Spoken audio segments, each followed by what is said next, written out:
Okay, great. Welcome everybody. Hola, bienvenido a todos. Before we get started, let me have our translator explain how to reach the Spanish translation.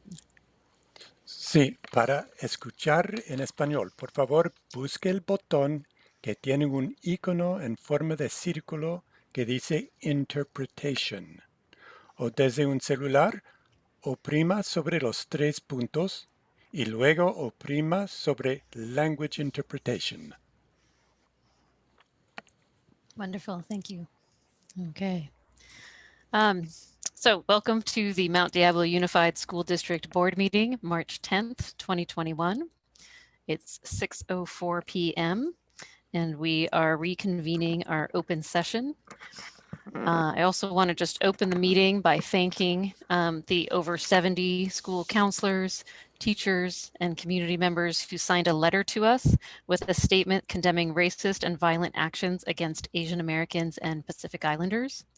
President Biden's administration acknowledged the dramatic spike in anti-Asian incidents occurring throughout the country during the pandemic and said inflammatory and xenophobic rhetoric has put Asian American and Pacific Islander persons, families, and communities and businesses at risk. Our MDUSD students and staff deserve to learn and work in a community and world that is free of racism, discrimination, and violence. Everybody deserves to feel safe in their neighborhoods and communities.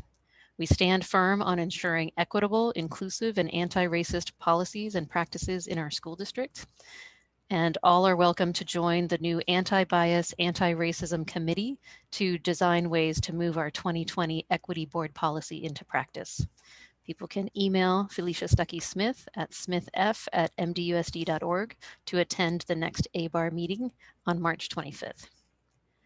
I also just want to mention that we will be closing this meeting tonight in honor of Ruben Lewis, whose life was tragically cut short on February 24th.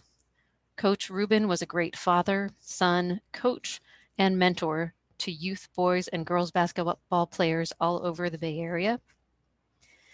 He was a basketball coach at Ignacio Valley High and an inspiration to many of us in the Mount Diablo community. He was a role model, and he dedicated his life to coaching youth football and basketball, helping to give many adolescents a positive environment and an outlet to try and help keep them off the streets. So we'll close the meeting tonight in his honor. All right. I just wanted to let people know that because some people don't make it to the end of the meeting. All right, so our preliminary business is Pledge of Allegiance and roll call. So we'll begin with the Pledge of Allegiance.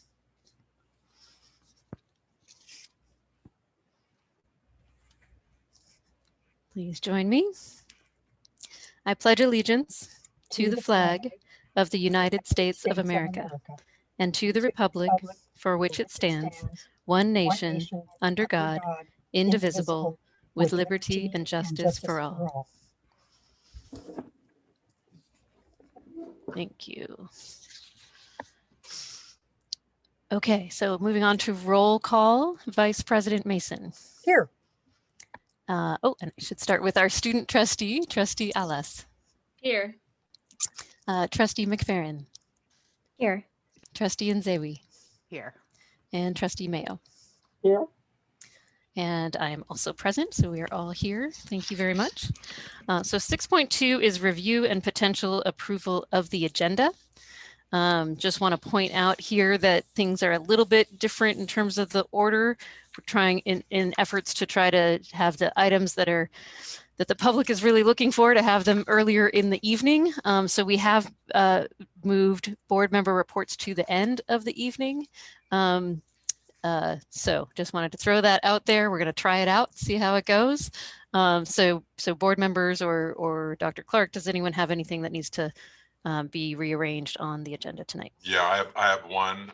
Unfortunately, I made an error, and 11.1 is going to happen at the next meeting. Oh, okay. All right. So we're striking 11.1. Okay. Any others? Make a motion that we accept the agenda with that change. Thank you, Trustee Mason. Do we have a second? I'll second. All right. Thank you. So motion by trustee Mason, second by trustee McFerrin.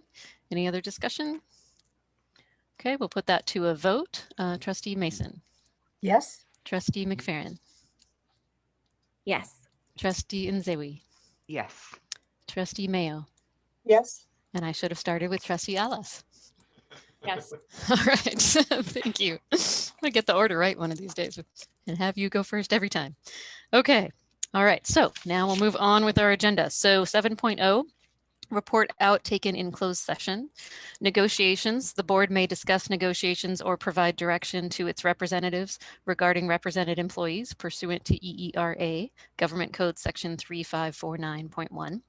Agency negotiators, Dr. Adam Clark, Dr. John Rubio, Dr. Lisa Gonzalez, Dr. Wendy Aguili, Jennifer Sachs, Dr. Dan Scudero, Cesar Alvarado, and Mike Berg. Agencies, Medea, DMA, MDSPA, CSEA, CST Local 1, and Teamsters Local 856. We received information and provided direction on that item. Item 7.2, discipline, dismissal, release, or reassignment of public employee government code section 54957B1. No action was taken. Item 3.3, consideration of request for board appeal of uniform complaint determination AR 1312.3.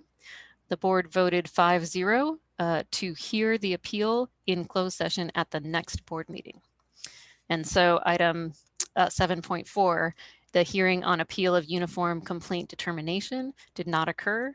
It was set for the closed session of our next board meeting.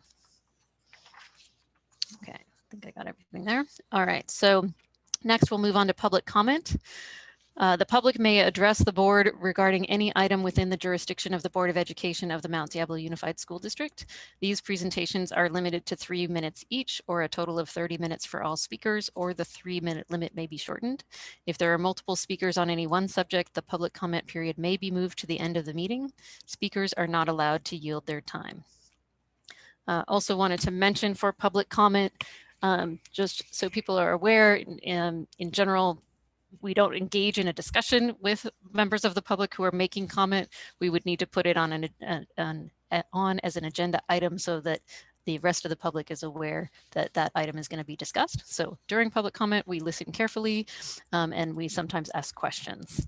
So in this case, I believe we have a number of speakers. Ms. Juranek, how many speakers do we have? Yes, we have an anticipated of about 75 who registered tonight.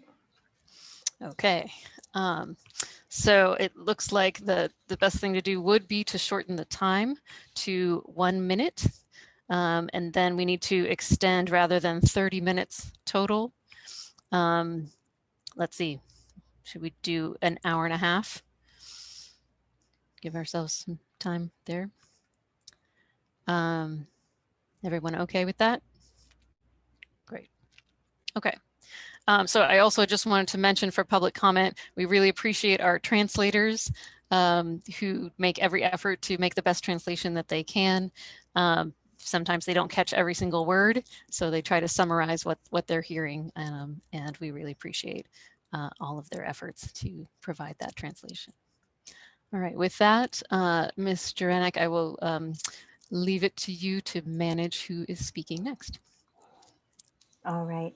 Our first speaker is Kristen Burkhart, followed by Olivia Oberbrunner.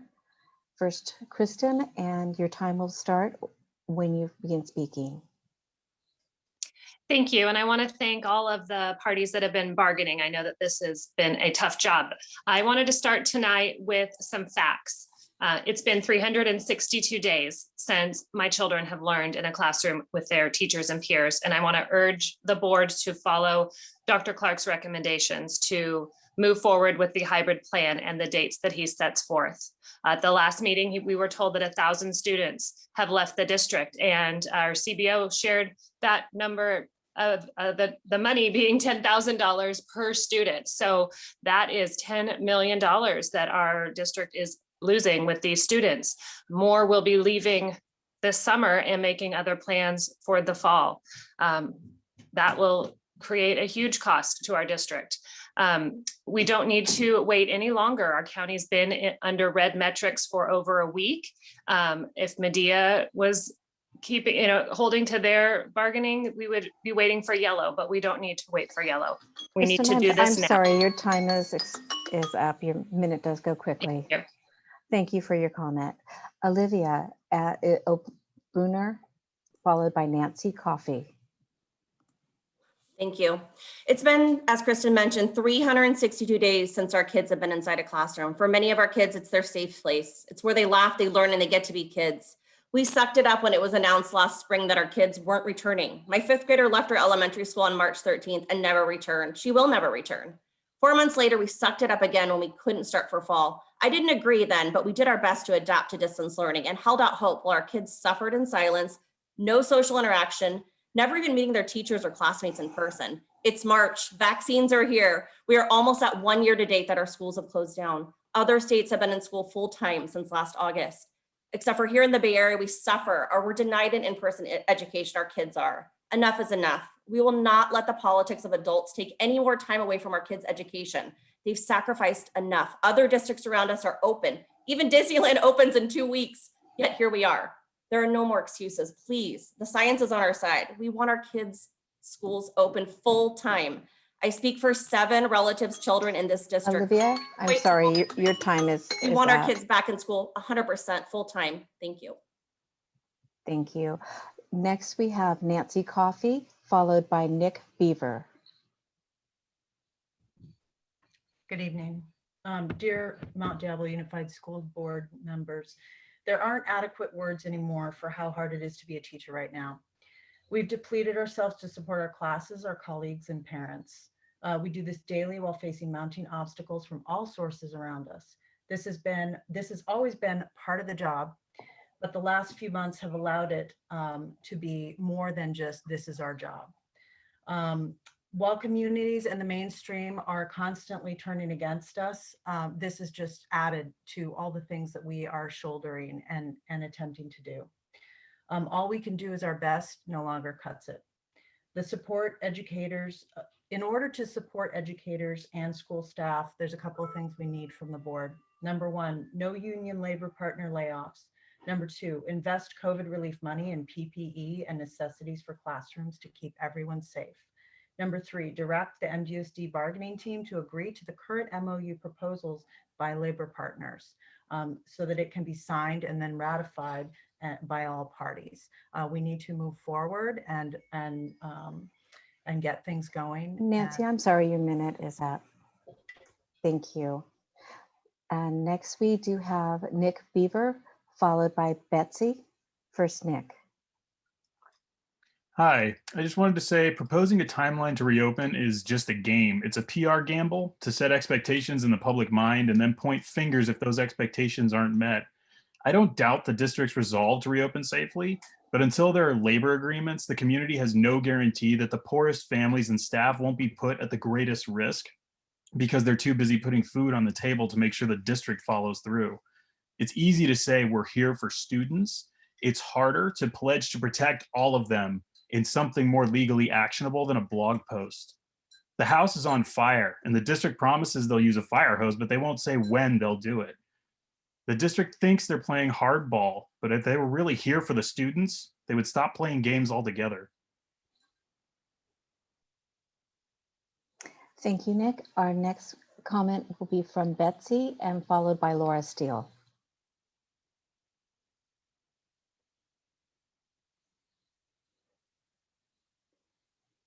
Betsy? Can you hear me?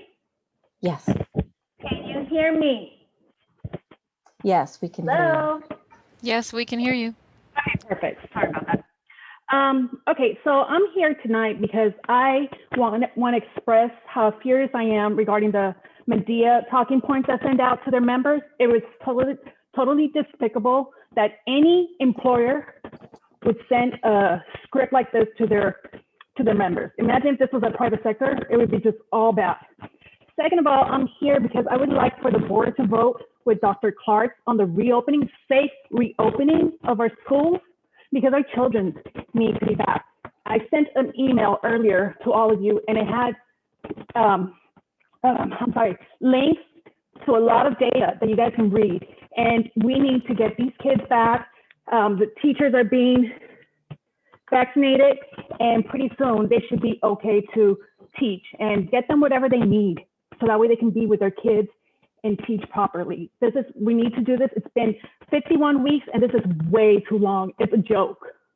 And I have more to say, but I don't have enough time. So you can read the email and go from there. Thank you. Thank you for your comment. Next, we have Trevor Pike, followed by April Saldivar.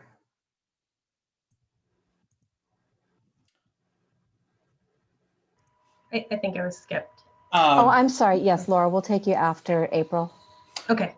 Good evening, esteemed members of the board and Superintendent Dr. Clark. My name is Trevor Pike, and I am an English teacher at Mount Diablo High School. I chose to address all of you tonight in order to urge you to not approve a schedule for reopening MDUSD schools until an agreement has been reached with all bargaining units. To establish a date for return to sites without a settled agreement would be short-sighted and unethical. Moreover, it would demonstrate a callous disregard for the health and well-being of your employees and their families. The shock of this announcement has produced worry and confusion in many of my colleagues. They are now worried for their health and the health of their loved ones should they be forced to return to the classroom before all educators have been vaccinated.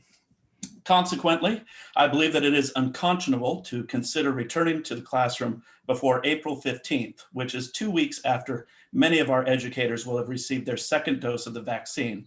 By that time, I believe the district will also be able to settle all of their MOUs, which is also very important so that the district stays in compliance with the Education Employment Relations Act. Thank you for your time and attention tonight. I'm convinced that you will come to the right decision, for the alternative is unthinkable. Yes. Thank you. And next we'll have April Saldivar, followed by Laura Steele. Good evening, board members and Dr. Clark. My name is April Saldivar, and I'm a Bay Point kindergarten teacher. Go Super Sharks. Thank you for taking the time to listen to all the voices in our school community. By listening to all the voices and by making the changes that are needed to hear them, you are beginning to hear the most vulnerable and very valuable voices in our school communities. I'm grateful for those efforts being made to hear the Bay Point and Monument Corridor. This evening, we have the reopening plan is scheduled before us, and it is very exciting for families and students and teachers to see a light at the end of the tunnel. We all want to be together soon, but that should not occur unless it is safe to do so. For teachers and staff at schools, we know that safety on campus during this pandemic will only occur if we have a contract with our district from our union that includes how they will ensure a safe working environment. I would ask the board to not agree to set the reopening hybrid date until a contract and agreement has been made with all the labor unions. Teachers and all staff depend on these contracts. April, I'm sorry, but your minute is up. Thank you for your comment. Next, we have Laura Steele, followed by Brenda Duenas. Hi, good evening. Thank you. I really want to thank the district for securing so many vaccines for our district employees. That's amazing. And given that we have such wide access to the vaccines at this point, and I know that many of our educators and staff have been able to secure that, combined with us tipping into the red tier and having a Cal OSHA approved safety plan, I believe that our district is ready to reopen. I know that Medea continues to use the city by city metrics, and I have done my own calculations based on the Blueprint for a Safer Economy that you can find on the CDPH website. And if we are going to use city by city metrics, we need to use the correct criteria that is based on populations less than 106,000 people. Every city except for Concord has a population of less than 106,000 people. And when you adjust the criteria, every single one of those cities Laura, is either in red or yellow. Your minute is up. Thank you for your comment. Next, we have Brenda Duenas, followed by Erica Dooley. Thank you, trustees, for allowing me to speak. I am also a kindergarten teacher at Bel Air Elementary in Bay Point. And I first want to address the misconceptions that teachers aren't working and that they don't want to come back to work. We want to come back to work more than anything. It is hard to teach 5-year-olds on Zoom, not being able to look over their shoulder and make sure they're making their letters the right way. It has been completely, it's so difficult, but I also want to make sure that it is safe. The Bay Point community has been one of the hardest hit with the COVID numbers, and our numbers are continuing to spike and stay high. So I just ask that it be safe for every child, every teacher, every community before we reopen. With all this effort being put in and not being negotiated, we're looking at maybe bringing them back for 3 weeks, 4 weeks. Should all this effort really be put into that short of a time and then they're off for summer break? I think our efforts Brenda, would be. your time is up. I'm sorry. Thank you for your comments. Next, we have Erica Dooley, followed by Linda Ortega. Hello, good evening to Dr. Clark and board members. I just wanted to kind of give a little insight on what I've been going through for the last 51 weeks with my son, who is autistic and has an IEP. He is not thriving in distant learning, and I'm just asking that you guys can please agree to vote on Dr. Clark's safe reopening plan. I am just very fearful for what will continue to happen to him if distant learning continues to keep going. Before COVID happened, he was thriving in the classroom and, you know, meeting his goals and just really, really doing well. But now with distant learning, he is not doing so well. So please, I urge you to vote and in favor of reopening. Thank you. Thank you, Erica. Next, we have Linda Ortega, followed by Chloe Park. Good evening, President Cowan, school board members, Dr. Clark, and members of the audience. It's been a long day. As you know, our bargaining teams have been together bargaining today. Our team started at 8 o'clock in the morning. We ended ourselves about 5 o'clock.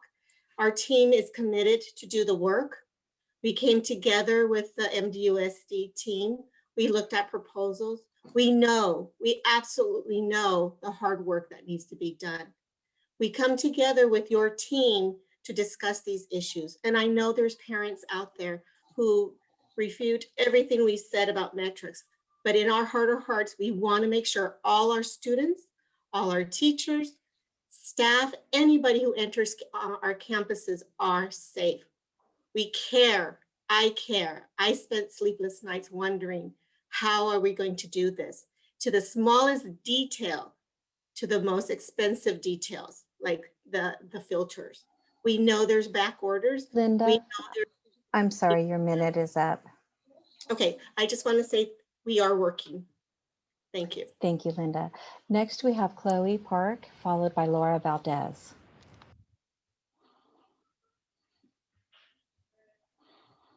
Chloe?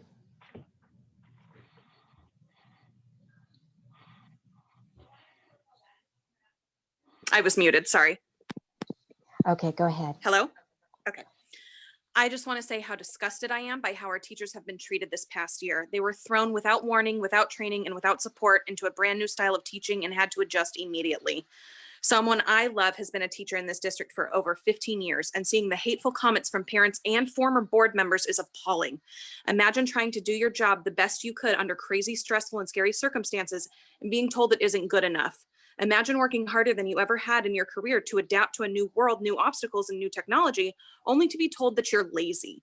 Yes, in education, they are here to take care of this community, but who is taking care of them? Stop asking these teachers to pour from empty cups. They are human. They have loved ones. Opening schools under unsafe conditions proves this district lacks common sense and human empathy. Shame on the district for throwing out a reopen date, and shame on this board if they try to open without a successful MOU and without the safety of our staff. Thank you. Thank you, Chloe. Next, we have Laura Valdez, followed by Alita Asinoa. Hello, my name is Laura Valdez, and I'm a teacher at Mount Diablo High School.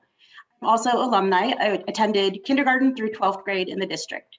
I've also had children in the district, and I've been with the district for 6 years. I'm asking the board to please not approve a schedule for reopening until an agreement has been reached with all bargaining units. To establish a date for return to sites without a settled agreement would not only be unfair, but illegal. As district alumni, I've lost my trust with MDUSD. I've been laid off 6 years in a row, and I've seen many promises fall flat. I also don't currently trust the district to keep our students or our staff safe. My site is very neglected, and our students are exposed to institutional racism, not having functioning facilities, regular cleaning, equal access to subs, and they experience more layoffs yearly than any other secondary site.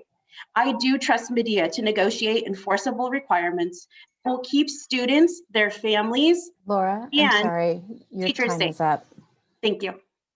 Thank you. Next, we have Alita, followed by Eric Clifton.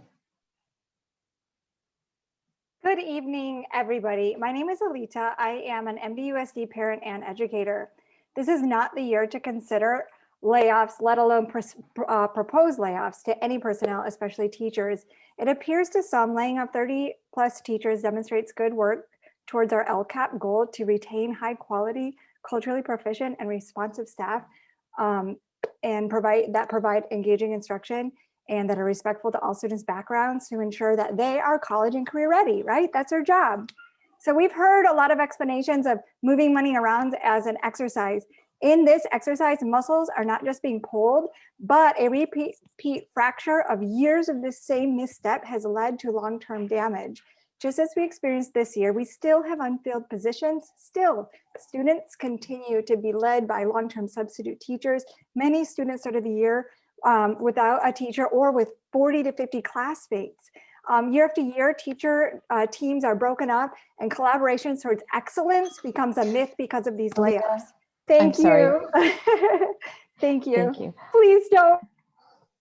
Eric Clifton is next, followed by Noel.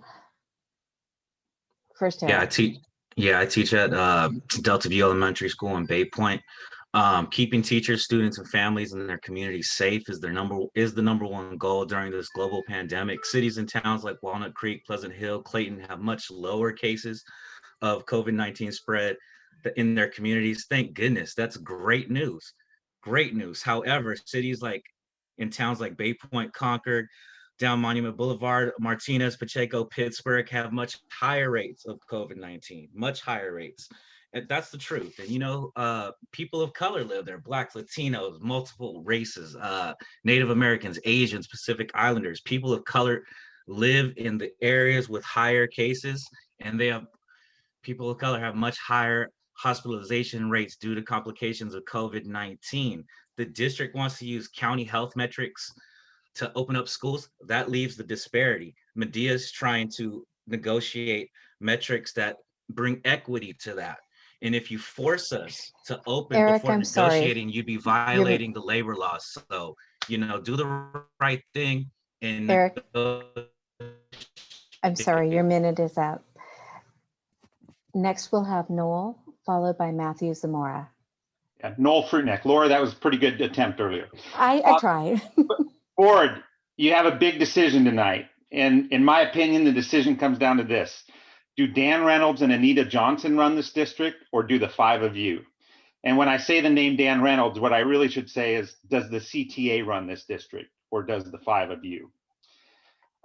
You've probably seen on public comment where Trustee Nzewi has said that the board does not represent parents. I could find that to be just so far from the truth. And I think it's time for the board to represent parents. It's time for kids to get back in school. Good luck with your decision tonight. Thank you. Next, we have Matthew Zamora, followed by Sarah Ketsikas. Thank you. Can you hear me? Yes, go ahead. A message to all. As an active member of our community, I'm disheartened by the negativity I hear from others in regards to school reopening. It's become a game of blaming each other based on a lot of misinformation being spread and miscommunication opportunities by the district. while our children remain monkey in the middle, it hasn't been model behavior that I would encourage my children to follow ever. As a community, we've lost sight of the problem at hand and how we can solve it while respecting each other. Instead of criticizing the problems, I encourage parents and community members to become part of the solution. Ask your schools, how can you help? Whether you can be that person to help do temperature checks at school drop-off, help ensure students are physically distanced, or aid the AM PM pickup and drop-off car line. Now's the time to get TB tested and live scanned to ensure you can volunteer. Also, despite the district wanting to bargain and remain in good faith, go after your board and email them how you want your elected area board trustees to vote. Matthew, I'm sorry, your minute is up. Thank you. Next, we have Sarah, followed by Craig Yen. Hi, this is Sarah Katsikas. Thanks for taking my comment. I'm just gonna, try to read through my email that I sent earlier. I just want to know, when will parents and children's opinions and needs matter, both to the district and, possibly I know the teachers union, probably not, but we're talking about the district right now. I urge the board to move forward with Dr. Clark's proposed safe reopening plan, while we remain hopeful that the district will come to an agreement with the union by March 15th. It's been a year of these negotiations with no reopening. So what is the plan if you can't reach an agreement? The funding is always an issue with our district, and we have the opportunity to gain a lot more funds with the funding that's been opened up for the schools. And if that is left on the table, it just doesn't really make any sense with the struggles that our district has had before. Sarah, I'm sorry, your minute is up. Okay, thank you. Thank you. Next, we have Craig Yen, followed by Evan White. Board members, Dr. Clark, we're still here. I feel that this roadmap to reopen, I kind of put us, all our teachers, and we all have cars. And then so some of our cars are really nice cars, right off the lot. Some of our cars we bought they're 10 years old, but they still run. And we do have that common goal with Medea and with the district. We want to get to that same place. We want to get to where it is that the kids are within the class. And yet there's obstacles along the way. People are yelling at us along the way. People are saying, oh no, yeah, you should take this shortcut over here. You should go down this road. But it is an uphill road where it is that there are many obstacles along the way. I feel at this point, there's a lot of things that are uncertain. We're not out of the purple tier yet.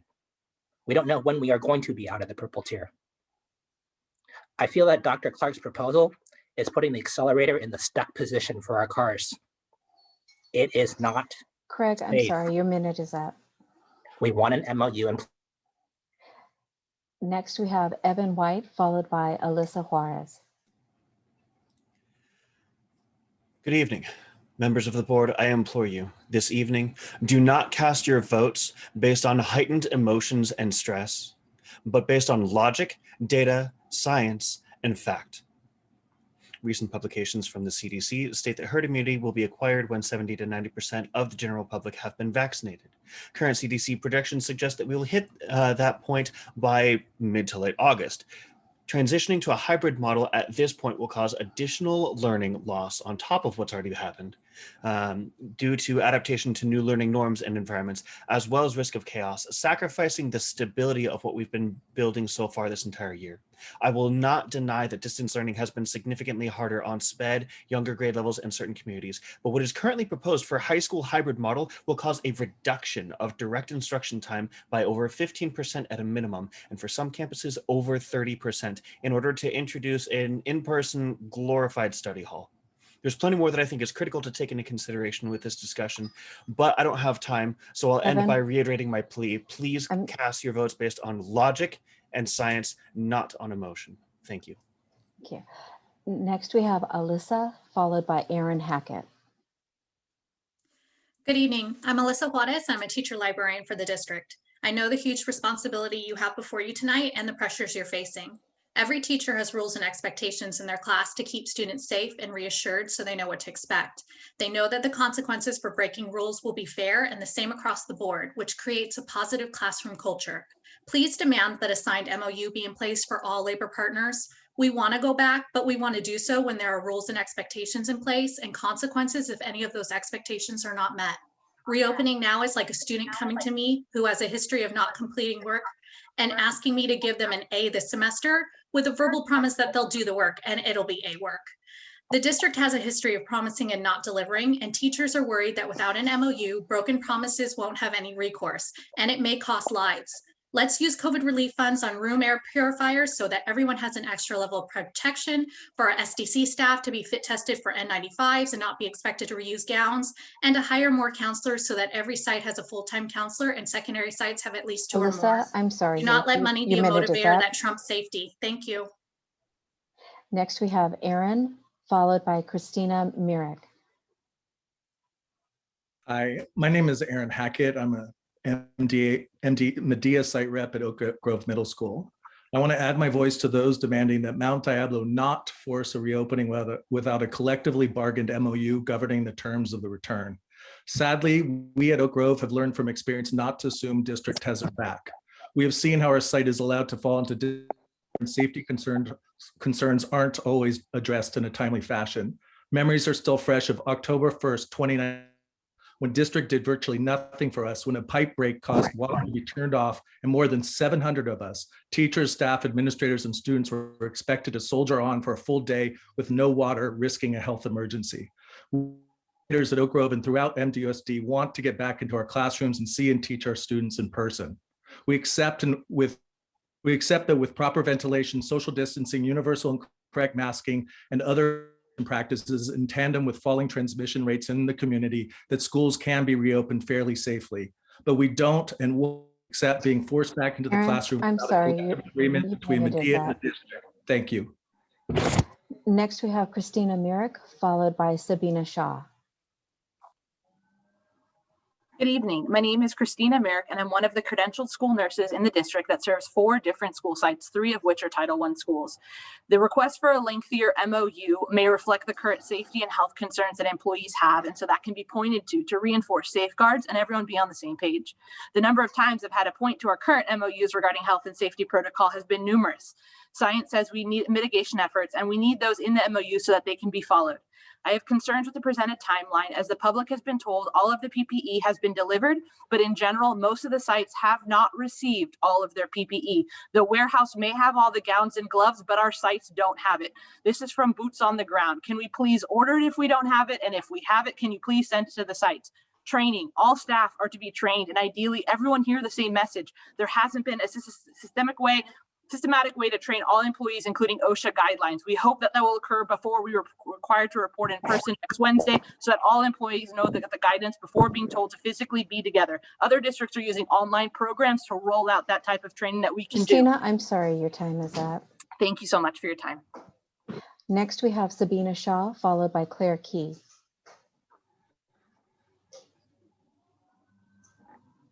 Hi, thank you for taking my comment. As an educator, I completely understand that some of my students need to come back and that they need this support in person.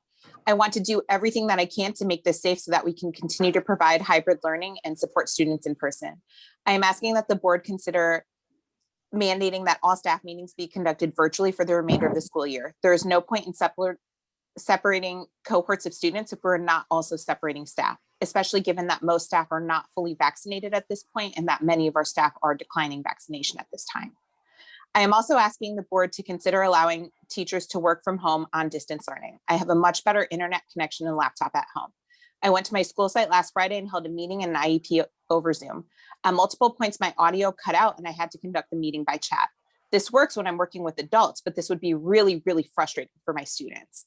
I had to rely on my personal cell phone and personal hotspot in order to be able to host those meetings and even be able to use the chat due to the site's poor connectivity. These difficulties will only be magnified when all teachers return. And the more time we are on campus, the more likely it is for infections to be spread from staff to staff. Sabina, I'm sorry, your time is up.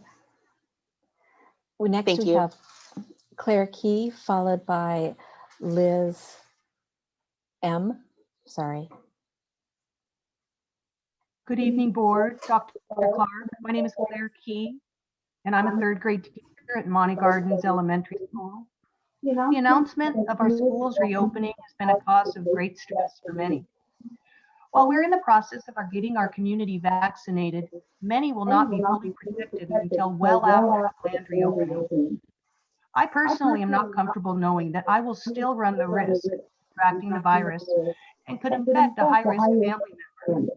Must I choose between my family and my job? Once we are all fully vaccinated and considered immune from the virus, we will be ready to reopen our schools. Please wait on setting the date and let's get our MOUs in place. Thank you. Thank you. Next, we'll have Liz Mangeldorf, followed by Nicholas Selby. Just a minute. Can I just mention the chat feature on this Zoom call is only supposed to be for people to be able to put their name in for public comment. If you're using it to be able to send messages to the panelists, that's not appropriate. This is a public meeting. Thank you. My name is Liz Mangelsdorf, and I have been a teacher for 10 years at Sequoia Middle School. We are already a year into this global pandemic, and we are still arguing along the edges. We now see a path forward, and now is the time to act forcefully to bring our students and teachers back to the classroom. We know we can do this safely. We have seen other districts do it around the country. If my union really looks at the facts, it is clear that schools can open up safely. The district and the union need to think about the students and their families and to think about ensuring equity. The proposed model does neither. Many families already have said that they will not bother to bring their children to school for 2 hours a day, either because it is infeasible to get them there and back, or it is just not worth it. As a dedicated teacher in Mount Diablo and a member of the teachers union, I implore you to drop kick this plan and get our students and teachers back into the classroom with a meaningful schedule. Other districts can do it and we can too. Thank you. Thank you. Next, we have Nicholas Selby, followed by Alicia Cortez. Yes, hello. My name is Nicholas Selby, and I am a middle school math teacher at Pleasant Hill Middle School. And I'm finding that we can't even figure out a schedule because we can't even figure out our own MOU to get it done. I implore the district to get the MOU done with the teachers union so we can actually move forward. We can't even figure out a schedule at the point because we haven't got our MOU done with the safety and everything else that needs to happen. Please let us get the MOU signed and done. Thank you. Next, we have Alicia Cortez, followed by Kelly Randall. Hi, my name is Alicia Cortez, and I am the mother of a first grader and a senior within MDUSD. Over the past 51 weeks, I have watched the endless excuses of the board and Medea. There has been no proper planning on getting our children back in school or even a hybrid model that would even benefit our children. My children are struggling academically because Zoom is not school and they cannot learn this way. And so many other children cannot learn this way either. All the meanwhile, children are having mental health decline, including my own. My 6-year-old son who has an IEP cries and does not want to do Zoom and now says he hates school half the time. This is not normal thinking for a child that young. He should love school. My senior is depressed and feels he has been stripped of any possible happy memories of his senior year. If schools all around the state and even around us locally have been able to open safely for months, then so can we. Why must our children suffer and be hindered this way? It is wrong. It is unacceptable, and I'm tired of the excuses. Our children deserve better than this. If you care about the education and mental health of our children, you will do what is best and open our schools. Thank you. Thank you. Next, we have Kelly Randall, followed by Cindy Aguilar. Good evening. I think also, excuse me, just 1 minute. There's Claire Lindell Key has a square on here that is unmuted. I think she already spoke. I believe so. If we can mute or remove that panelist, then we can hear. Thank you. Can I start? Are you okay? Okay. Good evening. I am a parent of a 5th grader who desperately needs to go back to in-person schooling. Her teacher is absolutely amazing, but my daughter needs more. She needs peer and teacher interaction. She needs in-person learning. The children are suffering and the time to get back on campus is now. Many other schools in our area are open and it is safe. I urge every single trustee to vote yes tonight on Dr. Clark's safe reopening plan. I hope you keep the children in your thoughts when you vote tonight. The children are why we have public schools. How many more students do you need to see leave if we don't get a plan in place now? Medea is using words like immoral and unsafe, but you want to know what's immoral and unsafe? Keeping our schools closed for almost a year when the CDC and our state guidance says it's safe to reopen. COVID numbers are going down, vaccines are here. What else does Medea need? What is your plan if an agreement cannot be reached between the board and the union? How much longer do our children have to suffer? Thank you. Thank you. Next, we have Cindy Aguilar, followed by Anay Flores. Good evening, school board and Dr. Clark. I'm Cindy Aguilar, and this is my 20th year teaching in the district. Please do not approve a schedule for reopening until agreement has been reached with all bargaining units. To establish a date to return to sites without a settled agreement is illegal. Please don't break this important law because we need an MOU to keep us safe. We can't trust the district to keep us safe. I have had many years of firsthand experience of the district cutting corners, both with cleaning and with maintenance. Ask teachers in our district about the cleanliness of their classrooms. Many will say it's a good day if your garbage gets emptied. I know what it's like to teach with visibly dirty floors because for years, my classroom only got mopped a few times during the whole school year. I know what it's like to have your maintenance requests go unanswered. My classroom drinking fountain only got fixed after I myself called the district to say that students were drinking out of a faucet that we used to wash our hands while hand, foot, and mouth disease was going around our school. If the district struggled to keep things cleaned and maintained before a highly contagious, deadly virus, how can I trust them to do it now? This is why an MOU is so important. Cindy, I'm sorry, your minute is okay. up. Thanks. Thank you. Anahai Flores, followed by Sarah Harrison.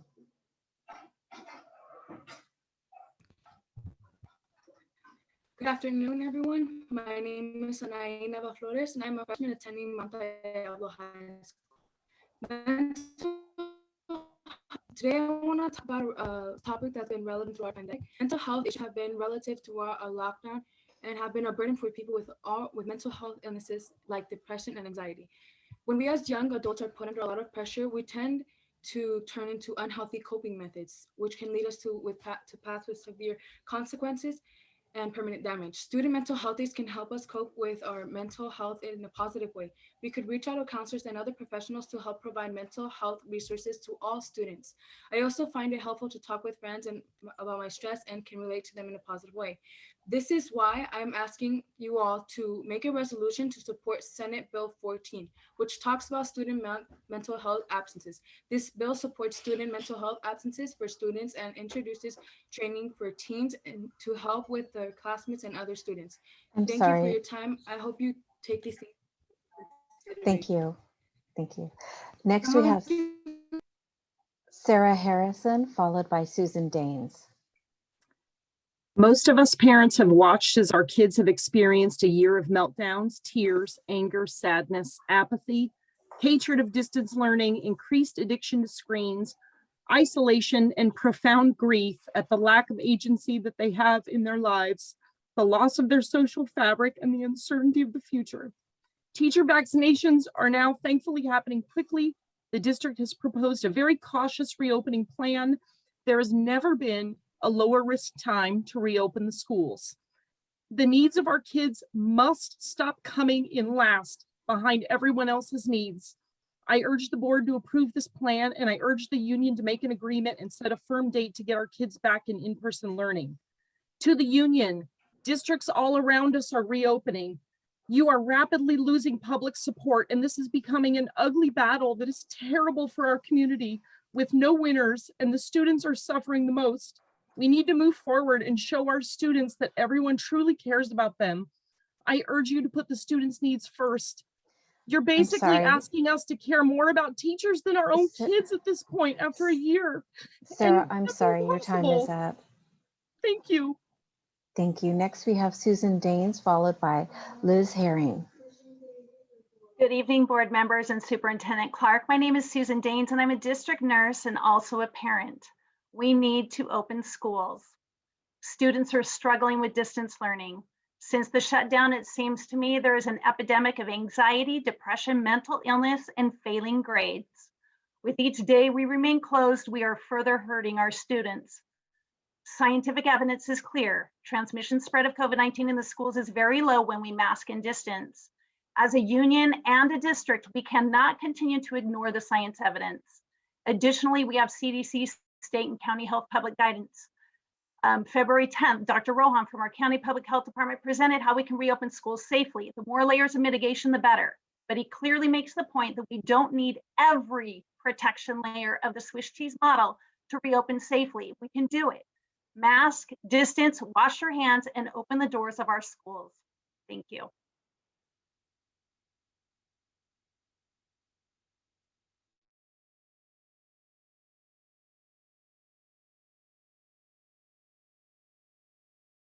Oh, I'm sorry, Ms. Juranic, I think you were muted, so we couldn't hear you. I was, thank There you. we go. Next, we have Liz Herring, followed by Devin Jackson. Hello, as an educator who's disappointed with my union as well as my employer, I have to say approving an ill-advised, ill-prepared plan to return without a safety plan is a terrible idea. I understand that the possibility of millions of dollars of funding is a solid motivator, but approving a return without proper safety, technology, and accommodations for high-risk teachers and staff is unconscionable. I'm expected to report 1 month prior to being fully vaccinated and have no science-based research that supports that the vaccine is even effective for those with compromised immune systems who take immunosuppressive drugs. There should be an agreement for those requiring accommodations as well as a safety plan that holds accountable the district with a history of failures and accountability. Please do not vote to go back until there is an actual plan that is agreed upon. I have contacted all of the people that I'm supposed to contact for accommodations. No one responds to me, and I am really frustrated with the fact that I'm expected to return and put my life in danger. I am educating kids the best that I can, and I would like to continue doing that without putting my life at risk.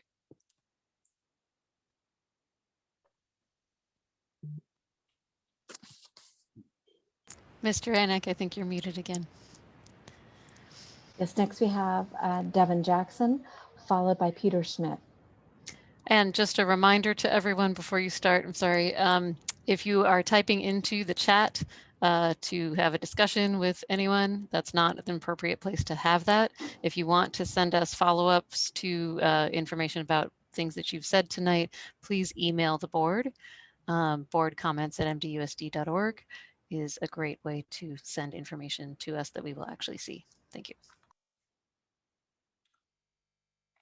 Hello, may I start, please? Thank you very much, Ms. Cowan. Good evening, board members, President Cowan, and Superintendent Adam Clark. I'm Devin Jackson, and I am a 6th grade science teacher at Foothill Middle School. I'm asking that when we do vote on the hybrid plan, that we vote on a hybrid model that encourages board, principals, and teachers to utilize outdoor classrooms at school sites. And outdoor education has been shown to improve academic and health outcomes, decrease stress, and deepen positive connections between children. MDUSD can provide in-person instruction and achieve social distancing by using outdoor spaces at school sites. I do want to point out that already Riverview Middle School, Wren Elementary, Sun Terrace, El Monte, Gregory Gardens, Valley Verde, Foothill Middle School, and other schools are in the process of looking into doing outdoor education at our school sites. I want to thank you so much, and please vote for an outdoor learning aspect of our hybrid plan. Thank you. Thank you, Devin. Next, we have Peter Schmidt, followed by Linda Rodemeski.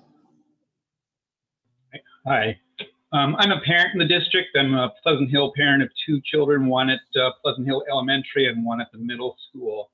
I just urge you to follow reason as we go forward. I think there are a lot of loud voices here, but we need to make sure that we do this right. I don't think that either side on this is right. What we need to do is go slowly. We need to make sure that the teachers are vaccinated. We need to make sure we're open. But the current plan is currently constituted doesn't do it right. This is too much of a rush. We're going to spring break.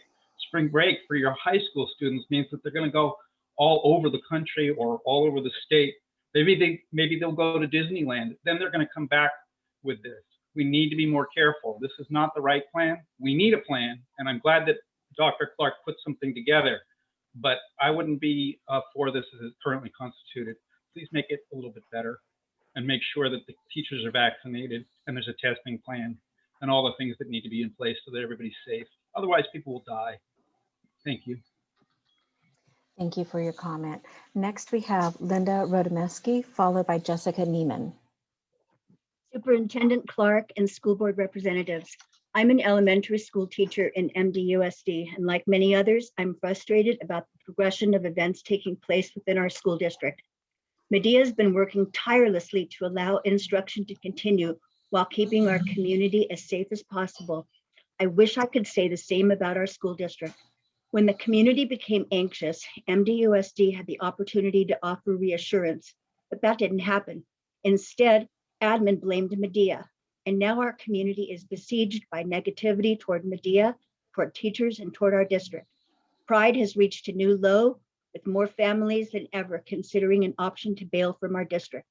MDUSD had ample time to negotiate a compromise with Medea, but it hasn't happened. When suddenly there's an offer of money to districts that open quickly, the district scrambles, even if it means violating a labor law. Members of the school board, you have an obligation to the community. You have the power to either help with unity or to further destruction.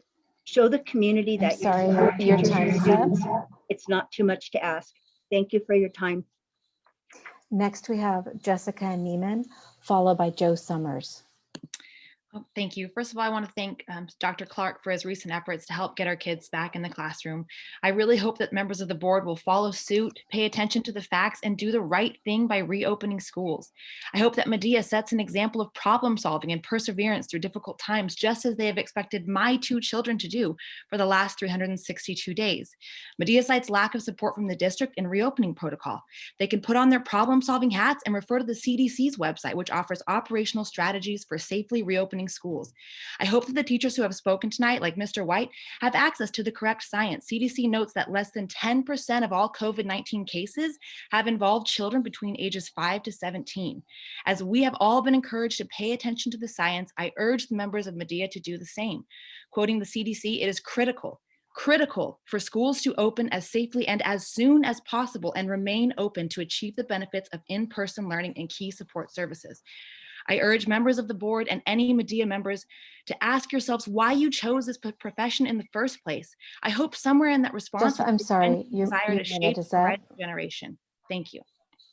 Thank you. Next, we have Joe Summers, followed by Ophelia.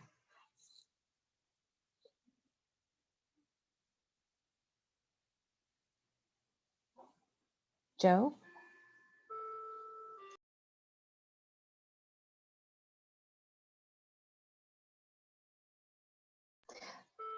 Let's have Ophelia first, and then we'll see if we can go back to Joe.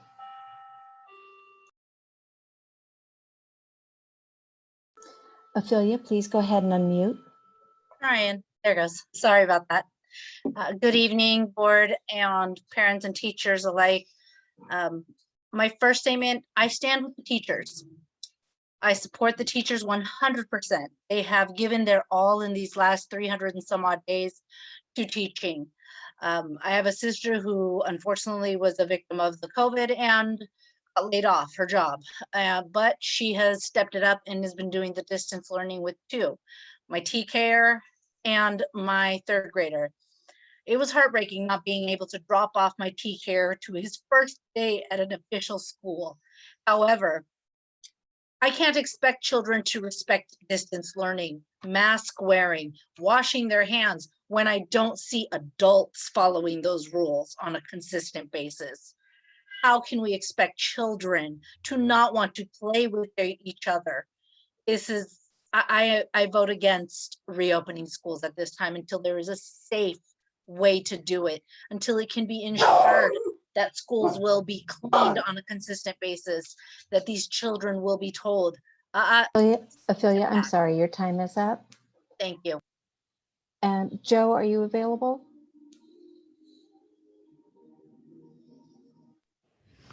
I don't see Joe Summers on here. I do, Miss Oh, Joanna, though see Herbert Lee, who has been on here for some time. Yes, we'll go ahead and get him down. I believe Joe is now re-entering. Ah, okay. And after Joe, we have Carla Galvez. Thank you.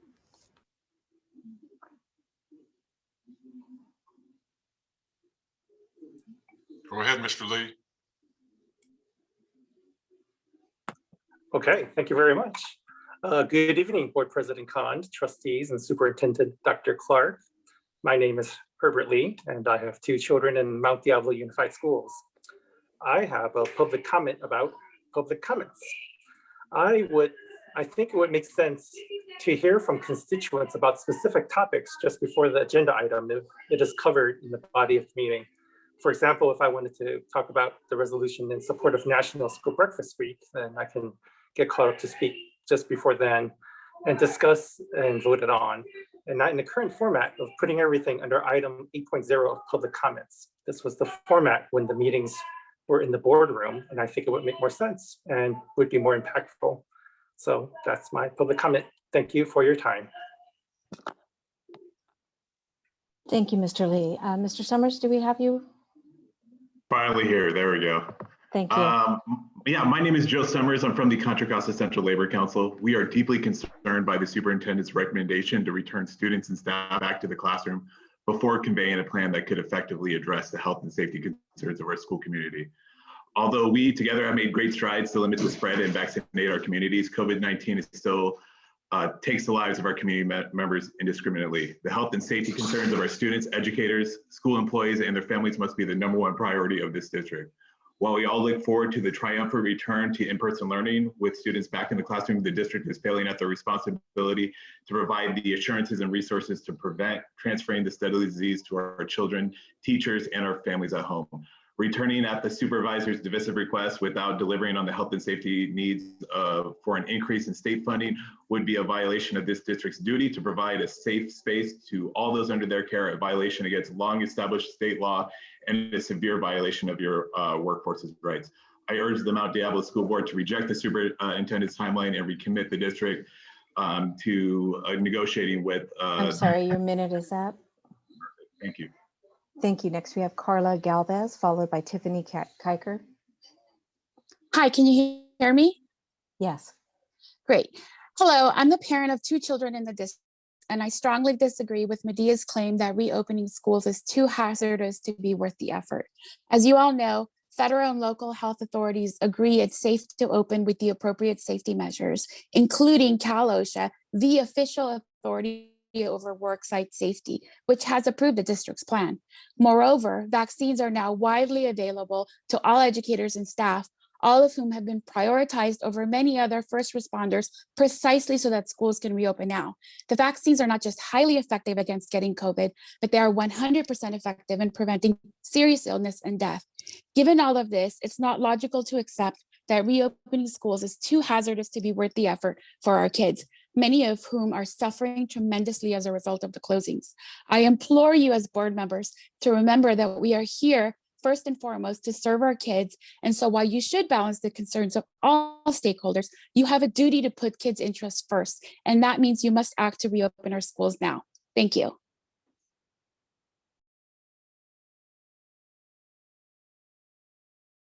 Sorry, next we have Tiffany Kiker, followed by Vanessa Jackson.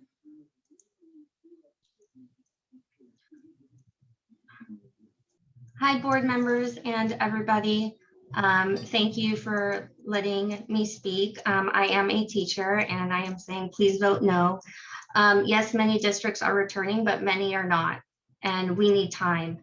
I can't do temperature checks and I'm afraid the quality will go down, but I have to teach online and in person. So we are being asked to teach like a job and a half.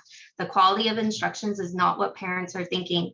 Safety is the right thing to do. I do wish Medea and district would get along as Medea endorsed many of you. I cannot teach new material. So what am I doing with the child? Art, intervention 6 feet away. I'm supposed to put myself and my family at risk for this kind of learning instead of putting all my effort into distant learning or all my effort into in-person. I have to split and I feel the quality will go down. Those kids are coming to class and then they're going to have to go home and finish the asynchronous learning after school is over. So they will actually be having extra work to do. So thank you. Thank you.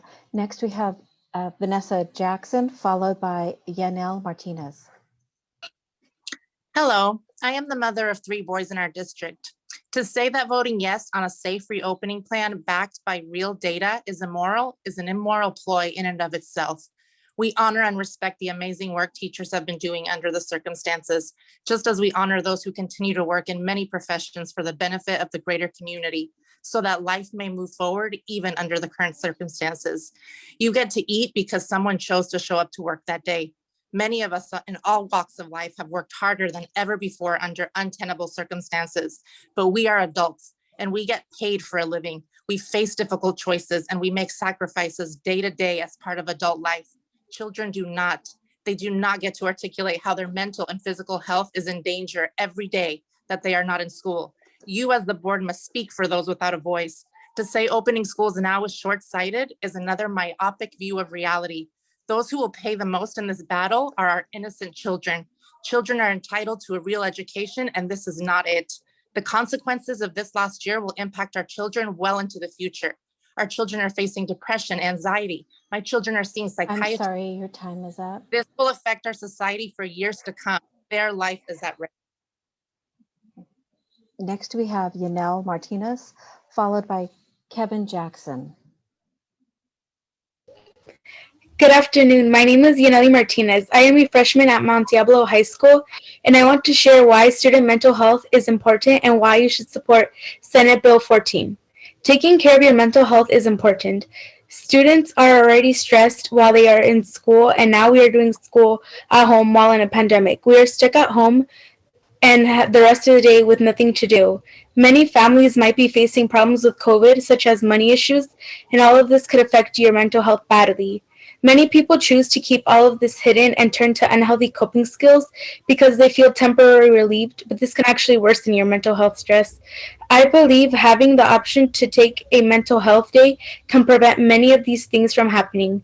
We are asking you all to make a resolution to support Senate Bill 14 regarding student mental health absences and help us take care of ourselves. Thank you. Thank you. Next, we have Kevin Jackson, followed by Brandy Dia-Assisi. Good evening, everyone. Thank you for making time to hear our voices. I'd like to start by saying our schools and in-person learning are essential for the fabric of a well-functioning society. Millions of workers have upheld their end of the social contract and have performed jobs with grit and determination to ensure the fabric of society remains intact. We commend them.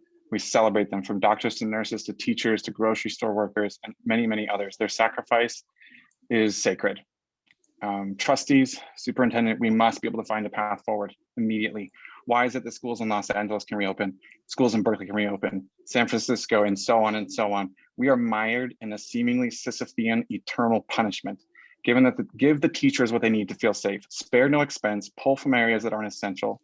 If the teachers union can't negotiate in good faith, we must move forward without them. Issue the directive to report to school where it is safe to do so, not by our standards, not by Medea standards, but by the standards of public health experts who have dedicated their lives to determining what is and isn't safe. If the teachers strike, let them make their demands in the full sphere of the public Kevin, your dining court time is system. up. Thank you. Thank you. Next, we have Brandy, followed by Susie Hubble.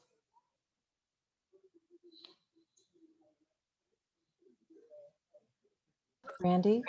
Yes. Excuse me Hi. one moment, Ms. Juranek, or whoever's Hello? able to. It's just one moment, please. If the person labeled MK could please be removed from this Zoom. There's inappropriate comments being made in the chat. Thank you. Please go ahead. Hello. Good evening, board and Dr. Clark. My name is Brandy Diaz, and I am basically opened my home up as a pod for the children at Mount Diablo Unified School District. I have multiple children I speak to on a daily basis that I hang out with, bring them bike ride, everything like that. And let me tell you, these children are suffering.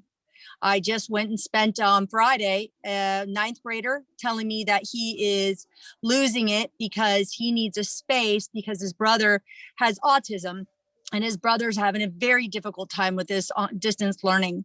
And hearing this child that wants to excel, and he's saying that I'm working so hard, but I'm having difficulties in my own home and I need to go in, tells me that all these children need to go back and have an open space with other children. I understand that there is a big chunk of everyone needs to find a balance. These children are suffering greatly. And I have not stopped being with these children, multiple children, over 10 to 12 children, every day since you guys closed up. Please open back up. Thank you. Your time is up. Next, we have Susie Hubble, followed by Alondra Lopez. Hi, I'm a mom of 2 kids in the district. They are my world, as I'm sure all parents feel about their kids. We have a very loving home, and we try to give our kids everything they need. And even with this support structure, my kids are suffering terribly. So I can't imagine what kids in even slightly less ideal circumstances are dealing with. My heart is broken for the kids that are dealing with being away from their friends, being away from their peers, being away from their teachers, being away from the classroom. I beg you, please, board, Dr. Clark, I really appreciate what you've been doing. Please, please take a step forward and find a way, even if it's just hybrid, to open up the schools. My son is 7, and he went from wanting to be an astronaut to saying, I don't want to go to school anymore. So I'm not going to be an astronaut anymore, Mom. His dreams are dying. No matter what I do, and I'm not alone in this feeling of my kids need to go to school. Please fight for them. I beg you. We need your help. Thank you. Thank you. Next, we have Alondra, followed by Trisha Collins. Hello, everyone. My name is Alondra Lopez. I'm a sophomore at Mount Diablo High School. Recently, I think we have all been struggling with our mental health, even more since the pandemic started, whether it's stress, anxiety, or even depression. Students, however, have been struggling just a little more than usual due to certain circumstances because of the pandemic. My grandfather sadly passed away in January. I asked my teachers for an extension for my work since I was not mentally stable enough to do anything. Sadly, I did not get a response from most of my teachers, which did not help at all. That is why we are asking for you to support Senate Bill 14 regarding student mental health absences. By supporting this bill, you would support mental health absences for students and introduce training for teens to help other students. This would help me and my classmates greatly. Thank you. Thank you. Next, we have Trisha Collins, followed by Karen Doig.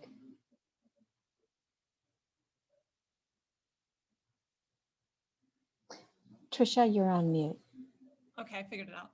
Good evening, board members. I am a teacher in the district at Silverwood, and the recent announcement of our return on March 17th and school starting on the 22nd was a shocking statement, which caused great stress for many teachers, and one that was made without the district having completed negotiations with the teachers union. For the board to approve the superintendent's timeline would not only For the board to approve the superintendent's timeline would not only be illegal, it would be immoral. California labor laws require a school district to negotiate in good faith with its labor partners. That has not happened. Our teachers have been vilified this year for keeping the schools closed when nothing could be further from the truth. We want our kids to be back in the classroom. We want them to have those MERV 13 air filters. But as of now, we only have MERV 10s at my site. We want them to have windows that can open. Mine are bolted shut. The district has not met the minimum CDC recommendations. We do want our kids to be back in the classroom with us, but not until it's done right. Our MOU needs to be finished Trisha, I'm sorry, your time is up. before we just send everyone back. Thank you. Next, we have Karen, followed by Ryan Falscraft. Hi, can you hear me? Yes. Okay, thank you. Before I read what I was going to say, I'm concerned because I sent this as an email yesterday, and I just read all of the emails that were submitted to the board, and I do not see my email on here, so I'm going to read it. I'm going to talk about 11.3 board item. Dear board members of Mount Diablo Unified School District, I would like you to consider voting no on the above action item. The district has many needs, far more projects than the current bonds can support. Companies have been hired to evaluate the needs and develop a facilities master plan. The master plan indicated a level of need far beyond what we can be done with the current bonding. However, for some reason, an item was placed on the board to eliminate 2/3 of the management team dealing with bond projects. The board item lists there be no fiscal impact, but the historic evidence says otherwise. The cost, according to previous reviews by the Oversight Committee comparing the 2002 bond to 2010, have demonstrated that the cost per bond dollar managed is about 5% as much when you have to hire an outside company for project management. Karen, I'm I hope sorry, that your you time is know. up. Thank you. Thank you. Next, we have Ryan, followed by Michael Bryan.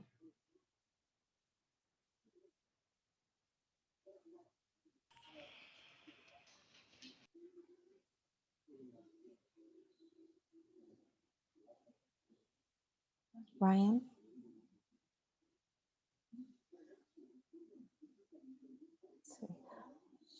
Let's have Michael Bryant go first. Good afternoon or good evening, folks. My name is Michael Bryant. I'm a parent with students in the district. I also have a spouse that's an employee. I'm noting that this board is actually meeting via Zoom instead of person. If you guys think you can open the schools, why don't you meet the board first? You know, have a full-on board meeting, everybody in person. When you're ready to do that, then you should be ready to open the schools. Thank you. All right, Ryan, are you available?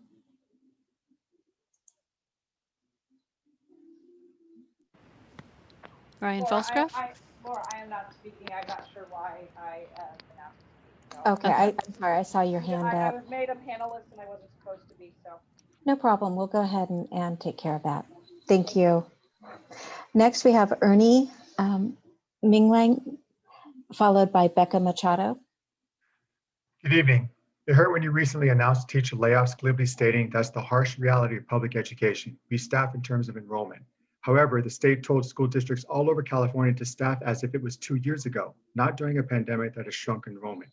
If you truly were the stewards you were elected to be, you would have done so gladly. You would have seen this as an opportunity to build a more equitable system, starting with reducing class sizes and making the building safer. You would have reached out in good faith to the people who worked closely with the kids. You didn't really do that. Instead, you took this as an opportunity to not be fully transparent about the millions in state emergency funds that could have and should have gone to those very things. Instead, you drove a wedge between the community and the people working closest with them, your teachers.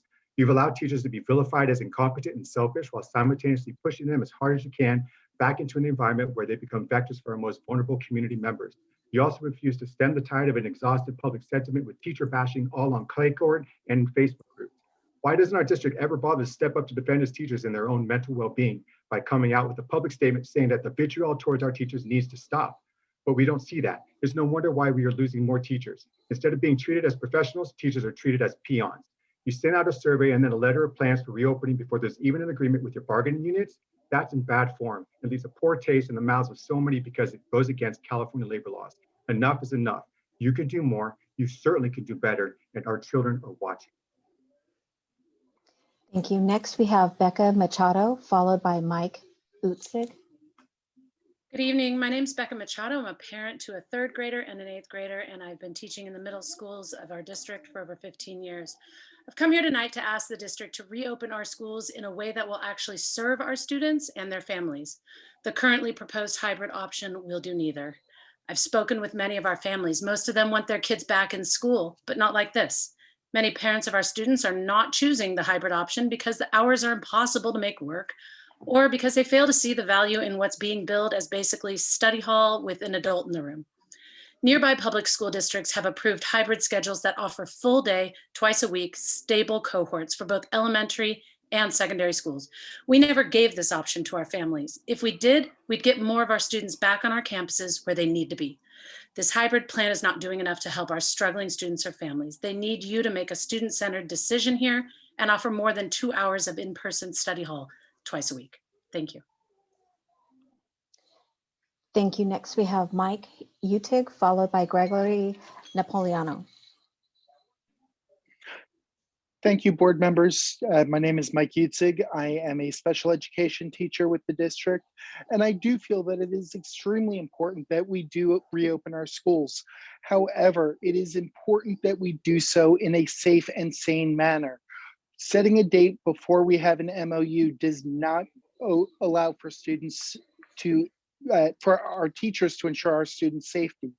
It does not allow for us to ensure that teachers are given the proper PPE when we are getting mixed messages before we're even opening as to what we're going to be provided. It also does not allow to have students getting their maximum benefit for 2 hours twice a week. We need to open in a full hybrid model, similar to what San Ramon and Lafayette are doing.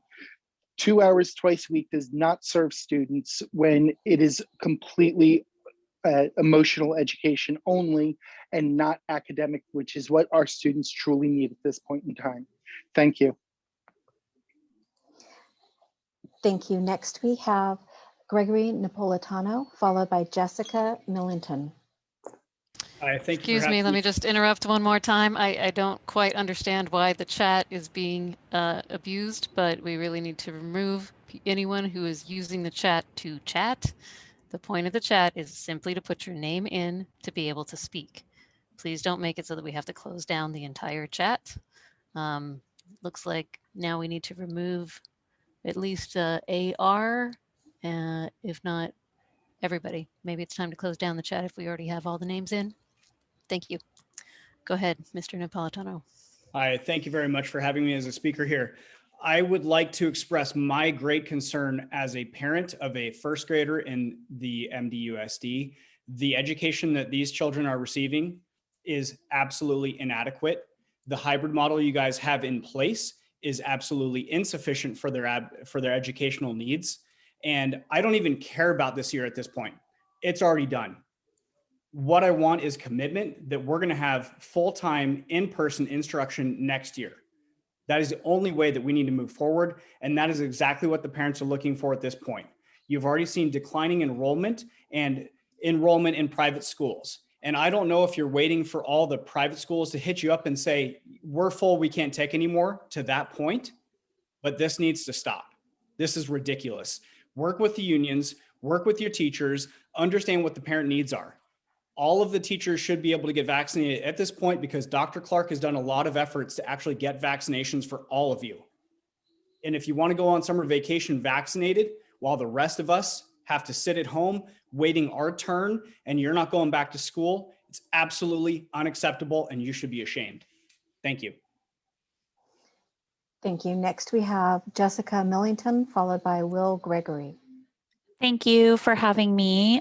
First, I wanted to say that we are very thankful for all the teachers and staff. We know you're working harder than ever this year. We appreciate you and we support you. However, distance learning is not working. We are watching our children suffer. They need to engage with their teachers and peers. We need to have our children back in the classroom.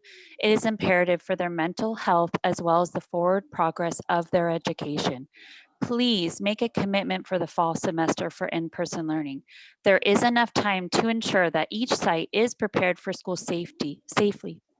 Now that vaccines are available to teachers and staff and hopefully parents over the summer, we can lower transmission risk.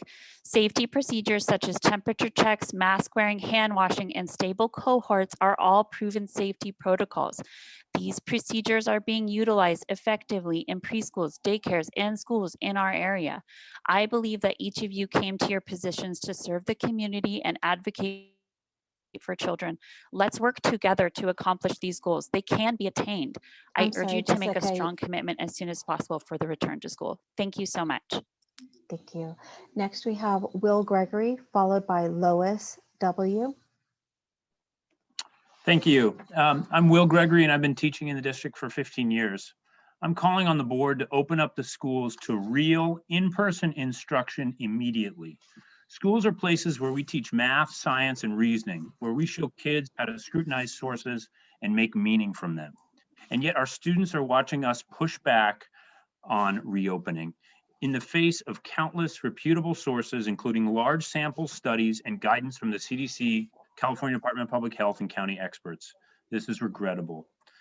There's also mounting evidence showing the enormous toll that remote learning is taking on the mental health and academic progress of our students. Students need open schools. I got a vaccine for educators weeks ago, skipping ahead of the line in front of millions of more vulnerable Californians, many of whom have continued to work in person. I'd argue I was given this preferential treatment to teach students in real life, not on Zoom, nor to proctor a 2-hour study hall if the stars align. Thank you. Thank you. Next, Lois is not opting to speak. Next, we have Catherine Chiquitos, followed by Blanca Vega. Hi, my name is Katie Cashiotis. I actually teach at El Dorado Middle School. I also am a mother of a 7th grader and a 4th grader. And as a mother and a teacher in this district, I want to open. I just want to do it the right way.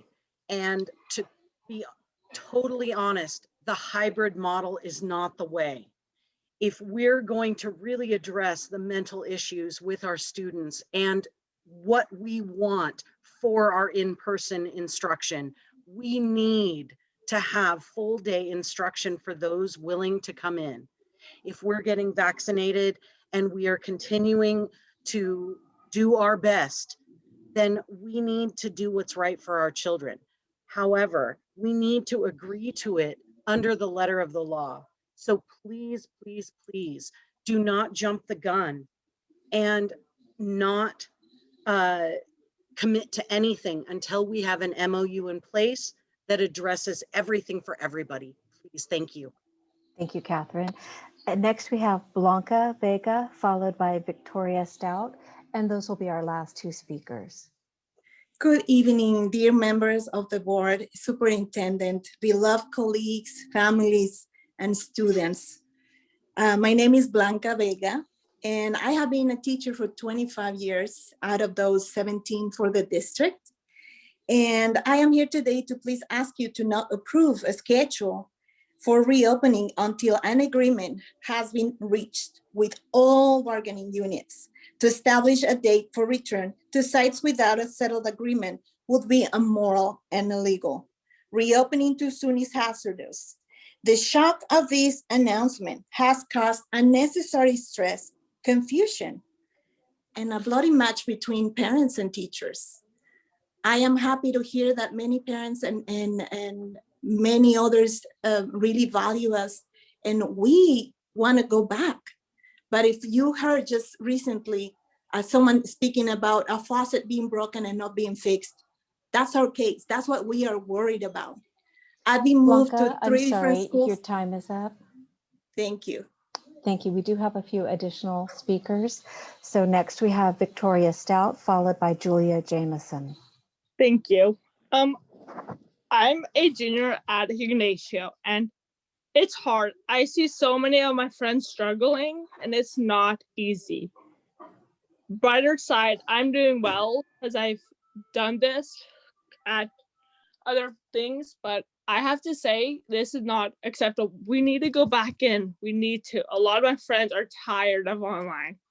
I'm seeing kids stop showing up or just not even doing their work. We need to get back into school. Thank you. Thank you, Victoria. Next we have Julia Jameson, followed by Ivana Scott. Good evening, members of the board. My name is Julia Jameson. I teach English at Mount Diablo High School, and I'm a member of Medea's bargaining team. Earlier this evening, 2 speakers implored the board to get teachers whatever they need in order to get students back on campus. What teachers need is signed MOUs between the district and all bargaining units. In August, the board ratified the following statement.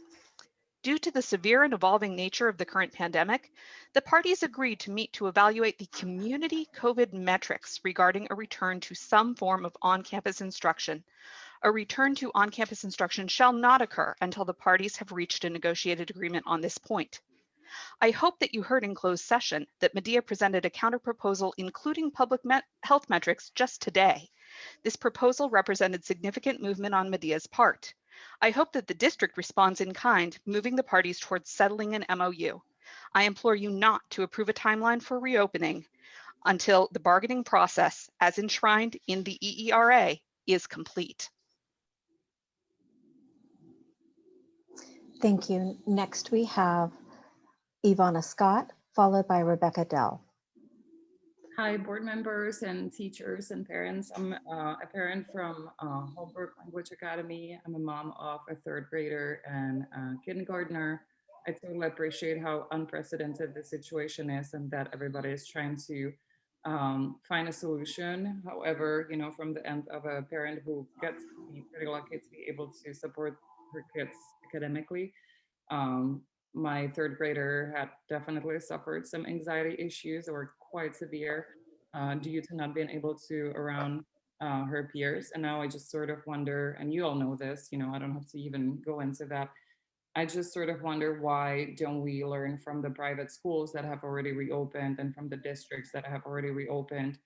Has the district and the board, you know, considered collecting data? You know, I know private schools were testing the entire community who goes to school, the parents, the kids, you know, to see if there is what the infection rate is. And now with when the educators are back. I'm sorry, Ivana, your time is up. Thank you. Okay. Thank you. Next, we have Rebecca Dell, followed by Jill Walson. Good evening. I am a high school teacher as well as a parent of a child in the district. And my concerns with the hybrid plan are less about safety and more about the logistics. The current hybrid schedule is detrimental to all of our students while only benefiting a few. At my site, only 30% of our students have chosen to do the hybrid model. And out of those, that 30%, almost half are honor roll students. So it's not helping our struggling students. This hybrid model is not helpful because it's decreasing our instructional time. It's making an earlier start time for our students, and it's taking away our office hours. Instead, I would rather we have small learning hubs where we can bring our struggling students on campus. My problems are not because I'm lazy or scared. They're not because I'm afraid to do my job. My problem is because this is not best for kids. As a professional with a master's degree and over 10,000 hours working in the classroom, I know my kids, and I know this is not good for them. This is disruption for all of our students with only the benefit for a few. In my classroom, I've learned to pay attention to and to care about all of my students, not just the loudest ones. I think it's time for the district to stop listening to the loudest voices and instead to do what's best for all our students, and this hybrid plan is not it. Thank you.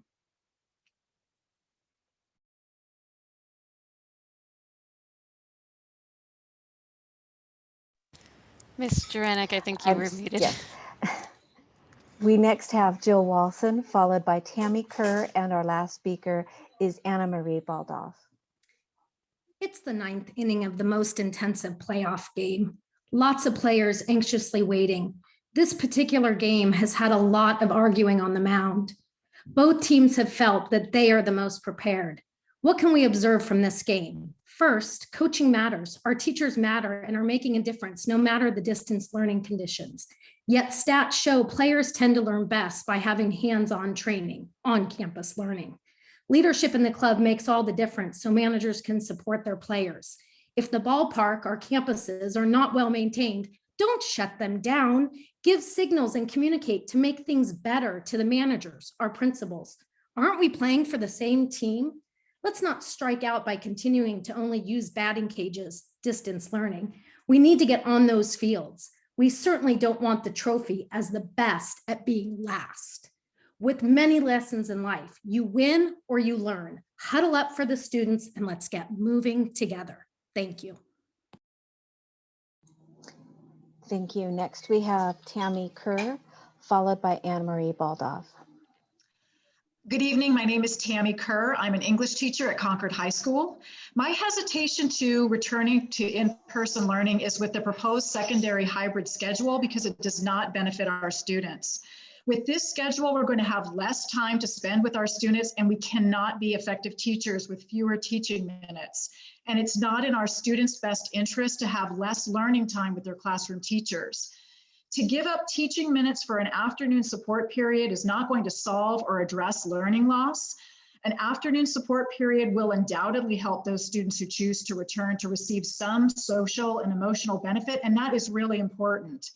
However, most secondary students have chosen not to return for in-person support, and fewer minutes of direct instruction is going to hurt all students. So the hybrid schedule is going to put us even farther behind. And I would ask you to not make us teach with both hands tied behind our backs and allow us to finish in the strongest manner possible as we have been teaching all year long. Some good things are happening. Let us keep on this track. Thank you. Thank you. And then our last speaker is Anne Marie Baldoff, and then we'll be at our hour and a half for our public comments. Hello, my name is Anne Marie Baldoff, and I'm a teacher at Riverview Middle School, teaching Connecting with 105 students every day for the last year with online project-based art classes. As we move from purple tier to red tier to hybrid learning, it's time to move cautiously, safely, following the science, not emotions, politics, money, protecting students, their families, school employees, teachers, their families, while the community is fully vaccinated, not just 10%. No one wants a fourth wave of this virus that's killed 50,000 people in California. Please don't disrupt the learning that is in progress, the relationships built between teachers, students, families, the community in the classroom that has been established consistently for white, brown, Black, LGBTQ students, special ed, ESL students, by abruptly forcing teachers to work at school sites, breaking labor laws without negotiating an MOU. Thank you for listening. Thank you. And with that, that brings our public comment period to an end. Thank you very much, Mr. Anik, for managing all of that. I know it was a lot. Thank you to everyone who spoke and for limiting your comments to 1 minute. I know that seems short, but we did want to make sure that we could hear from everybody and complete our meeting in a timely manner tonight. And please know that when you do send emails and send us information, we read every single one, even if I know I personally have not been able to hit reply to every single one that I've received in the past week, but we absolutely read every single one, and we do post them publicly as well. So doing our best to really hear from the public. All right, so moving on to 9.0 communications. This is district organizations. At regular board meetings, a single spokesperson of each recognized district organization may make a brief presentation. Items are limited to those which are informational. Mr. Anik, And we have Miss Anita Johnson for Medea, and we also have Jane Kawakowski for CST. All right, thank you. Anita Johnson, go ahead. Good evening. Can you hear me? Wonderful. Yes. My name is Anita Johnson. I am president of the Mount Diablo Education Association. The vote you will take tonight is not about a timeline. This vote is about if you will direct the superintendent to violate labor law by directing employees to return to sites before an agreement is reached. The labor law that applies to your situation is the EERA, the Educational Employment Relations Act. Violation of the EERA constitutes an unfair labor practice. Our MOU regarding the distance learning phase, which this board approved and which is still in effect, requires that the terms of the hybrid phase be negotiated before the hybrid phase begins, and that the parties will reach agreement on the criteria to determine the beginning of the hybrid phase. The board should not intentionally violate this or any other agreement, especially while we are actively bargaining the issue. A directive for members to report to sites requires a bargained agreement. No agreement has yet been reached. Negotiations are continuing. Please do not approve a schedule for reopening until an agreement has been reached with all bargaining units. To establish a date for return to sites without settled agreements would be immoral and illegal. Reopening too soon is hazardous. To force people to work in a hazardous environment would be immoral. Medea is fighting for the interests of our students, their families, and their broader community, and the district is fighting against us. Why is the district not taking safety as seriously as we are? Why are we having to fight about basic safety requirements? We must have verifiable and enforceable guarantees. We cannot accept vague statements. The trustees should also not be satisfied with vague statements. We call on the trustees to take our safety seriously and the safety of our students seriously and the safety of our communities seriously. We call on the trustees to direct the superintendent to stop blaming employees and their unions and attempting to shame us for demanding safety. Our heroic bargaining team has committed to spending extra time at the bargaining table to make this happen, to make this agreement a reality. They met with the district's team today and have committed to meeting again tomorrow and Friday and to just stay into the evenings if necessary. If progress is being made, they will meet over the weekend as well. There are many theories about the various reasons that reopening is now a high priority. One suggested motivation is the possibility of receiving $9.1 million in incentive money from the state. Even though most of this money would be spent on the necessary safety equipment and PPE, the additional net revenue could still benefit the district. But no amount of money is worth even one single human life. Another suggested motivation is the desire of administrators to have students complete standardized state tests in person. These tests are invalid no matter where they are completed and are definitely not worth risking human lives. Another suggested motivation is the threat of recall that our board members are facing. These threats are disrespectful and should not be given any consideration. It would definitely be irresponsible to risk human lives out of fear of bullies. The most compelling reason to reopen schools is the reality that some students are suffering due to distance learning.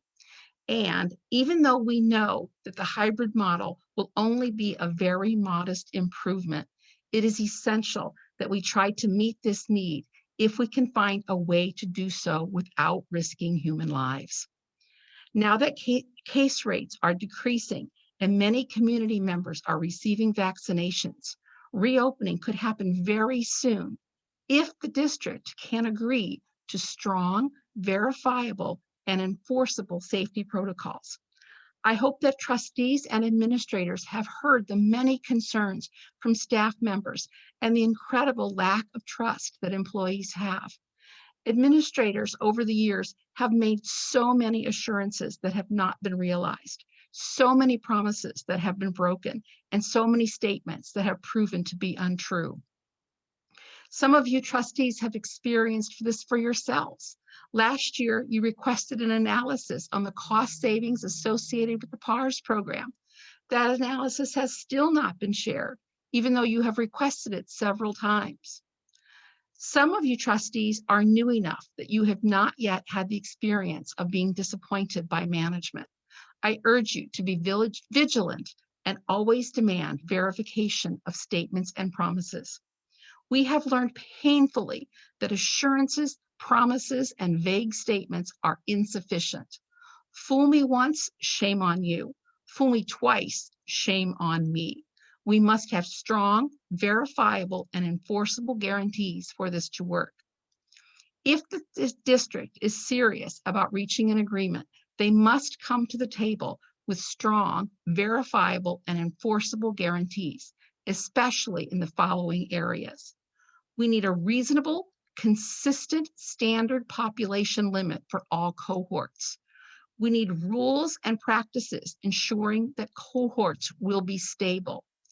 We need guarantees of N95 masks for nurses, SDC teachers, and other members that need them.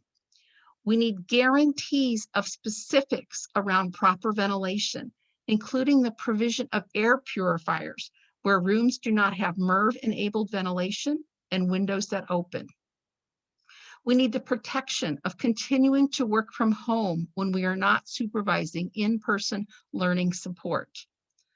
For those of us who are not classroom teachers, we need the flexibility to continue the majority of our supportive students in a virtual mode with the autonomy to choose that support will be provided in person, when support will be provided in person in order to maximize the stability of cohorts.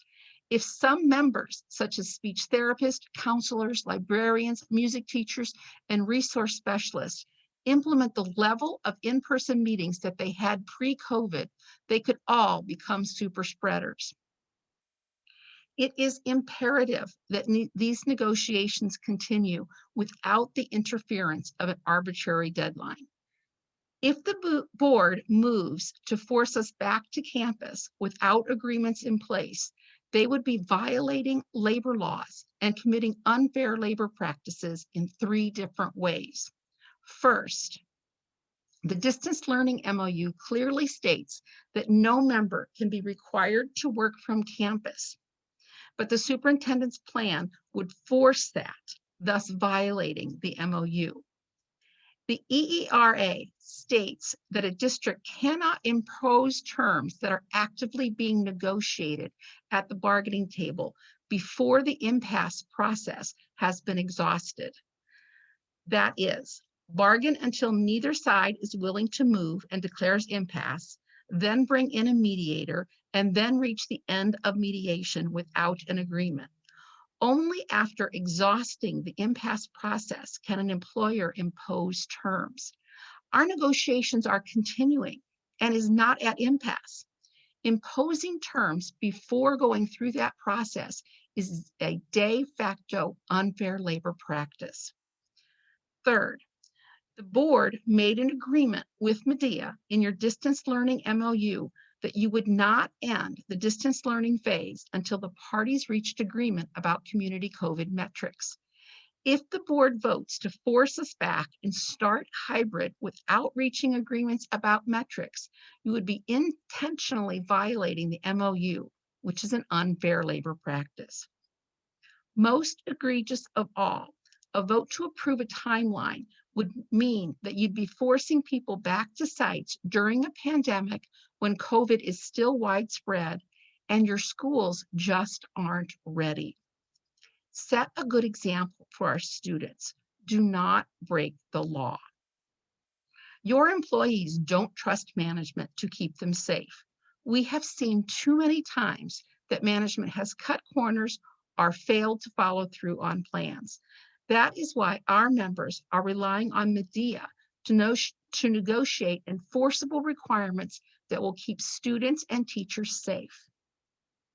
I must also at this time address the tone of communications regarding this issue.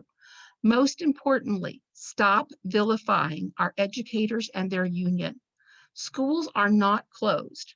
Only access to buildings has changed. Educators have been working hard this whole time, pivoting quickly when necessary and training themselves in best practices as they've become known. Many teachers have observed academic growth beyond a typical year because the distance methods the teacher used were more effective than traditional schooling for some students. Please stop saying that schools are closed. Educators are working hard. Virtual teaching is some of the hardest work of their lives. It is hurtful when administrators characterize this effort as not serving students. Please stop. Teachers want to be back on site and with their students as soon as it is safe. Please stop contradicting the truth that teachers and their union want in-person learning to begin again as soon as it is safe. Secondly, please trust educators and allow them to make their own decisions about the location where they will complete virtual work. Allow educators to continue working from the location that best meets their needs. Many educators have configured technology in their homes, most often using their personal property, that cannot be easily replicated on sites. In addition, there are concerns about Zoom overloading sites' internet connections. Teachers are often booted off or frozen while using Zoom on sites. Please allow educators to continue working from the location that best meets their needs. Please allow educators those that provide pull-out services to assess whether it would be in the student's best interest to do that work virtually. With the limited access to in-person time, pulling students out takes away from that valuable resource and potentially cross-contaminates cohorts. cohorts. Thirdly, please direct management to take the necessary steps to bring all of our sites to their highest safety capacity and to be truthful about the status of preparations. Please don't just talk with administrators. Please talk to teachers and other employees and ask them if they have what they need and if their room is ready. For example, our members are receiving conflicting information about air filters on sites. Administrators' statements range from a broad assurance that all systems have MERV 13 filters installed, while others admit that some filters are on back order, and others explain that some systems won't take the level 13. Similarly, although best practice is to have all windows and doors open, some members are being instructed to not have them open for more than 10 minutes because the site's air system cannot work to their full capacity. Can you see how this must feel for employees who hear contradictory statements? There are still many issues still to be resolved in bargaining. We must have strict, verifiable, enforceable protocols. We are committed to spending time to work out these details. The vote you will take is not about a timeline. This vote is about if you will direct the superintendent to violate labor law by directing employees to return to sites before an agreement is reached. I would like us to work together in the best interest of our students and families. Before I close, I would like to take a point of personal privilege and commend Dan Reynolds, our executive director. Dan has done outstanding work in these challenging times and is dedicated to the health and safety of every child, every school, and every community.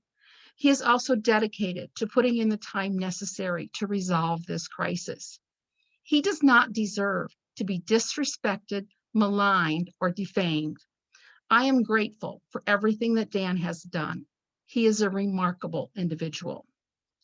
I also commend our Medea bargaining team, Eric Clifton, John Hallquist, Julia Jameson, Linda Ortega, Sharon Simoni, and Laura Quinn. They are doing incredible work under very stressful circumstances. Thank you, bargaining team.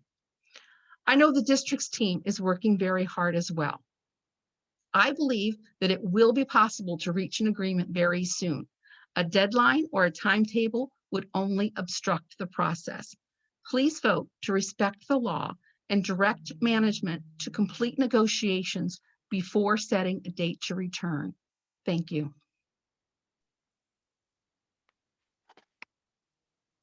Thank you, Ms. Johnson. Ms. Jurenek, we had one other speaker, is that correct? Jane Kwiatkowski. Go ahead, Jane. Thank you. Good evening, board members, Superintendent Clark, staff, and visitors. I am Jane Kwiatkowski, First VP for CST Local 1 Union and the Registrar at Concord High School. Our members have been calling me for the last couple of weeks since this edict came out, asking how we will be addressing the protocol for visitors on March 19th's open campus. This is just one of many questions I've got, but it is something that is important.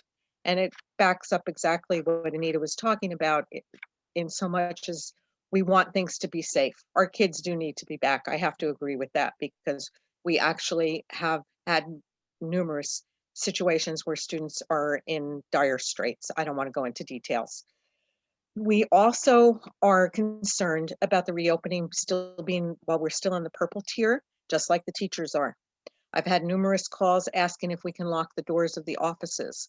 I have not answered that because it's not my place to answer that, but I do understand the concern. Actually, in our MOU meetings, we have asked for, and hopefully it will stay there, being granted that we can have signs up saying there will be a limit to how many people can be in the offices. So CST is working here, but we do agree with what the teachers' concerns are, most definitely. The last thing I want to address this evening is in reference to Article 11.2 in the agenda tonight. We want to remind all that the CST contract is in place and in effect and does not allow for any layoffs or elimination of positions during its current term, which does not expire until June 30th, 2021. As I said, we see that there are potentially 2 cuts of positions on the agenda. and we respectfully remind the board that they should not be listed nor voted upon as it is in direct violation of our contract. Thank you for your time. Thank you. All right, so did we get all of the speakers under district organizations? Were there any more? No, I believe that was all. Okay, thank you. Thank you very much. Ms. Kwiatkowski and Ms. Johnson for speaking to us tonight. All right, number 10.0, recognitions and resolutions.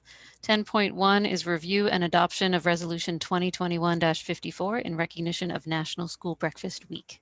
Dr. Clark.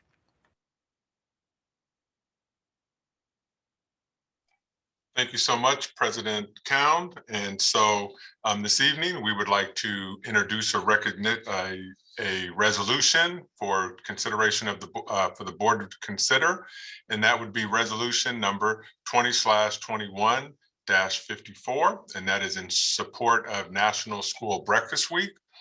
And so a resolution celebrating National School Breakfast Week. School districts around the nation will celebrate National School Breakfast Week from March 8th through March 12th, 2021. Whereas the National School Breakfast Program has served our nation admirably for 45 years through advanced practices and nutrition education. Now, therefore, be it resolved by the Mount Diablo Unified School District Board of Education that it celebrates National Breakfast Week from March 8th through March 12th, 2021. Done in meeting duly assembled the 10th day of March 2021. It is now in the hands of the board. Thank you, Dr. Clark. All right. And I do see Mr. Machi on the call, but I'm not sure if he was planning on speaking on this. So if he doesn't pop up, then I'll just go ahead and leave it up to the board. Okay, I'll open it up to the board for a motion. I would make a motion that we approve resolution 20/21-54 in recognition of National School Breakfast Week, just in the nick of time. Second. Thank you. All right, a motion by Vice President Mason, second by Trustee Mayo. Is there any discussion on this item? Trustee Nzewi. Breakfast is my favorite meal. I got married in the morning so that I could have a brunch reception purely for that reason. But I'm also very passionate about school nutrition in general and how it fights hunger in our communities. And school breakfast is no different than having school lunch and whatnot. But breakfast is often, well, across the country, it's underutilized in school districts, often because it's only offered before school. So in this, as we recognize School Breakfast Week, I hope that we can encourage our school campuses to incorporate breakfast after the bell, because that is shown to increase participation with kids, families who really need it. It can look many different ways. No Kid Hungry finds that the best way, the highest participation, is breakfast in the classroom. And that can mean breakfast is brought to the classroom and eaten, and on average, it takes about 15 minutes. Another way is grab and go to the classroom, which means as students arrive on campus, they can grab a breakfast and eat it in the class or eat it later. And then what really works for middle and high school students is second chance breakfast. So like in my day, the snack break, I don't know if it's considered that now, they get a grab and go breakfast and it's a time to socialize and whatnot. And then finally, universal breakfast is the best because everybody eats. And it's just the thing to do. It's just breakfast is at school. So those are my recommendations to our campuses to try and increase breakfast participation in the future. Thank you. Thank you so much, Trustee Nzewi. And I know a number of those items that you mentioned are things that we actually do at our sites. And I see Mr. Maki, if you want to speak, go ahead. Thank you. Yes, we do. I'm a firm believer that the second chance breakfast is the best model for us to work with. The traditional breakfast model, and I've done this for years, because it's very stressful for parents to get their kids to school on time and actually get to, breakfast during that period. And so that first, that first recess bell, that first opportunity the kids can actually go out to the playground or make a choice. Do I want to go to the playground or do I go on to have a breakfast?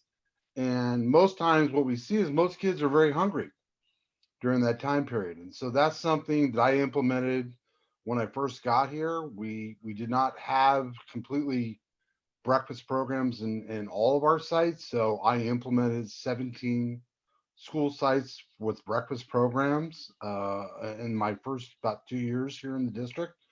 And so it's been proven to be very successful. I think when we go back to the regular school year, it's going to be very different.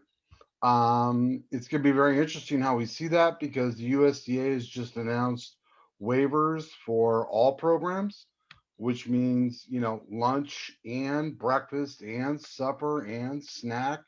And so I think we're going to have a great opportunity to be able to, provide food service or meals to our students when they come back, whatever that model is, in person or hybrid or whatever the case may be, to all students.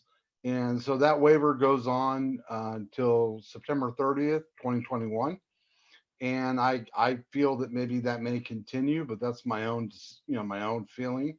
But the breakfast after the bell or the first recess has been the most successful program that I have seen and has generated a lot of opportunity for kids to get meals during the recess because they're hungry.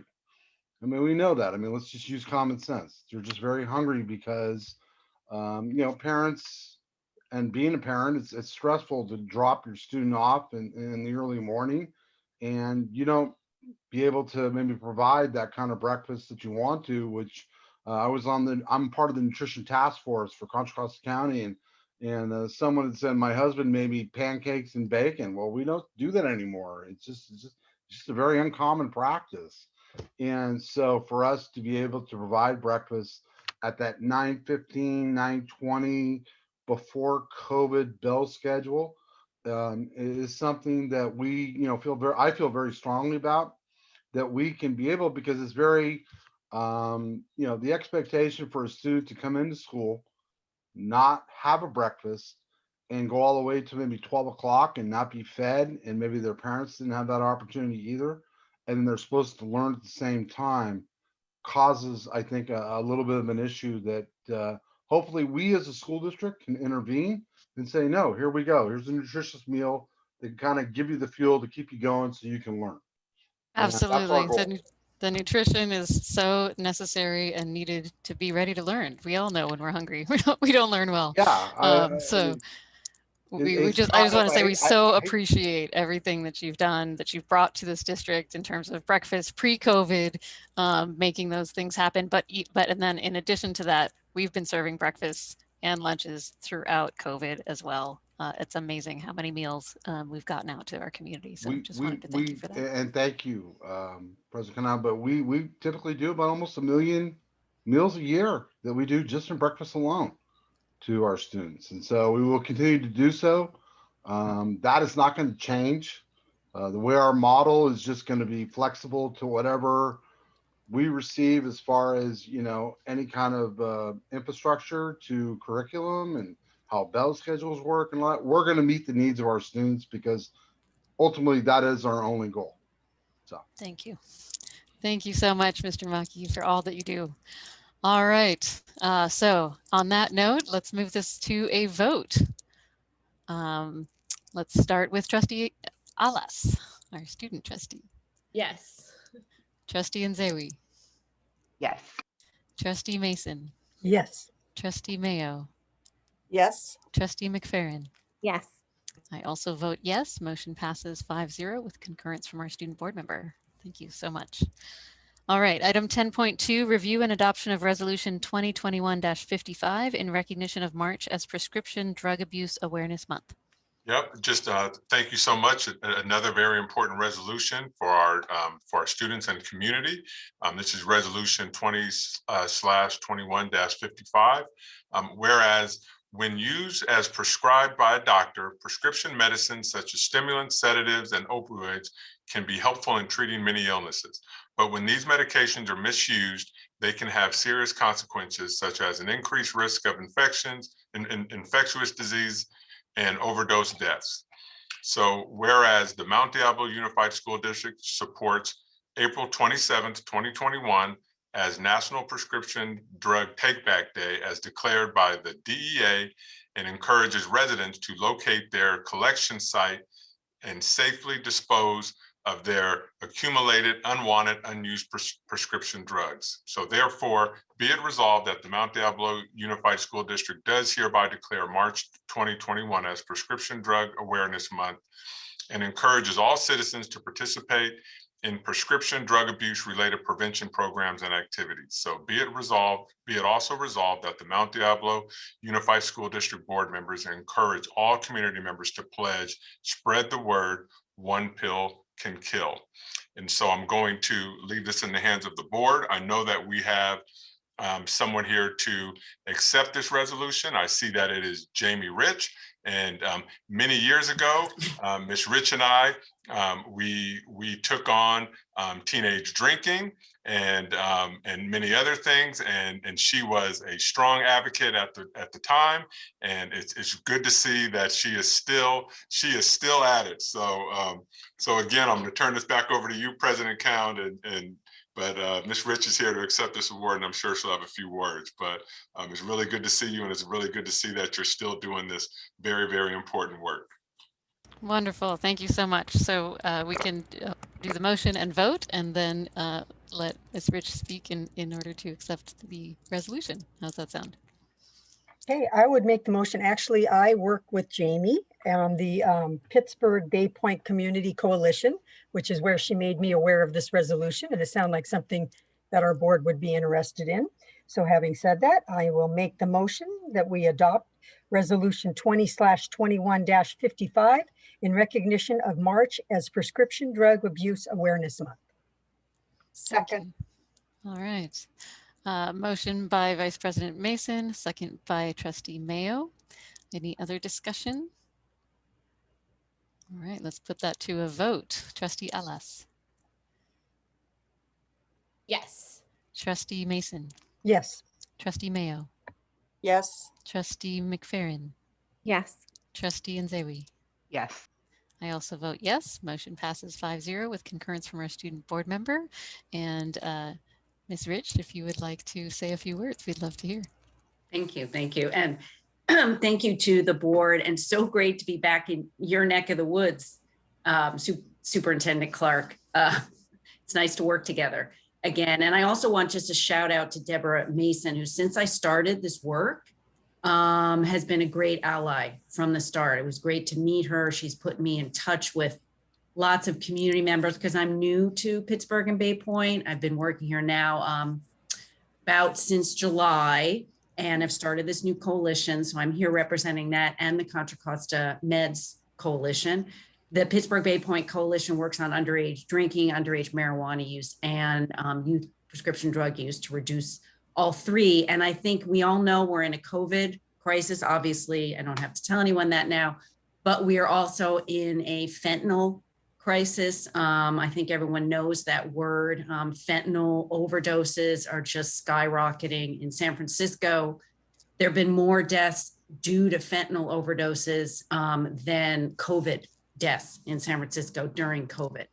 And there was a story recently of a 16-year-old in California who via Snapchat ordered a Xanax that was laced with fentanyl and then died. So it's unfortunately easy for our young people to get, too easy, and they don't know what they're getting. So that one pill can kill it. It's kind of scary with fentanyl out there and people don't know they're getting it.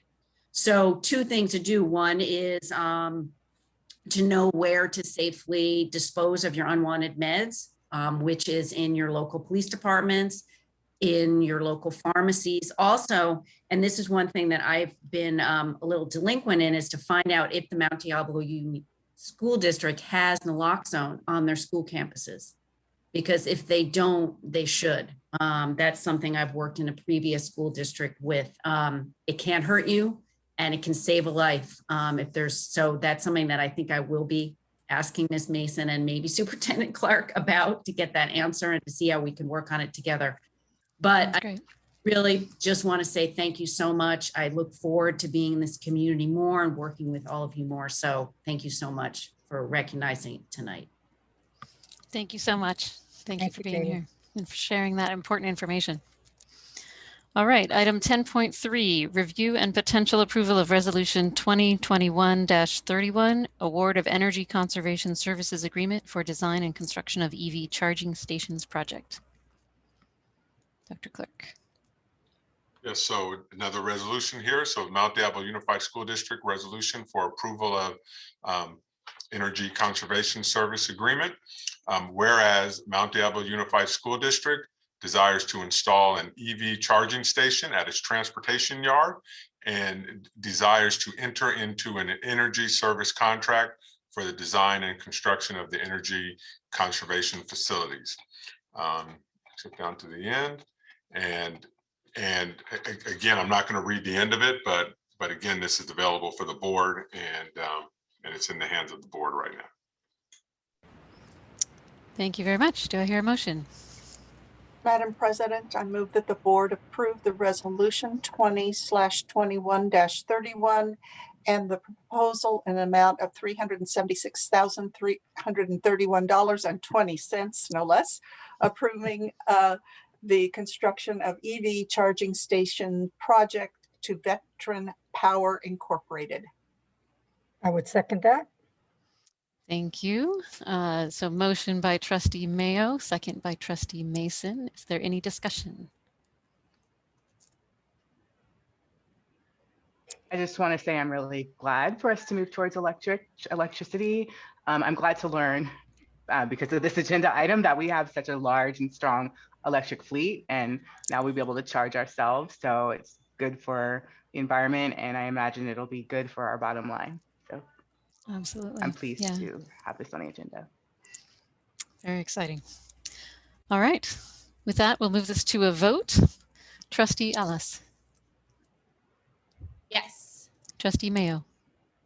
Yes. Trustee Mason. Yes. Trustee Nzewi. Yes. Trustee McFerrin. Yes. I also vote yes. Motion passes 5-0 with concurrence from student board member. Thank you so much. Item 10.4, review and potential approval of board resolution 2021-51 for personnel with variable term waivers. Dr. Clark. Thank you. I'm going to have turn this item over to Dr. Rubio.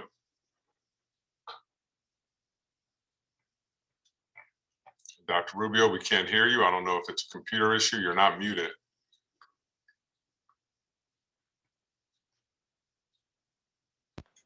Sorry, let me, how about now? Yes? You got to turn it up. We can hear you a little bit. Let me just increase the volume. Okay, I'm going to speak really a little bit louder until I can get to the background. Sorry, thank you. Item 10.4 is for your review and potential approval. As you know, we do sometimes need to give additional time for individuals to properly complete their credential. So we have one individual tonight for your consideration. Thank you very much. Do I hear a motion? Madam President, I move that the board approve the variable term waiver resolution 20-21-51. I apologize. No problem. I'll second that. Thank you both. Motion by trustee Mayo, second by trustee Mason. Is there any discussion?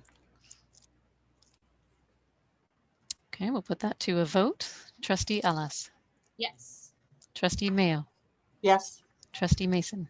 Yes. Trustee Nzewi. Yes. Trustee McFerrin. Yes.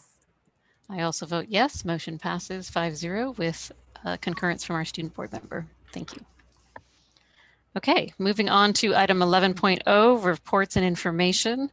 As was stated earlier, the item 11.1 has been removed from the agenda at this time. So we'll move on to 11.2, review the increase and decrease of classified personnel full-time equivalent for the 2020-2021 school year. Yes, and I'm gonna have Dr. Rubio take this item. Great. Can you hear me? Yeah. Yes. Okay, great. Sorry, I'm messing with my computer trying to make sure it's working. 11.2 is for your review. It's an informational item. It does just represent right now, as you know, sometimes in the course of the month, schools make changes on their sheets regarding their documentation for their budgets for the remainder of the year. This is not an action item. There are no people, some of these positions are vacant, so they're not a layoff. So if there's anyone who would be laid off where there's an agreement not allowing that, that would have to come back to you in July. So there are some schools currently making temporary changes as they're doing their budget planning. Okay, thank you, Dr. Rubio. Sure. So there's no action needed. Were there any questions or discussion on this item?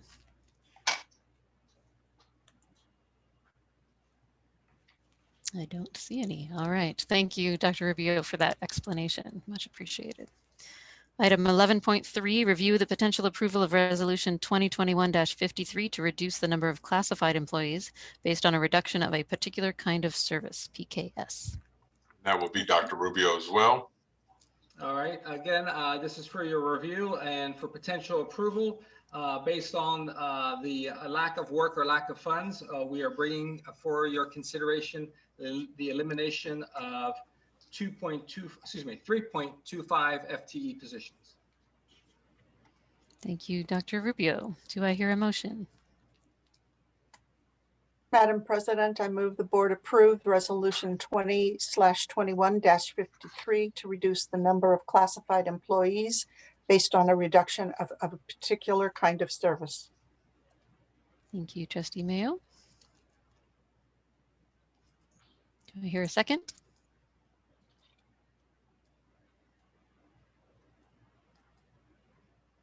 I will second the motion to move it forward. So motion by Trustee Mayo, second by Trustee Cound. Is there any discussion on this item?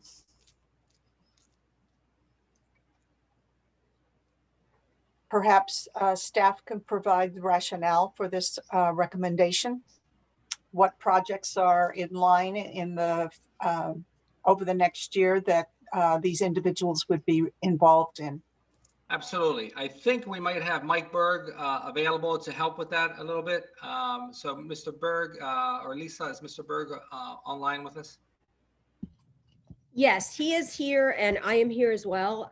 We've been taking a look at not only the projects in Measure C, but what is currently planned with Measure J. And Mike, I see you. You want to go ahead and jump in? Yes, as Dr. Gonzalez alluded to this, part of the fiscal advisory service I'm providing is to look at staffing and funding sources, and specifically as it pertains to funding sources. One of the issues that has been of concern, I guess is the best way to put it, is that as we looked at your bond program and the funding of these particular positions, the funding source is one of your oldest general obligation bonds. Those projects, for all intents and purposes, have been completed. So at very least, the funding needs to be changed. But more importantly, if the funding were to be changed to one of your other bond programs or the Mello-Roos, for example, there isn't enough work in the queue based on industry standards, based on my assessment, to support 3 full-time positions of construction management. Frankly, there's just barely enough work to support 1. Part of what we've been looking at, rather than reducing force, is accelerating the process and accelerating the workload so we can fill up their time. Nobody is, looks favorably at just reducing force when we're talking about human lives. Frankly, however, your district is in a position right now where there is a needs assessment that has been done by LPA architects. However, that assessment needs a tremendous amount of work. It is just that, it's an assessment.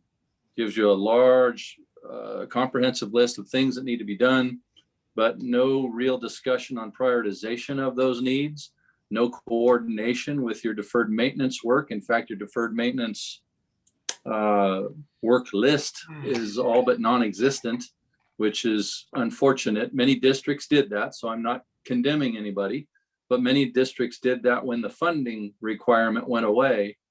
However, it's still wise to have a deferred maintenance project list and work plan, because those are your long life cycle items like air conditioning, roofing, paving, painting, carpeting, etc. You still need to know what your assets are, and you need to know when and how to plan to fund those things. That work product doesn't exist. And so without that work product, without prioritization of the master plan, without coordination of, for instance, what is known in the industry as the break fix analysis, which means how many work orders do you get on like kind projects on a day-to-day basis. Those three things together, a needs assessment, a deferred maintenance plan, and your maintenance management system, need to be melded together to create a really comprehensive plan to wisely spend your community's funds. Your community entrusted you all and us to steward those funds. And at this point, it would be very difficult to commit to putting 3 people to work full time because the workload is just not organized. And it's not a criticism, it's just a fact. And so the point of all this is you're at least a year away from being able to do a substantial amount of work. You'll do some roofing projects as you've done each summer. Yes, I understand there's some fencing projects in the queue and some landscaping projects in the queue, but those are the kinds of things that one person can easily do. And I speak from personal experience. I've managed in my career over $600 million worth of projects. And I've had 1 or 2 construction managers at a time at any given time with adequate support staff. And so without belaboring the point, you don't have the workload, and I don't believe you can accelerate or organize a workload quickly enough to justify keeping the staff. There was some conversation, some concern about this was a move to eliminate district staff and hire or outsource to construction management, contract construction management staff. That's not at all the case. I am, and Dr. Gonzalez, as I understand, is a firm believer in district staff, but we're also a firm believer in being good stewards of resources and right sizing when you need to right size, and then staffing back up when the work is available. But I would say, without exception, you're easily a year away from being able to accelerate to even justify a second construction manager, let alone a third. I have a quick question. Go ahead, Trustee Ellis. Are we anticipating then that we're going to bring these positions back once the workload accelerates, or we're just cutting? Or is that not something that we're anticipating? No, that would be the plan. Okay. When we get to the point where we have enough work to justify a second position, we would bring that back. If sometime in the future, we were able to obtain additional bonds and have hundreds and hundreds of millions of dollars worth of additional work to be able to justify a third, absolutely. But we're a long ways away from that. So what I hear you saying is that a construction manager role is more like if you're building a brand new school, something that's a much bigger project than what we're talking about. Even though we're talking about a lot of projects, we're talking about roofing, fencing, landscaping, and painting that has been happening every summer. In addition to athletic fields and other things that we have important needs for that are on the list. Still, only one person is needed for that. That would be my recommendation. In my experience in a couple of my past districts, I've had one project manager construction manager who could easily manage the design, the oversight of design, because again, you have architectural and engineering professionals. They're not physically working on that. So they manage or they oversee the design, they oversee the bidding and advertising and bidding process, and then they oversee the construction, but they're not standing there on the site. You have contractor superintendents, you have a division of state architect inspector, you have lots of oversight on the site. So what they do is move from project to project to project each day, and they check the status, they check for any problems, and they move to the next. One particular project manager I've had in the past who's terrific, he's a staff project manager in the Central Valley area. He's managing $70 million worth of projects right now, a new elementary school, a large CTE program at an high school rather, addition of some portables at 2 or 3 different sites. That's not unusual at all. And the good news is, again, not to condemn the folks you have tremendous folks. Your construction managers are all highly qualified. You just have too many. The fact that they are so high qualified gives us even more confidence to make the recommendation, because they're highly competent and highly capable of managing a large volume of work. Okay, so just for reference, you were talking about the amount of dollars of projects that one person can do.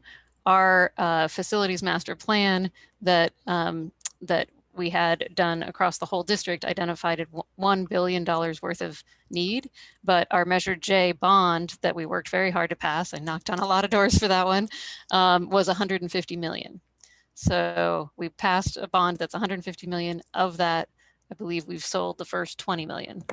So that in terms of active projects, we have 20 million to work with at the moment. Right, which is a very small quantity. And then more importantly, that coordination of the different needs and plans that I talked about, those are also, that's the essential work. You've heard of going slow to go fast.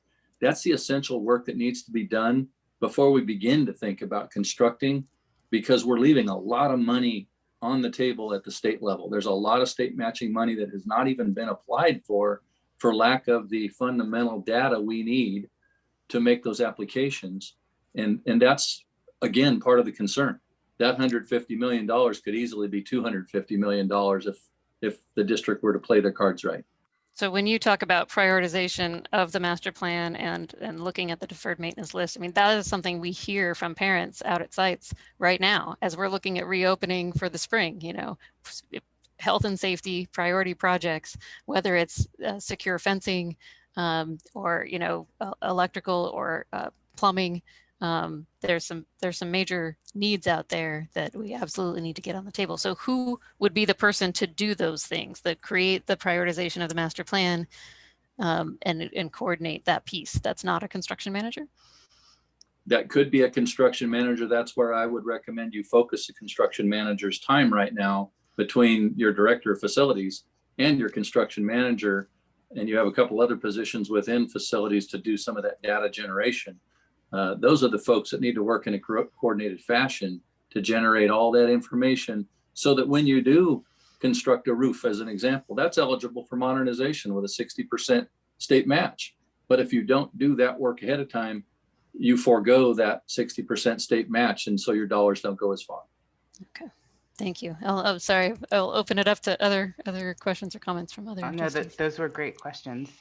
I'm just curious, how did we get oversized in the first place if we didn't have a plan for deferred maintenance and all the other things that would have required perhaps 3 construction managers? If the plan, it sounds like, or am I understanding it correctly that we're at this position today because we didn't plan well as a district for future projects? I'm not in good position to tell you how you got here. I am in good position to tell you where you are and what I would recommend you do to move forward more efficiently.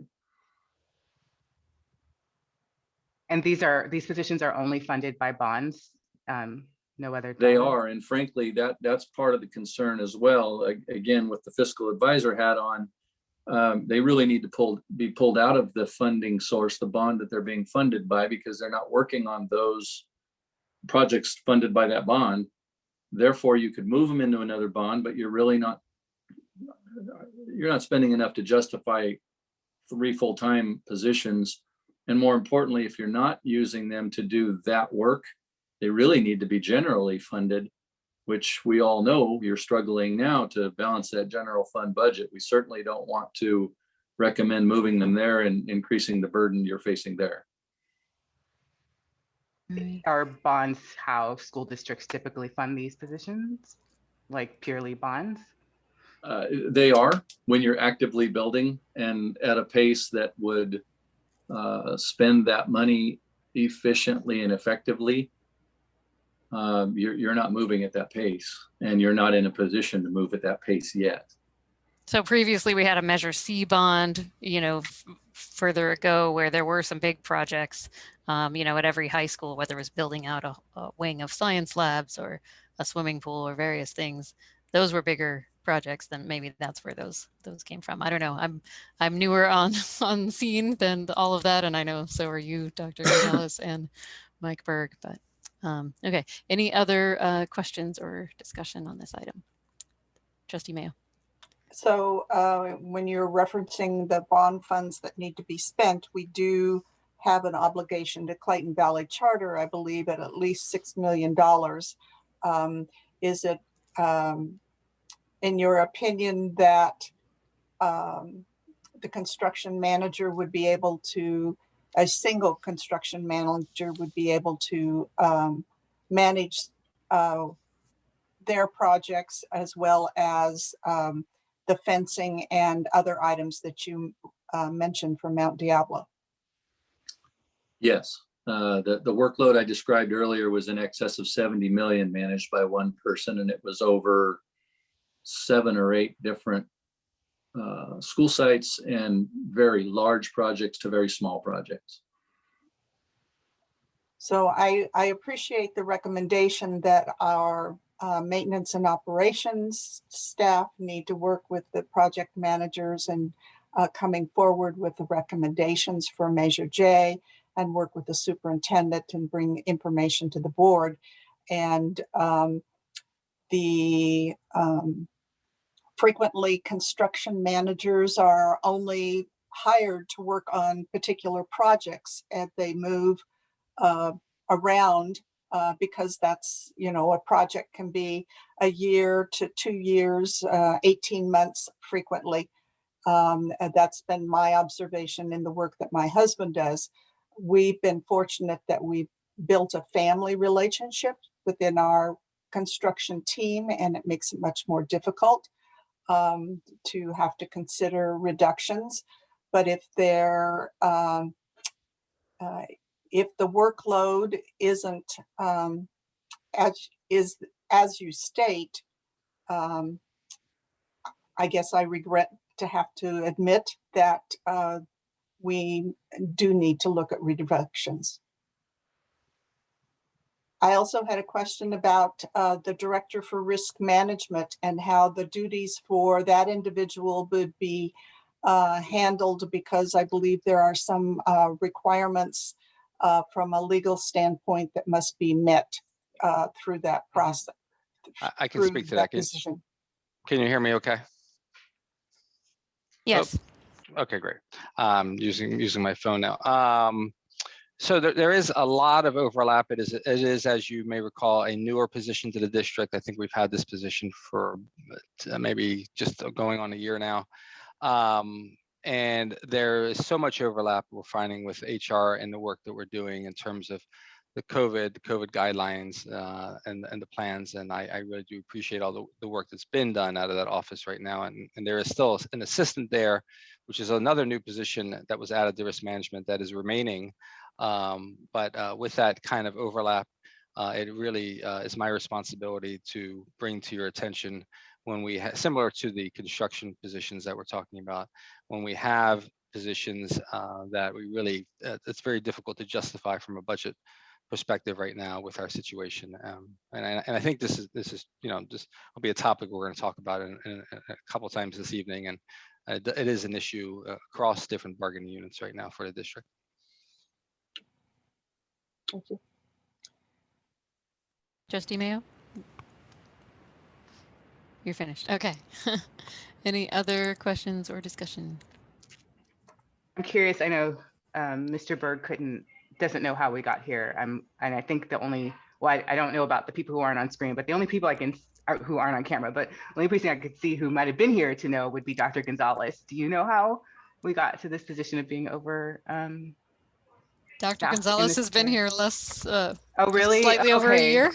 So no one here has the institutional history on the Well, top of their Trustee head. Mayo. Trustee You have Mayo. to remember that with the Measure C 2010, by the time we were finished, we probably had over $500 million worth of projects.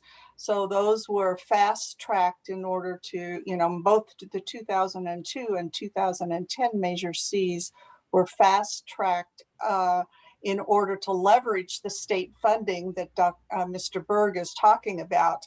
And that's how we were able to achieve the greater value and return to our district. Yes, if you want to lay blame and point at someone that's the longest person on the board, it's my fault for not recognizing and figuring out. That was not blame. That was just knowledge that you may have.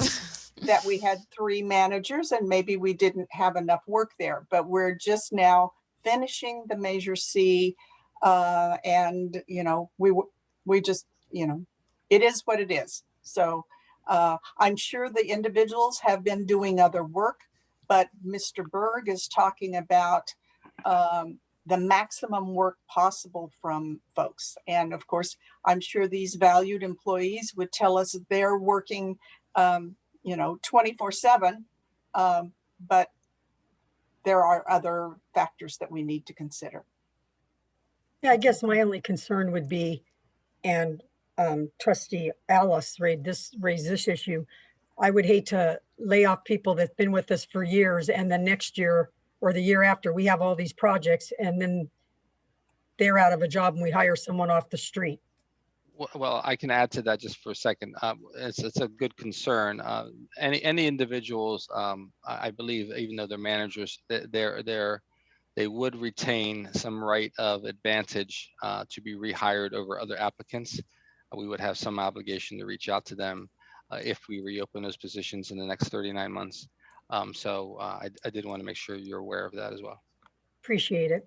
Well, I could maybe support 1. I can't support 2. That's just my personal opinion. So Out of the construction managers that we have, how do we then choose who it is that gets laid off? It is because they're management. It's not an issue of seniority. So that will be up to Ms. Gonzalez and her staff to figure out. So we have a motion on the table. So I guess we put, excuse me? Who made the motion? You did. You made the motion and I made the second, and this has been the discussion around that all this time. So I think we move forward with the vote, and then if it doesn't go forward, then we explore an additional motion. Yeah, okay. All right, so moving forward with the vote, Trustee Alas. I'm going to vote no on this resolution. Okay, thank you. Trustee Mayo. Yes. Trustee McFerrin. No. Trustee Nzewi. No. Trustee Mason. No. Okay. Looks like motion fails regardless of how I vote. So let's see. So I will vote yes. How about that? So now the motion failed 2-3 with a recommendation of a no. So is there an alternate motion that someone would like to make?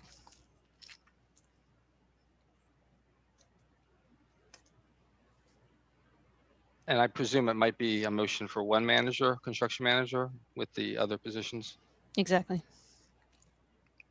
And as the board knows, we are trying to be fiscally responsible. So I understand the hesitation about the number 2, Member Mason. I just, staff is asking that for the board support to make these changes if we can. Well, we keep saying that, but then I've been arguing all year. We keep adding positions. I'm like, why are we adding positions? We're supposed to be in the cutting mode. And then all of a sudden, here we're at the end of the year and we're going to start cutting. So. All right. The director of risk management was a new position a year ago. And if there's a recommendation for that to be cut, I can understand. I appreciate that we are looking at management positions, because that is often, we make cuts in other places, but not in management. So if there are areas where we can cut in management, I do think it's important that we carefully explore that. At the risk of being shot down a second time, I'll move that the board discontinue the services for the Director of Risk Management, 1 position, the Construction Manager 2, 1 position, and a Campus Supervisor, 0.25, for a total of 2.25 FTE. Thank you, Trustee Mayo. Do we have a second?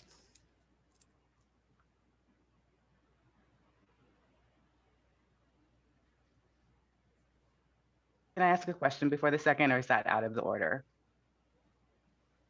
I'm not sure the rule.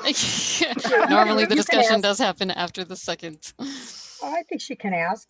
I'm Okay, not go sure. ahead, go ahead. I know, I'm sorry. No, But go my ahead. question is, as I'm thinking about both motions, is that as we all know that there's a lot of deferred maintenance. And I know we can't plan for money that isn't had, but today Congress just passed the American Rescue Act, which has gobs of money for everything. I have no idea how much it has for public education or what states can do with that. But I just wonder if there are opportunities I understand it's unbooked, unpromised money, but can we think ahead to what are the improvements we can make, especially to our buildings around making them safer in general and better in general because of these opportunities of funding potentially, that then we would need these types of skills in our district. That was my question. So I appreciate your question, because we do need to plan and consider that, and we'll know more when the information comes from the state around the bonds. But any construction we will do, we'll probably have to go through the State Department's Office of Architects, DSA, for approval, and that process will take over a year. And in the meantime, there won't be the projects to manage. There may only be the projects to help organize.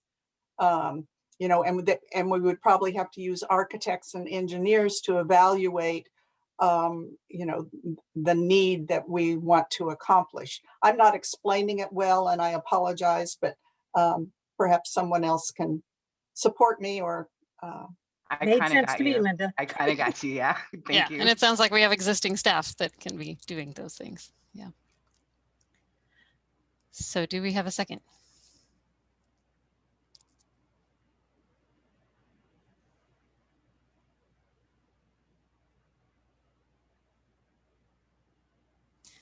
All right, at the risk of being voted down again, I will second the motion so that we can at least have a clear vote on this.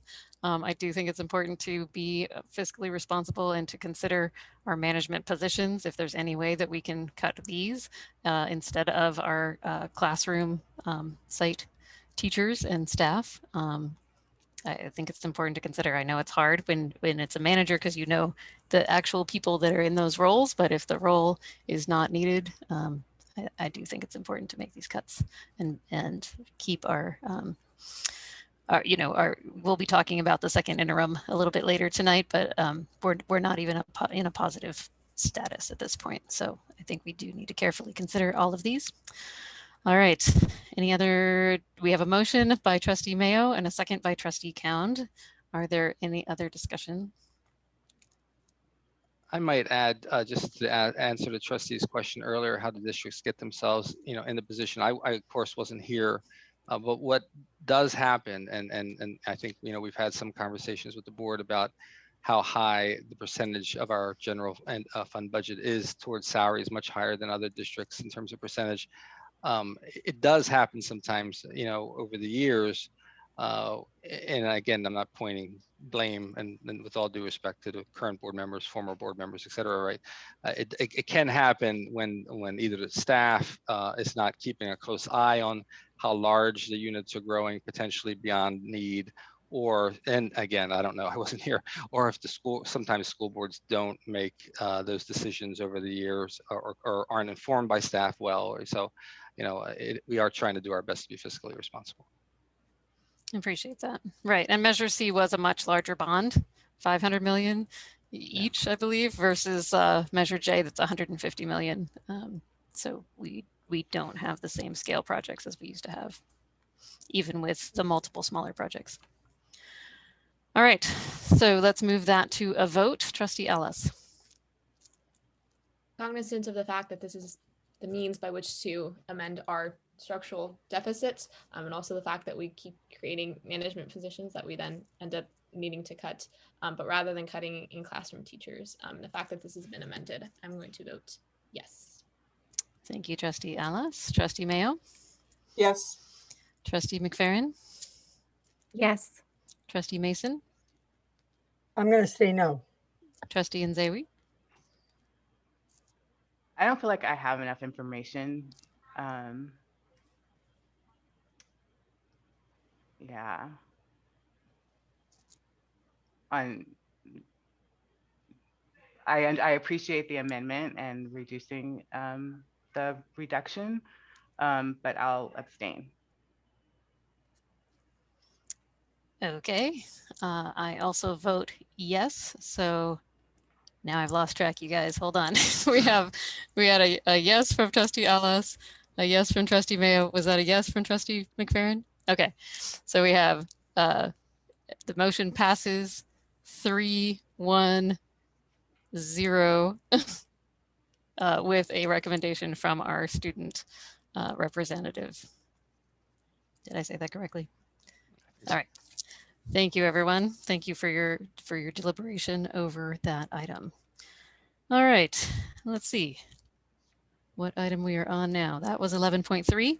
Moving on to 11.4, review and potential approval of 2021 Resolution 2021-52 to reduce the number of certificated employees based on a reduction of a particular kind of service, PKS.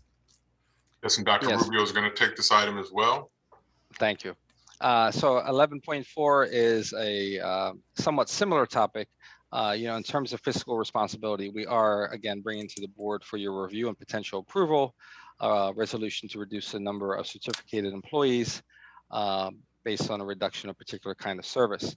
I would like to add on the front end that I know and have been informed of some of the history. I know that every January for 20 years, I was told, I don't know if that's accurate, but all of the administrators would get a notice every year. You may be, you may lose your position, you may be transferred. I know that there's a history in the last few years of a lot of layoff notices and then a lot of rehiring. So my responsibility, as far as I was concerned in my job with Dr. Clark and HR, was to be very meticulous, to not come here with a number that's inflated. We are only asking for what we think is the most fiscally responsible information and decision that we are recommending as staff. I want to say a big thank you because through some outreach and I like the survey, I want to thank the 1,350 Medea members who responded to our request for information regarding their intentions for next year, because thanks to some of those teachers who even up to last week and responding to our calls, because we know how they felt from the survey, that they put in their resignation paperwork or they said, yes, I'm moving out of state, I will give you my resignation now. That helped us even reduce the number more. So this is I want you to know that we spent a lot of hours being very meticulous. This is not an inflated number. We are trying to be, our staff under Dr. Clark's leadership, we are doing our best to be strong stewards of the budget. And so we bring this for your recommendation. Thank you, Dr. Rubio. Just also to clarify, because we have new board members this year, I remember this being new to me at that time. When we have to list people, positions. We have to list these positions by March 15th of this year to be able to let them know that the layoff could possibly happen, right? It's a required notice by the state that we do that by March 15th. If we decided later to do a layoff, we would not be allowed to if we had not noticed at this point. So these are not the layoffs themselves. These are the notice that there could be a layoff. Am I saying that correctly? I think that's a very accurate way to describe this. Unfortunately, state law is not really quite aligned to help school districts make these decisions in the best way. So, employees and districts have, and the budget revise doesn't come out until May from the governor. So, right, but the law also requires us by March 15th to have in certified mail a notice of a release just in case that is going to happen. So we do have to notify. Otherwise, if the budget situation worsens or changes, for example, we won't be able to do anything past March 15th. So if the budget situation improves between the federal government and the state government, then we could revoke these basically, and not, rather than turn them into actual layoffs, we could choose not to act on them, and Correct. people would keep. Yes. And in fact, another example would be, although teachers are not legally required to tell us their plans by state law until June, there may be other teachers who let us know later, okay, I finally feel comfortable in sharing, I am retiring. So that allows us to, again, go back and by seniority, which we've agreed to the rules and or tiebreaker rules that you approved last time, to go by seniority and say, great, 3 more people have said they're retiring. Let's go back to the list. Who can we bring back? Okay. Just to be clear, President Khan is saying, this is how I understand it, is that what we are approving tonight is to give notices, which would let people know that they may be laid off. So it's still uncertainty for those people. Right. It's not to be taken lightly at all. Right. So I just want to make that clear. I understand that this vote tonight, this discussion and everything isn't about that we are certainly laying off this many FTEs. It is that it is giving us the ability to do it should we find it necessary. Right. Yeah.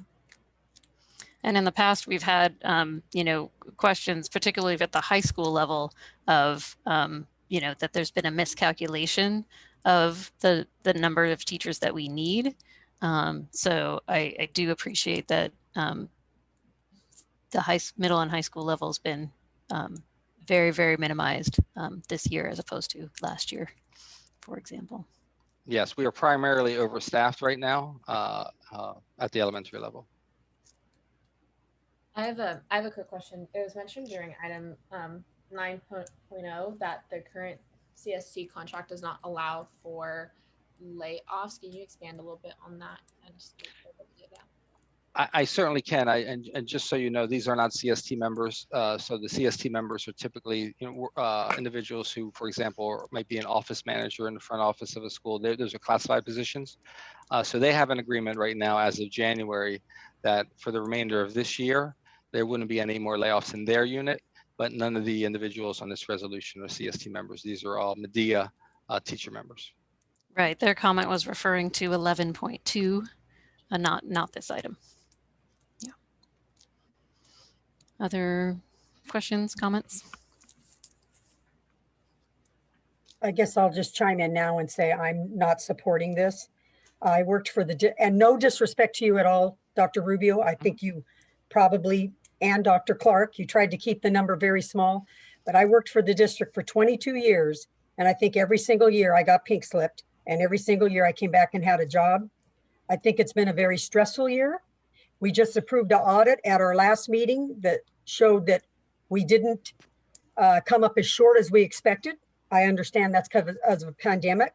I have no problems making draconian cuts when they're necessary, but I just feel to put these 38 people through this with everything else that's been going on this year, I'm willing to be wrong and have to make harsher cuts next year if it looks like we're way overspent. But I think with everything I've looked at, with all the numbers, with what got voted on today, as Trustee Anzali said, I don't think that keeping these 30 people on, even if we're overstaffing, is going to hurt us all that much when we look at making cuts the following year. So I'm a no on this. I'm going to agree with that. And I remember Trustee McFerrin, you were in a similar position where you were pink slipped and went out and had to find, you were in this position of instability and went out and had to find a new job in a completely different district. Right now, again, not really something I want to see my teachers going through. I remember sophomore year, my French teacher got pink slips, and then had to go through the stress and anxiety of trying to find a different job or have a different job lined up without even knowing if she was actually going to get laid off from being a French teacher at Northgate. So yeah, I agree with Trustee Mason on that one. I absolutely understood. Just to add to the board members' conversation and for your discussion and consideration, there are strong implications. This does have a negative effect if the board doesn't take action for the following year. So assuming our numbers are correct, I know that, the numbers didn't turn out correct before, and we had the big PARS retirement last year, et cetera. If the board doesn't take action, the budget impact is much larger for the following year. So I just want you to be aware of that and your consideration. And again, Dr. Rubio, this is not a reflection on you or Dr. Clark, but I asked in December to see how well we did on the cuts we made last year and on how well we did on the PARS program. And to date, I have not got an answer. So if you're asking me to make cuts, if you're bringing cuts forward, I need to see if we were even successful last year. And again, that's not on you. You weren't here last year. No, I understand. I guess the reason, and I apologize that you didn't get the information you wanted. We did end up, as you probably know, bringing back most of the people in many of the areas after we had such a massive retirement situation. I just am not sure last year with that situation is a kind of I wouldn't say it's an apples to apples comparison to where we are right now. We don't anticipate doing anything like that. So that's the only reason I would ask you to consider it may not be a good comparison, but I'm sorry you didn't get that information. So that what we're missing here, in addition to the reduction of service, is that some of these positions are funded by parent clubs or PTA, and the PTAs, because they have not been able to raise funds during the course of this year, can no longer support these positions going forward. So the district will assume full responsibility for the position, for the funding for these positions when these other groups have been funding those positions during this year. That's correct. Or we'd have to take the money from the school sites. Or you'll take the money from the school site budgets. So that again will affect the individual school sites. I recognize it's challenging. There were a couple of years where we didn't do pink slips. I seem to recall during one, Dr. Myers' term with us as superintendent, but then we did need to do reductions afterwards. And when we did the projections with our budget a year ago and the year before, we know that there's going to be a dramatic need for budget reductions that's coming forward. We're continuing to push the reductions down, and we're going to get caught at some point in time where there's not going to be a point of return for the district, and I'm concerned that we might end up in receivership. I recognize that it is very painful, but I'm confident that staff has done good work in trying to bring forward the most appropriate recommendation to the board. We've had nothing but continual conversations around make the number as small as possible. So I want to believe that the staff and the personnel department have brought us the numbers that are most important for us. And we also know that we've had dramatic decline in enrollment at the elementary school level. And without a guarantee that those parents are going to walk in the door, it's just not responsible for us to maintain the positions. And I'm sorry, I was going to add the other. I just want to just jump in real briefly, and I'm going to let the board, this is really your guys' decision, but there's a reason why we received the county letters after our first interim, second interim, after our budget, and they identify our declining enrollment, and they talk about that it's a concern to them, and that they are watching this, that they are watching our budget. And there's a reason why Mike Berg is in this district, and it is because in the past, and again, no blame and no fault of whatever, we have not kept up with the ratios of staff to our enrollment. And so again, the number one priority of the superintendent is to make sure the district, first of all, is physically solvent. And so this is my responsibility. And I, work very closely with staff to make sure that we are bringing accurate information to the board. I understand that, we hear it constantly about sins of the past from whoever. And again, not to point fingers or whatnot, but at some point, we need to move forward, and we need to embrace the future of this district financially, and make sure that we're physically solvent. And I know that Mike Berg will tell you that just because we are getting an influx of one-time money, we do not have the ability to carry extra staff members that the enrollment does not justify.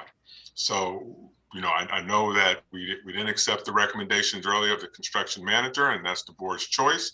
But we're putting this recommendation forward, and again, it's going to be up to the board whether or not to take staff's recommendations or not. But again, I just want to remind you that this is my, again, as a superintendent, it's my number one priority to make sure that we're physically solvent. So thank you. Right. And I think that is, part of how we got into our structural deficit in the first place, was that we had reserves years ago that some considered to be too high, and we should spend them down. One way to spend that down would have been one-time funds for one-time projects, which is not people. But we did bring back our elementary school counselors, which had been cut, back in 2008. We brought back a lot of positions. And we ideally, I would love to have the smallest class sizes ever, as well as, a nurse and librarian in every school, and on and on. But that is just not, if you look at the state of California funding, that is not what we're funded to do. And that's why not just our district, but every district in California is in that position of not being able to have a nurse in every school, a librarian in every school, smaller class sizes, all of those things. So I care about every single one of our employees, but I also know that we need to be fiscally responsible. We need to get to a place where we have a balanced budget, and that our ratio, that most of our funding right now is going to staff, and that doesn't leave us much of a buffer for any of the other things that we need in our district. So I appreciate that we made this as small as possible. I hope that with the funding that comes in, that the state of California will actually invest in our schools in a stronger way. That's why I supported Prop 15, right? Because that would have been that wouldn't have been just one-time money. It would have been ongoing funding. But unfortunately, that's not where we're at right now. Yeah, and just to add quickly, we're bargaining with all the units right now, and it's a very difficult proposition for the district to be this stretched with this much of this high of a percentage going to salaries, because it leaves us nothing to offer, right? We're not in a fiscal position. So there's a lot of frustration, as you hear about, and around that as an issue. And so until we can right size, so to speak, the ship, it will continue to make things very difficult for us in those kinds of conversations. To afford raises. Yes. Which we also think people deserve. Yes. Well, that's what you call natural and logical consequences. If they're lobbying not for us to not lay people off, then they should know not to come lobby for a raise. We'll have that. And I will be the first one that come September, sit down and start downsizing the classrooms, get ready for it for next year. It's just, there's too many unknowns right now. And only because we were so off on our expected expenditures and expected shortages last year, because of the pandemic, I think we can survive till next year and then make those serious cuts. I have a quick question. So right now, we have mentioned how we are overstaffed highly at the elementary school level, and that this is largely due to a recent decrease in enrollment. So are these suggested cuts right now because of those numbers right now, or is Well, this? Mhm. yeah, it's a good question. Go ahead, Dr. Clark. It's well documented that we have been losing over 250 students every year for several years. And so this basically takes that into consideration. And it's very clear that, we've been very public about this, that we've lost over 1,100 students this year. And so the 250 plus the 1,100 puts us at 1,350. And we're only bringing forward, these positions. And as Dr. Rubio shared with you, we had many teachers who already committed to retirement and moving out of state or whatnot. So it's not as if we are we're bringing the people with these positions forward. So anyway, that's long documented, and we've talked about that several times in these meetings, that we are a declining enrollment district. So it's not just a one-time thing. This is ongoing. Too bad Pittsburgh wasn't here tonight to tell us how many kids they're bringing us, huh? So the board knows we're talking about roughly $2.7 million. So I want to, I know it may look like a small number in some ways, but it is not a small fiscal number. If I may add just a couple of things, there have been some really good points made, but it bears repeating that, there are those that are talking about the CARES Act money and all this additional money that's coming to you as a district. I hope the board and the community don't lose sight of the fact that while the government, feds and state are saying they're bringing you this money, in the same breath, they're still withholding your monthly apportionments, your general fund apportionments, February, March, April, May, and June. And those do not get repaid to you, at least as currently scheduled, until December in their entirety. They begin repaying in July, but they're not repaid in their entirety until December of 2021. That's a long time to carry that kind of a load if you're spending this money to sustain employees and you don't have the cash coming from the state to underwrite those budget figures. Evidence of that is that you have a $40 million TRAN, tax revenue anticipation note. You haven't taken a TRAN frequently in the past because you haven't needed to. You just took a $40 million loan. Again, just want everybody to know what they're doing with their eyes wide open. Finally, Dr. Rubio talked about the 2.7 million that these notices, they're not layoffs, they are notices with potential effect later, is only $2.7 million. If you do that 2.7, if you were to approve this tonight and enact those in May, that $2.7 million saves you 3 times that amount, just short of $9 million in your 3-year multi-year projection, because you're going to hear about your first interim here in a few moments. If you don't do it, the same is true. Instead of saving $9 million over that 3 years, it's going to cost you $9 million in cuts in that 3rd year, instead of just making $2.7 million in cuts now. Just facts on the table for your consideration. All right, I know we have a packed agenda. Trustee McFerrin has not had a chance to speak, and then Trustee Nzewi. Go ahead. I'd like to share that the layoffs last year are why I get to be on the school board, which is kind of exciting for me. Last year in March, I received a preliminary layoff notice. And when I worked at Mount Diablo High School, I took great pride in being at that school. It's my mother's alma mater. Like, I love working in my own community. I fully expected to retire, but being laid off during the pandemic encouraged me to look for another job. And I was so grateful to be hired in Akalani's in April. And then June 8th came along, and this was after I had cleaned up my classroom, signed another contract, et cetera. And I was offered my job back with MDUSD. And so that's why I get to be here right now. And so I have a lot of concerns about these layoffs. I really am worried that other people who get the preliminary notice will go out and find another job in another district, and then we'll have vacancies in the fall. And I'm concerned about having our classrooms too big, especially, if we might have to follow spacing guidelines and things like that. And so I'm not going to be able to support this. Thank you, Trustee McFerrin. Trustee Nzewi. Too, my questions are around how does this help us be prepared for the fall when none of us know what the pandemic will do, but the way it sounds is that this social distancing is still like a thing we will have to do through this calendar year at least.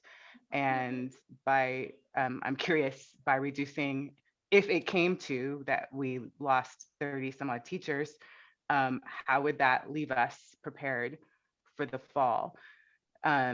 Secondly, I also feel like that while the 1,300, I think you said, Dr. Rubio, teachers replied to the 1,350 survey last week, so their status. I'm not so personally just hearing just the way our community is right now. I'm not confident that that will be all that leaves, and that's just a feeling. Of course, I understand that's not fact, but I've read that across the country they expect teachers, 20% of teachers, to leave the teaching profession because of the way we are right now towards teachers. So I fear actually that, let's say we do notice these teachers, I think we won't, and we don't need to do it eventually. I think we would lose a good majority of them. And I fear that it will be very hard to hire into this district, and that they will, go to other districts, especially when that's, as we hear from some parents or some chats, that's what they want. They are telling teachers to do. So I don't feel like our all of this that's going on isn't giving me confidence that teachers will want to stay if we give them a pink slip and offer them their job back on June 8th. And so that makes this very hard. And while I appreciate, sorry, I usually write my words so I don't ramble, but today you're getting my rambling. It is that I wholeheartedly understand the need and not just desire, but the need to remain fiscally solvent. That's one of our biggest charges as a board.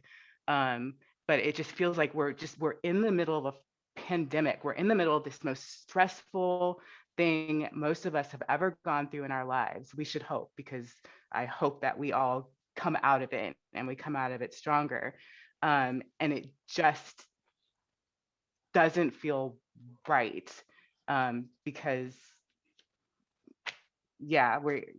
it just doesn't feel right, and it doesn't feel forward thinking to the fall. It does feel forward thinking to any cuts we might have to take later next year, or to prevent any cuts we'd have to take later next year or a year from now. But yeah, it feels short-sighted, although I hear the argument that it is not short-sighted, because we could become insolvent. Yeah, and I just so the board knows also, we did add FTE. That wouldn't be reflected in this kind of resolution. We added FTE to high schools, at almost every single high school, because that is where the enrollment numbers justify the additional need. So I also want you to know that this is not a total deficit kind of picture in terms of model thinking. I'm sorry, I shouldn't overlap my budget terms. So we added FTE at the high schools because we know we have every reason to believe they're gonna need it. They're gonna need to do some hiring. It's just that you had asked earlier, how do districts end up in this position? And sometimes, as I shared, it's by not sometimes taking action. So I would worry if we're not at least cutting at least 20 of these multiple subject positions, and I don't know if the board would be willing to I know there's no motion right now on the table, I think, but I'm concerned if we don't do something, knowing that we have been overstaffed for a while. The dropping enrollment has been ongoing for years, right? So it's not a new problem. I'm concerned if we don't do something tonight. So, but I know it's just your decision. Trustee Mayo.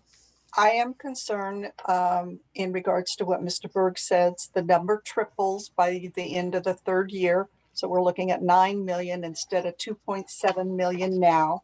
The other critical point, I think still, is that some of these positions are funded by parent clubs or PTAs, which can no longer support the positions, and they were other categorical fund reductions. So that means we're getting fewer dollars from the state or the Fed for these particular categorical the positions. I'll wear the target, I'll make the motion. If that motion should fail, I believe that we need to consider a second motion around and maybe staff can quickly figure out which positions fall under number 2 and number 3 so that we can appropriately reduce at least those positions at this point in time. Otherwise, we are in a very tenuous situation for our budget next year by carrying at least those positions forward. Linda, I agree with you, but that would have been good information for the board to have if they were funded by a PTA.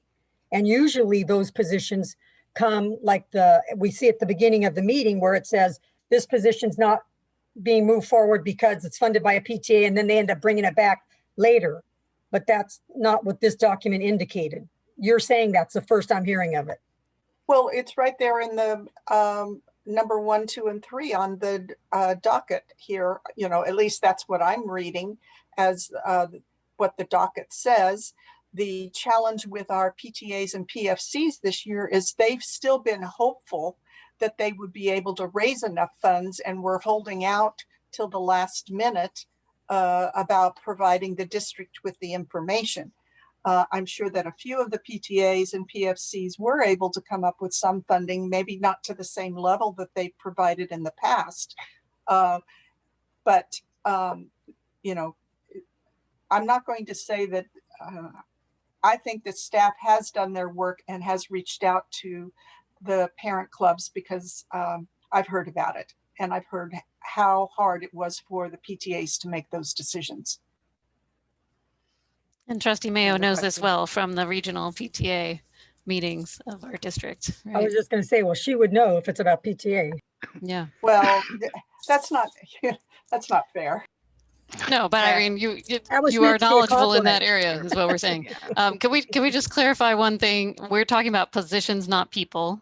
So if you knew that someone was going to retire and then that position is one of the ones that is not needed in terms of the numbers at that school or district-wide for elementary, that FTE is included on here, right? So this is not all people. It's been accounted for. So we've accounted for every resignation that's been shared with us, every departure moving out of state, every teacher who said, "Hey, my husband's got a new job, or partner out of state, I'm moving, or out of the area." So we've worked hard to. We've worked hard to account for. Sorry, my screen went off. We worked hard to account for all of that. I had another question, if that's okay. Sure. So we've all heard in the governor's January budget that school districts are being held harmless for their loss of student enrollment. So we're still being funded the same level next year as this year, as I understand it. And I'm curious if so we currently have these positions and they were funded for this year. Why would we need to cut them now instead of next year if we're being held harmless? It's a great question. And I've heard the argument. The issue. Dr. Rubio, if you can mute one of your screens, you're on here twice. Sorry about that. The issue is that it would almost be like we're turning a blind eye, right, to the situation. So, and I don't want to, I hate to, I don't try not to do any car or ship analogies, it is true the state's going to continue funding us at a certain level, right? And I guess not my area, it's more of the CBO's area. But that being said, and that being known, if we happen to know, we have been for quite some time, and we continue to be overstaffed. And I don't believe it's only in the Medea unit, right? I believe this cuts across most of the district. If we turn a blind eye to that and we say, well, we got money another year, right? It doesn't seem like the responsible thing to me that we would do that, right? Particularly considering our situation and where we're at already. And to, I forget who made this point, but might have been Trustee Mason, that I know we're asked by our bargaining units to not do layoffs. We're also asked by our bargaining units to do raises. And both of those items cost money and come from the same place. So if we do vote this down, I hope that we're all aware that it puts us that much further away from possible raises for our staff that we've been wanting to get to the point where we can afford. I have another question. Okay. Sorry. I should have turned here. Okay, I learned, like, I don't think this is stupid, so I'm not going to say my question is stupid. It's not. That we've worked on these last many months upgrading our like HVAC systems to be more efficient, to have better control, and in learning about that, I learned that the projections of savings in our heating and air conditioning, because of that better control and better not running it when we don't need to be running it, or having it at the right, I'm so sorry, at the right temperature. But if I recall, that's like a 33% savings. I have no idea if that's a position or not, but I'm just curious.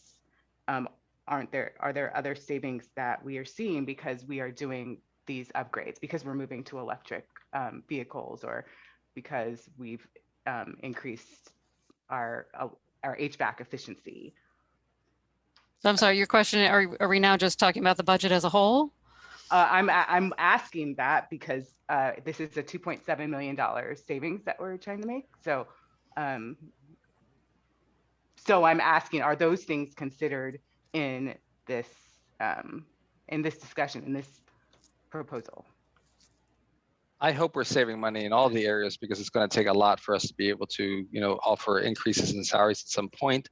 That's a better question probably for Ms. Gonzalez, if she can respond. Sure. Or Mr. Berg. Well, first of all, I want to say we can get you more information about the savings, but the other thing that I want to make sure the board knows is that starting January 1st, most of our utility companies, the same way that we've all seen this in our homes with rates increasing, almost every utility company has let us know that they are notably raising our rates. So while we would like to see a lot of savings, and we would assume that, not having students on campuses would mean less electricity, less garbage, all of those points are being completely wiped out with the increases that we are now seeing. But happy to get you more information on that. Okay, I'm cognizant that the public is waiting for us to get to the reopening discussion tonight at some point in time. So we at this point don't have a motion on the table yet, correct?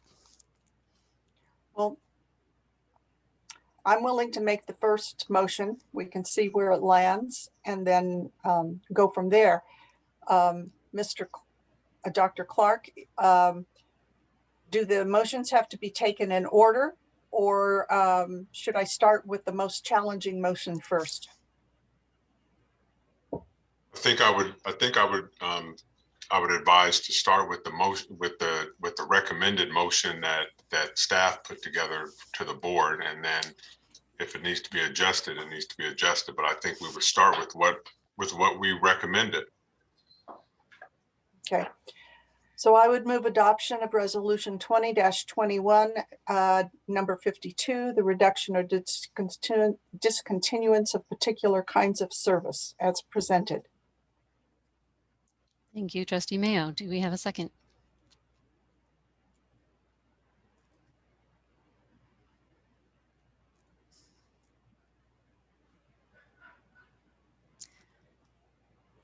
I could second to move it forward, but I don't think anything's going to happen from there. But all right, I second the motion. Moving to a vote, trustee Ellis. Recognizing the nature of this year and how next year we might need to hire more teachers, I'm going to vote no. Okay, trustee McFerrin. No. Trustee Nzewi. No. Trustee Mason. And to agree with trustee Alice in knowing that it's a different year, but knowing that we might have to make even bigger cuts next year, I'm willing to do that. So that was a no. Okay, trustee Mayo. Yes. All right, I also vote yes. Motion fails 2-3 with a recommendation of no from the student trustee. Also, I want to clarify while we're here that I mischaracterized our vote on item 11.3. It was 3-1-1 because there was an abstention. So I just wanted to clarify that. So, okay, do we have another motion on the table?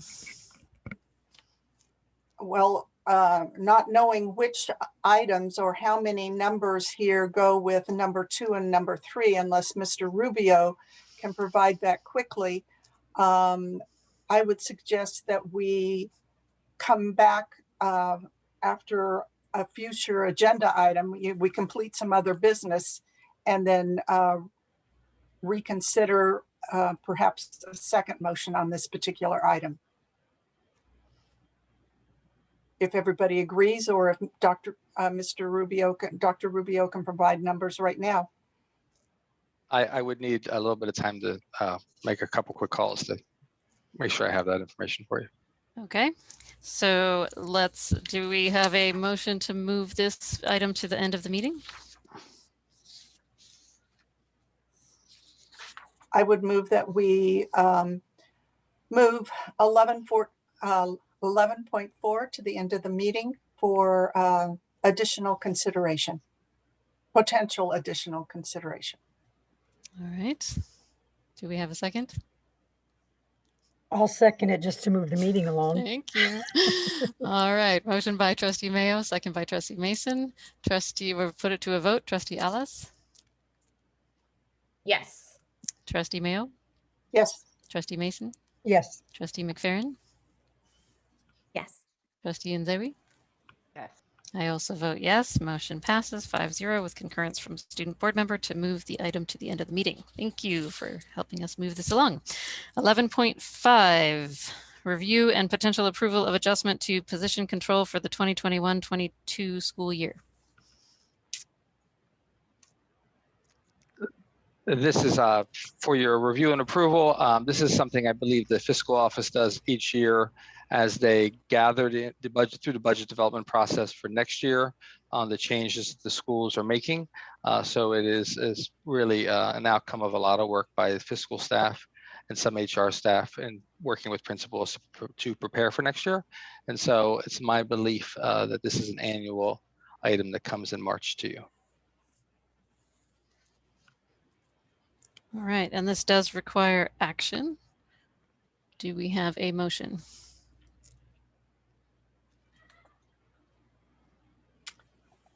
I would move that the board approve the potential adjustments to position control for the 21-22 school year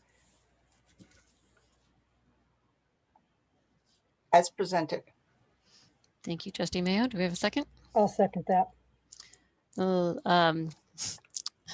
Motion by trustee Mayo, second by trustee Mason. We'll put it to, are there any questions at this point or discussion? Okay, put it to a vote. Trustee Ellis? Yes. Trustee Mayo?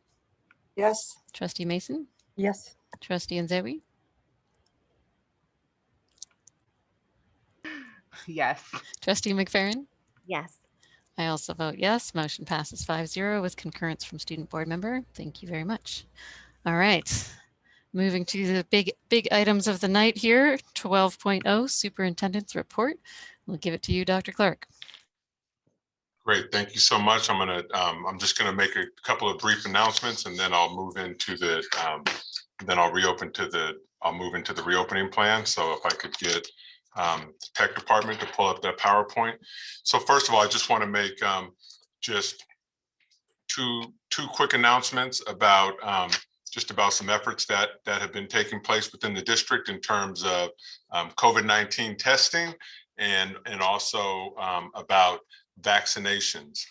So we were very excited today to pilot in 5 different locations, 5 different sites, our first round of staff testing for COVID-19. So we had a testing site here at the Dent Center for all district office staff and also our neighbors over at Monty Gardens were invited to come over.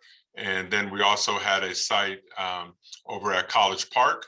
We had a site at Maintenance and Operations and Transportation over at Gasoline Alley. We had a site over at and I'm drawing a blank here.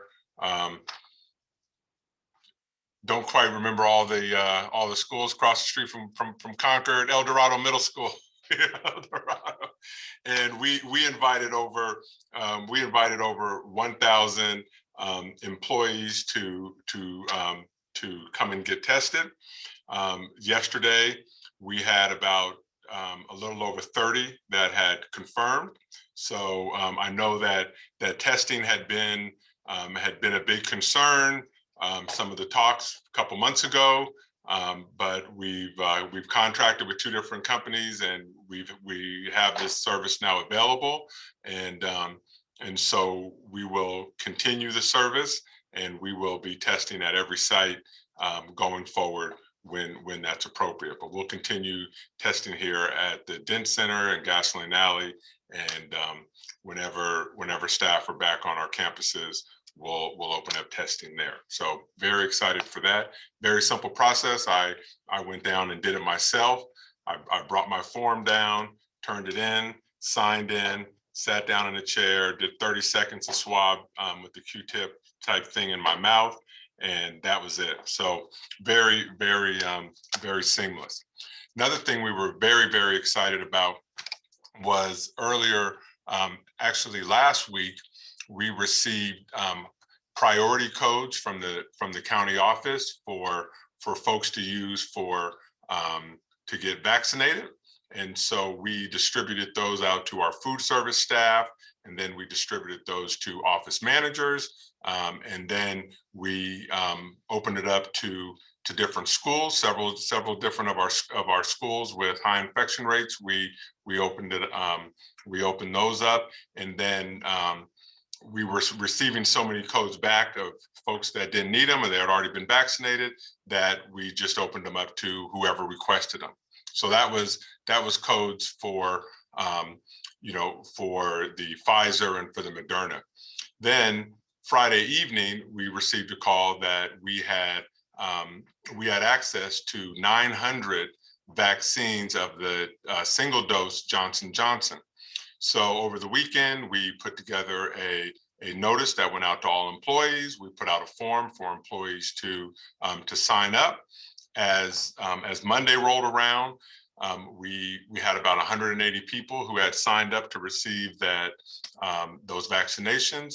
We did not want to see those hundreds and hundreds of vaccinations go to waste. So we requested 350 vaccines.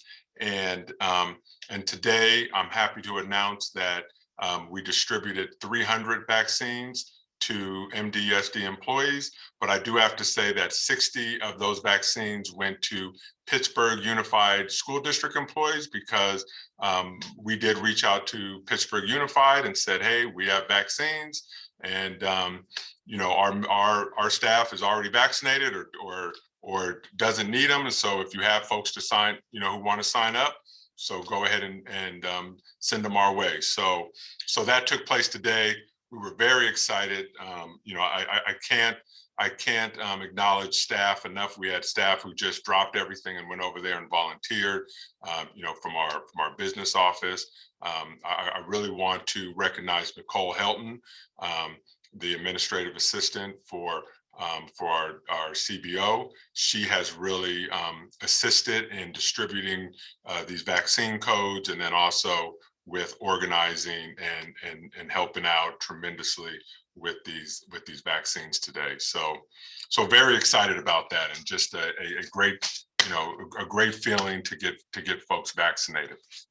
And again, we are thankful as educators that we were able to skip the line, and I, as superintendent, did sign letters that went to the legislation, to the California legislators, to put educators at the front of the line, and the legislators, you know, did respond in kind and did prioritize educators to get vaccinated. So I still have more codes. So if there are staff members out there that weren't able to attend today and are still having issues signing up on the multiple different avenues that they have for vaccinations, they can email me, and I will ensure that they get a code so that they can have priority vaccinations.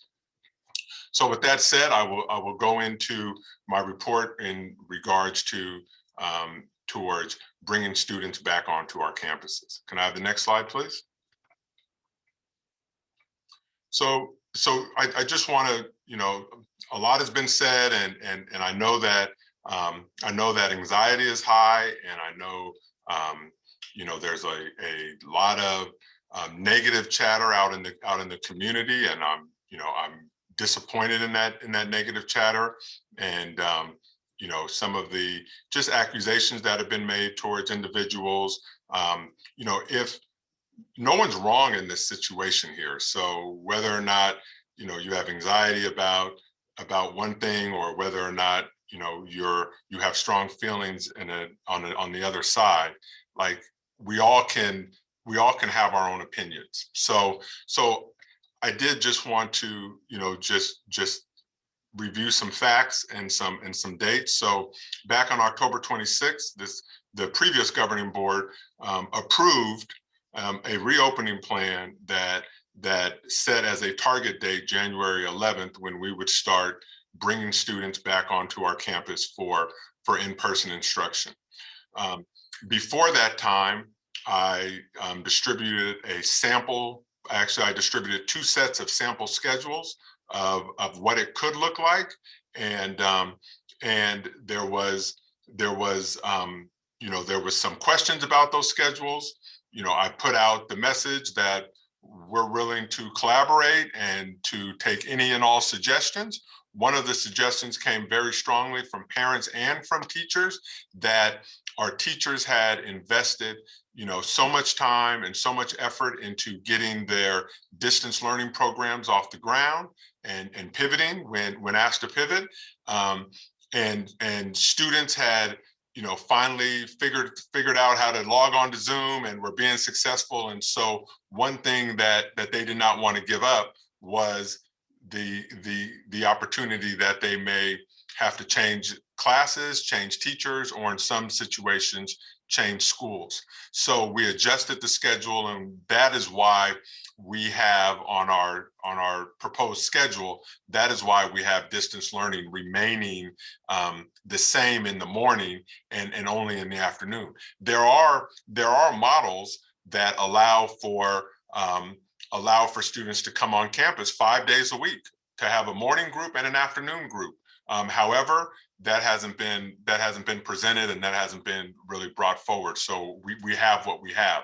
But the board did approve on October 26th this you know, plan to bring students back on our campus.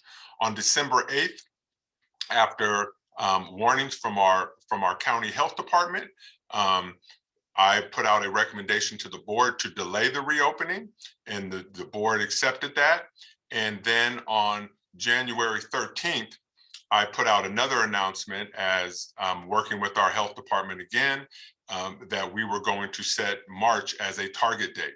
Now, I do just want to remind folks that at the end of December, Governor Newsom put out a plan that financially incentivized districts to open by February 1st. And even with that information, the target date was still set for March. So I know that some folks think because there's new money on the table for an opening that the district is motivated by that. And so just again, wanting to deal with facts. And then on March 10th, I put forward a recommendation that students should return to campus on March 22nd. Can I have the next slide, please? So we did distribute a survey, and I'm overwhelmed by the amount of responses and the amount of work that took place from our principals, from our office staff, and from teachers who encourage their students to talk to their parents about filling out the surveys. So we had roughly 28,000 responses. And overall, district-wide, 54% chose to remain in distance learning, and 47% requested to come back in a hybrid model. Even in an admittedly so in a flawed hybrid model, but they still 47%, close to 13,000 students did choose to come back under that model. And then you can see the differences between elementary and secondary. Out in elementary school, 15,000 responses, 45% want to remain in distance learning, and more than half want to come back, which is reflective in our target to bring back our youngest students first. So that's why those students are being targeted to return first, because our numbers really give us that feedback. And then you can see a slightly different number in the secondary. I totally understand that secondary is they're going into their fourth quarter, and credits are very important.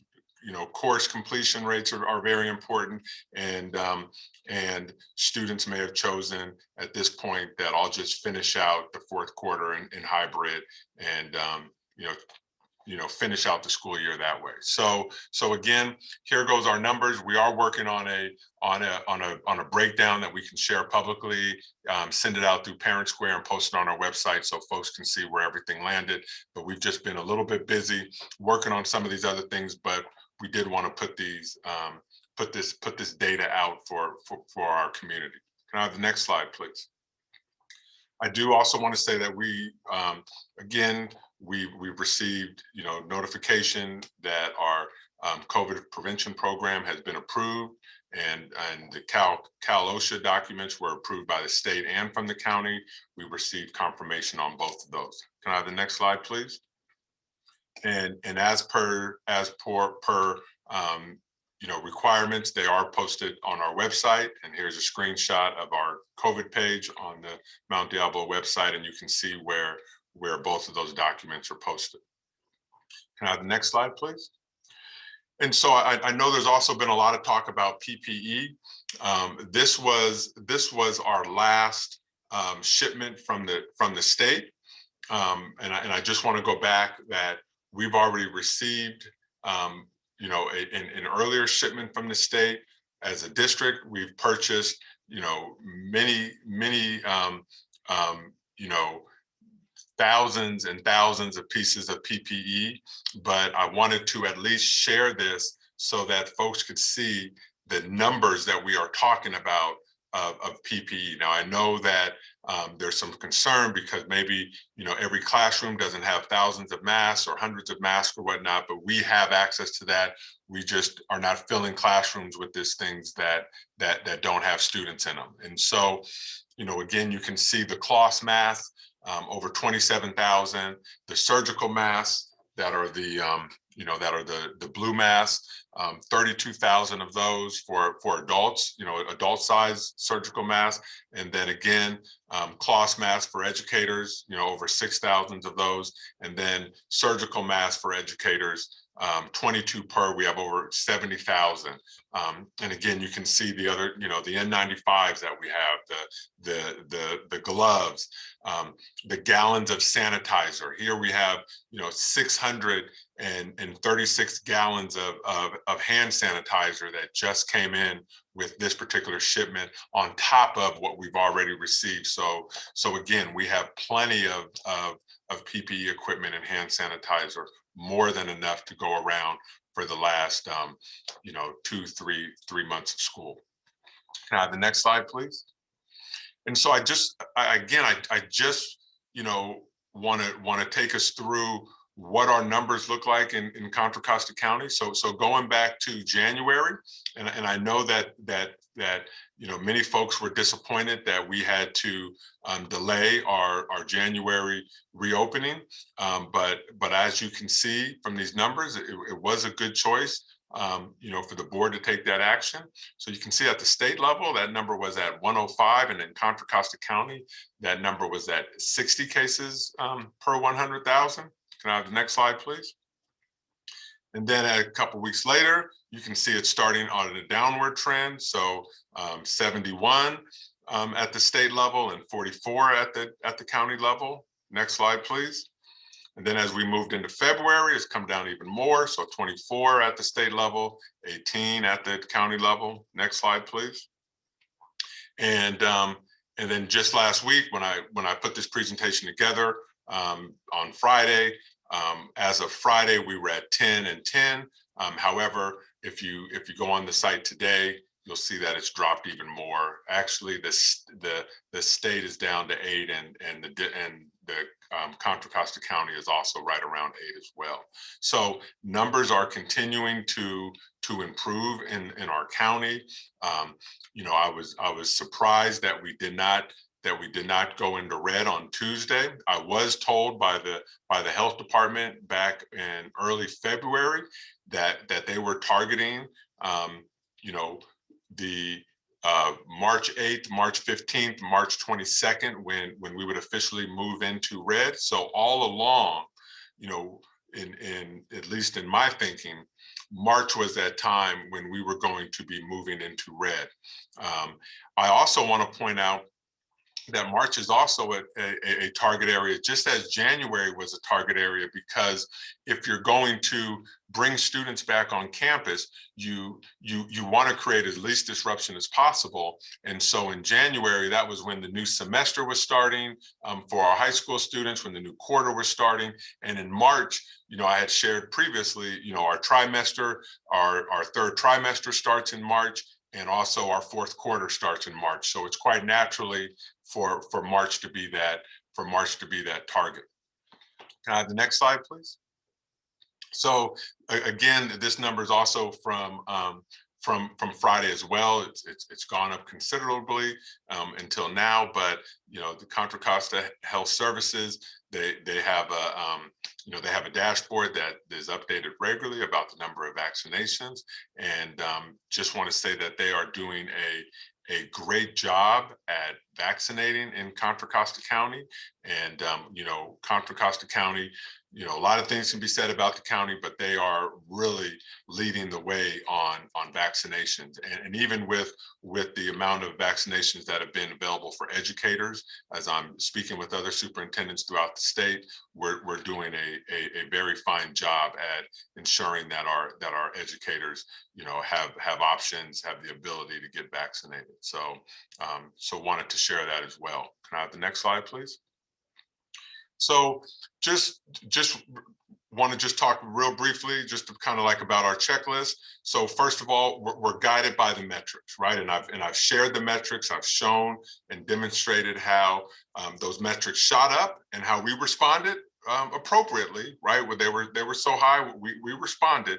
And then as they're continuing to go down, that's what we are monitoring. So that is that is what is going to tell us when it is an appropriate time to set a date for a reopening, is looking at those county metrics. Aside from everything else, right? Like what in the environment, what in the, in our environment tells us that this is the right time for us to take this big leap. And I do want to state that it is a big leap. So those metrics are what guides us. And then on our guidance in terms of the actions that we do, I'm not just coming up with these things, from my head.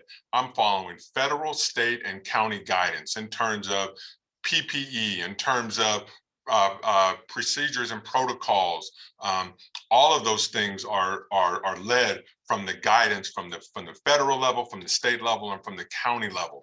These are not things that I've made up. These are things that I'm working with are my colleagues who are, the superintendents of all the Contra Costa County schools who I meet with every week with the health department. We have a joint meeting. So we're discussing, safety protocols, what the science is telling us, and ways that we can support students.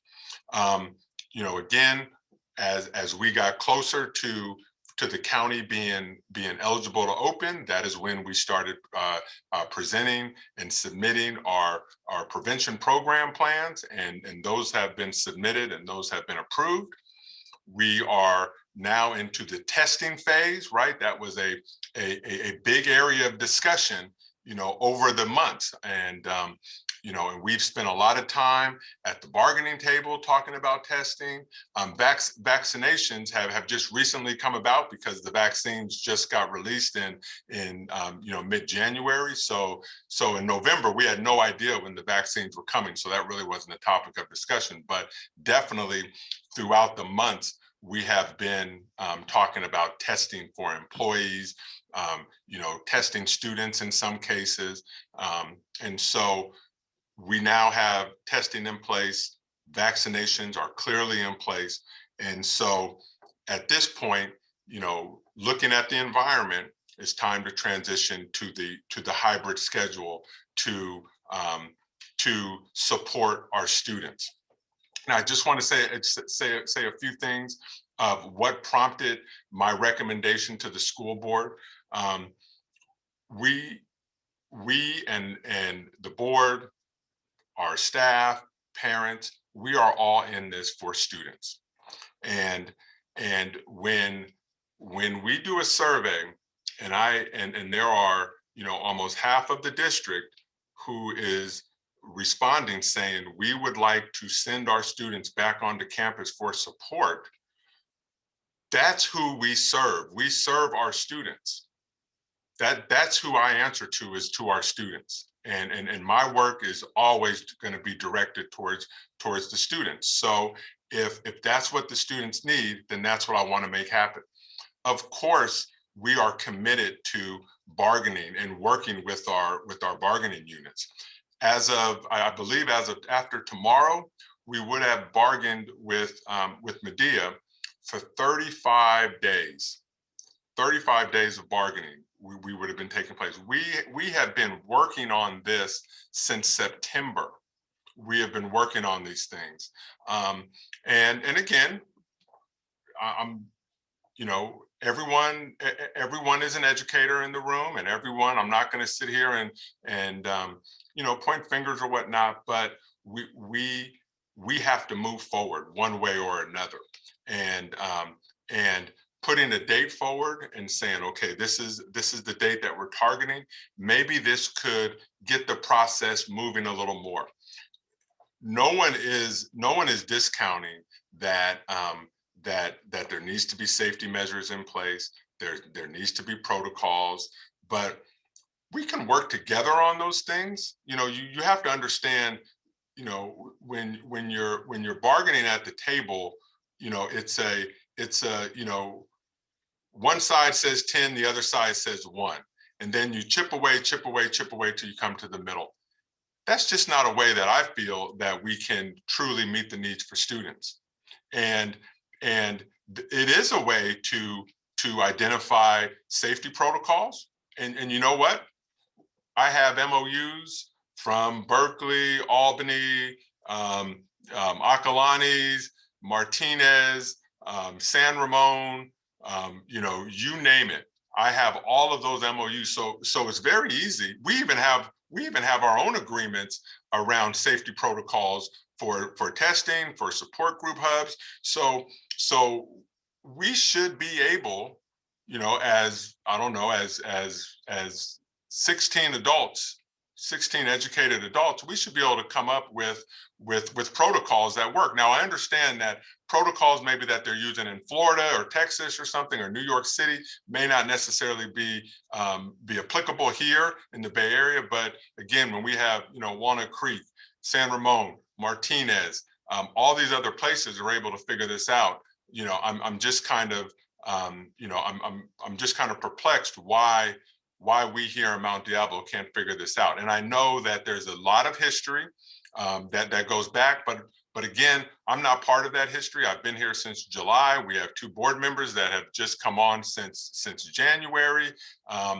You know, at some point we need to let all that go, and we need to move forward. So as you know, as we've spent, you know, over 30 days at the bargaining table, and not only with Medea, we've been working with our other groups as well, you know, on successor contracts, on openers, on all these things. You know, all this work needs to happen, and I need to let parents know, like, give them an idea of when we might possibly be allowing students back on our campus. And so they need time to plan. They need time to make adjustments. They need time to, you know, figure out how they're going to get their student to school or not, if that's what they choose. And they need, you know, it's respectful to give them a choice. And we're not walking away from the bargaining table. We're still bargaining. But at some point, we're gonna have to move forward. And again, our teachers are doing an amazing job through distance learning. They are, you know, you hear it from the parent comments, or from the many emails that I get. We love our teacher. Our teacher is doing a fantastic job. However, our student needs, and then they go on to list out what their student needs are. So again, I know there's a narrative out there that I don't appreciate the work that the teachers are doing, and that's completely false. Our teachers are working hard. They're doing the best they can in very trying times. Our classroom instructional aides are doing the best they can. Our office managers are doing the best they can. Everyone, our custodians are doing the best they can. Bus drivers. So again, we're all, you know, doing the best we can in these very, very adverse circumstances. And you know, and I would just, you know, like to see the negativity, the attack stop. You know, whether it is statements being made about our teachers, or whether it's about statements being made about our educators, or whether it's about statements, you know, I don't know what the district is, right? I mean, like, from what I understand, we're all the Mount Diablo Unified School District. We're all the district. But I guess as superintendent, I do bear the responsibility, and I will take it all on my shoulders. But, you know, at some point, we got to come together. We got to work and figure this out.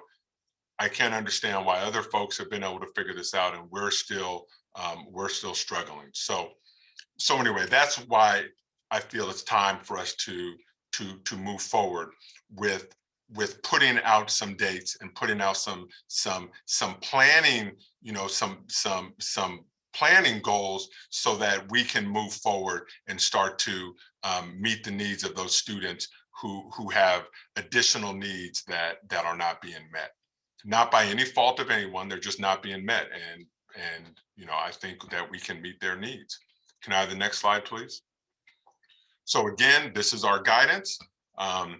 You know, you can find those on our websites, and this is what we're following. Can I have the next slide, please? This is the labs that are doing our testing. PMH, we will be testing our, you know, the guidance says that we have to test football players, lacrosse players and water polo players. And so we will be including those students in our testing going forward, and we will take care of that with this company right here, as well as all of our staff members, not just one particular group, but everyone who wants to be tested. We will provide that. Can I have the next slide, please? So these were the dates that I put forward, and I know I've been going on, but I will just briefly discuss each and why it's there. March 17th set as a date for all staff who are working remotely to come back to their assigned sites. I think that's important. I think it's important for us to have individuals maybe who have not been back on site since since a year ago. I think it's time for people to come back and to reassess what their rooms look like. What are the needs? We have had to have custodians and administrators go into classrooms and separate out desks. That's not something that we ask teachers to come back in and do that. But although, we were asked to be respectful of teachers' property and things like that. And so we do need folks to kind of come back and to assess the situation. And again, give us feedback on what's working, like what windows are working, what are the seats working, or is there other things in the room that could be moved out that we need an okay to be able to move those things out. So that was the goal behind the March 17th come back to work. The March 19th campus previews, this was, and again, you have to think of intent here. When I put this together, I'm thinking of those transitional kindergarten kids. I'm thinking of those kindergarten kids, and I'm thinking of those first graders.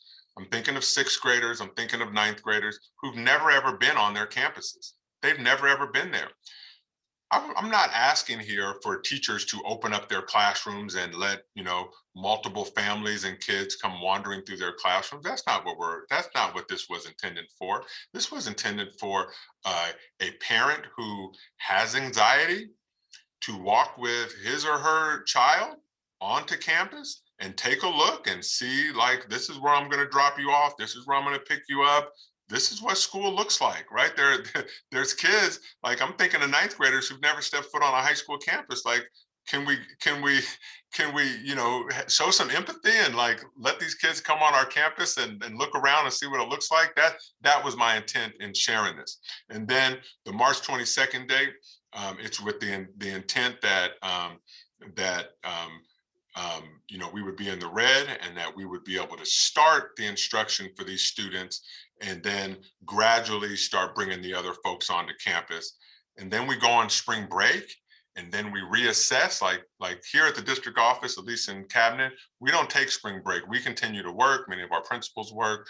And so we would continue to work, reestablish our, see what's worked, what's working, what's not, how can we revisit it, and then go forward. So again, this is what I'm putting forward. I'm committed to the process of working this out at the table. But the reality is that we've been at this for 35 days with 16, 17 people, not just the team that I've assembled, but the Medea's team as well. We also have our other team members working with Teamsters, CST, CSEA, MUDSPA. So the work is happening, but at some point we got to try. And we're not going to know until we try to service our students in a different way. And so with that, I will open it up questions. I will take questions from the board. If I could get tech just to leave this page up, but I would like to entertain questions from the board, or if there's any way I can shine any light or give any more detail to what I've shared, or what my intentions are with putting this type of information forward. Madam Chair, I have a couple of comments. Yes. First, I want to thank you, Dr. Clark, for starting with the timeline, because I've been surprised at hearing either in some letters that we've not been planning at all, or others tonight, a lot of people shocked that we were suddenly putting this out here. So I did the same thing you did. I went back and looked at all my notes, and our dates matched exactly that we were talking about in October, coming back in January. And I will say at that time, I had a lot of trepidation because of the holidays, and Trustee Mayo and I were both thinking, is the 11th going to be enough time after the holidays? And then come the end of November, we had no choice. Everything shut down by the governor. Immediately after that, we started talking about March as a board. In public meetings, we talked about looking at March as being a day.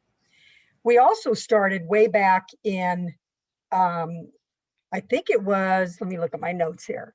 In December, we started having conversations as a board, sometimes, late at night, where we talked about our interest was going by the county metrics and the county-wide metrics.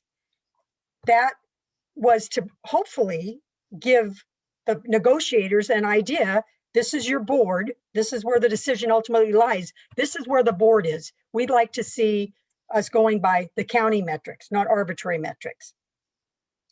Then tonight, I see us as trying to do the same thing, put the information out there. The board is interested in opening in March.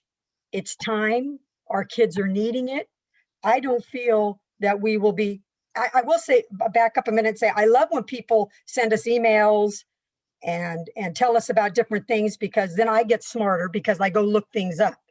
So hearing a lot about that we would be breaking the law to make a decision tonight and that we were held to this EERA, I went and looked it up and realized that even PERB has made it not so stringent because of the COVID, because there will be times when you have to make decisions based on what's good for kids, and you might not really have a lot of time. And we were there when we were looking at the COVID before. I think we're there now looking at the mental health. It's time for us to make a decision to start getting kids back on campus, the ones that want to come. And I understand for whether it's our parents, our staff, these have been hard times. Families have been making hard decisions. It hasn't been easy. But having said all that, I'm willing to make a motion that we target March 22nd to at least start getting that pre-TKK first, second, SDC and bridge. And if I'm not mistaken, we can even do that if we're still in purple. We have to wait for the red for the other age groups. But I think if we don't set a goal, this can just labor on forever. So my motion would be we target March 22nd as a day to start getting kids back on campus. And then Medea and our negotiating team have between now and then to come up with the parameters to make that a success. Thank you, Trustee Mason. So there is a motion on the table. Do we have a second? Second. All right. Motion by Trustee Mason, second by Trustee Mayo. We'll now open it up for discussion or questions. I have a quick question, and I actually met recently with my student district advisory committee. So again, a cross section of students from across the district. And I devoted a bit of time at that meeting to specifically informing students about the hybrid plan, the hybrid schedule, and what it is that was going to be suggested at the board meeting today. And one of the really big questions that I got from students from just across the district. So we have Concord representation, YB representation, College Park, Northgate. One of the big questions was, why start before spring break? So that was just a big why. So again, just to answer your question, is that there's a break in the quarter, right? We're looking for those, and I'm going to use a term, a geographical break, right? So it's a natural break that happens. And then you start, and then you have spring break for us to reassess, for everyone just to take a breath, see how things work. What I have found in talking to at least every superintendent in this county, and other counties who've opened, is that there is a great deal of anxiety and fear about the start. But then once they start, right, that starts to go away. So So we need to start somewhere, right? And I'm not saying that this is perfect, right? None of this is perfect. We've been going through, all of us have been going through challenges for the last year. So none of this is going to be laid out just crystal clear. Just to not to go on a tirade or anything, but the state and the feds, like they changed they have changed, their direction, their support. This stuff happens. It's been ever changing, right? And even at the, even at the things that we focus on, it's just, if you go back and look at the discussions that we have had over the months, they really do change. And so that is why we're targeting before spring break, because it's that natural break in the year. And then we take spring break, we all take a deep breath and exhale, and then we come back ready to continue to move forward. Thank you, Dr. Clark. Thank you. Other questions, comments? Can I clarify the motion? Yes. Trustee Mason, in setting a target date of March 22nd to return the little ones, is that, or would that be, and I don't know if this question is to you or to the people who know, but is that like a return to work, or is that contingent at this point with a target date upon an MOU with our bargaining partners? And yeah. I can answer for me, and then Dr. Clark might have a different, for me, the target date was to actually have our students on campus. So the target served two purposes. One of the targets is to give the negotiating team a chance to say, this is your target now. That's what you need to aim for, and to let the parents know. And the only other reason I'd say target, Trustee Azewi, because I get nervous about trying to say anything definite, because then I'm afraid the metrics are going to go crazy on us. So target, if everything's staying on track, and target for Medea and our negotiating team to make it happen. And I feel that I mean, that's similar to how I feel. I think that, again, we have been negotiating in good faith on both sides for 35, close to 35 days. If we set a target date, then we know we have 12 days, right? I mean, hopefully this can get done. I know that there are days scheduled. They met today. They're meeting tomorrow into the evening. They're meeting Friday into the evening. They may meet over the weekend. But I would think, with so many models out there, right? With so much of this work is getting done, like, we should be able to, all the passion and emotion that came out earlier tonight, that should really motivate everyone. Like, let's not just sit here and throw stones. Let's come to some solutions and let's figure this out. And there's time to do that still. So what I read the motion is that we target the 22nd. I didn't hear anything else about the other dates, but I think having a target date would be very important. I agree that given the number of negotiating days ahead of us, that we should be able to, but I just wonder how, like, I heard a lot of distrust coming from the teachers in public comment, and I've heard a lot of distrust in our inboxes. And I think that's like, it's just this huge mountain to get over,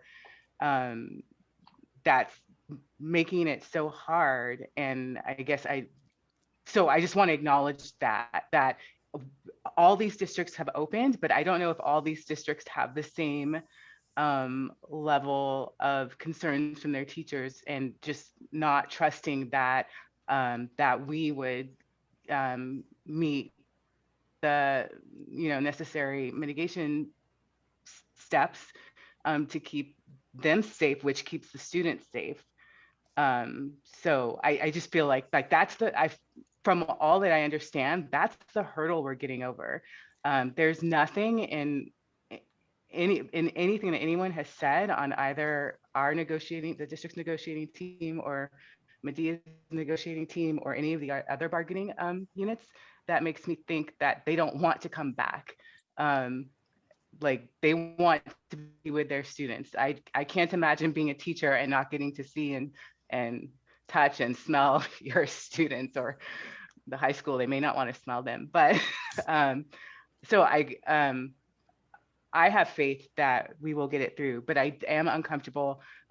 Like Trustee Mason, I've researched the EERA, and I don't see that we can force, like it says, I don't see that we can force people back when we have an agreement and we're negotiating towards an agreement. So I just want to make sure that our intent is a target, which can help maybe motivate these next 5 days or so, but that it's not, that we're not saying teachers must return on March 22nd, agreement or not. What happens if we get to March 22nd and there's no agreement on the table? So here's what I think we need to do. I think we need to add a piece to this. I don't know if we need to add it to this motion or a separate motion, but we know that we have negotiation days every day. So tomorrow, the next day, over the weekend if needed, and there already is. Our last of the 5 bargaining days that we had already set is Monday. So I think we should set a special board meeting for Tuesday night to see where we're at and be able to make a final decision at that point. I hope that all sides will be able to come to an agreement by that point, and I think it's absolutely possible. But I don't think we can allow negotiating to just go on in some endless way. And so that way, this March 22nd is a target date, not a return to work. But by the time of March 16th, if we schedule a special board meeting for that night, we should be able to share definitive information at that point. Because ultimately, I think, as Dr. Clark said, our mission ultimately is to provide quality education for all students. And we've heard from parents and we've heard from students about their needs. We've heard that 13,000 students want some kind of in-person learning this spring. And that's with the imperfect, it's only 2 hours in the afternoon model, right? I think of Victoria, the high school student who talked about seeing her friends suffering and dropping out. I think of Erica and Allison, countless other parents of students, young children with IEPs that have been struggling, that have been patiently emailing us since October to ask when were we going to start small group support hubs as the county allowed to be able to allow our special needs students onto campus, which we have not done. They've been very, very patient to this point, I have to say. We heard from Brandy, who has 10 to 12 students that she's been safely working with at home in a home pod this whole time, but she's seeing even them need some in-person time on campus.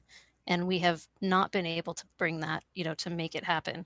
I think with 35 days of bargaining and all the things that we have done, we ought to be close, right? We have the COVID safety plan. We do have PPE. Maybe someone wants to talk about some missing piece there, but when I went out to sites, I went out to 5 different sites in the last few days.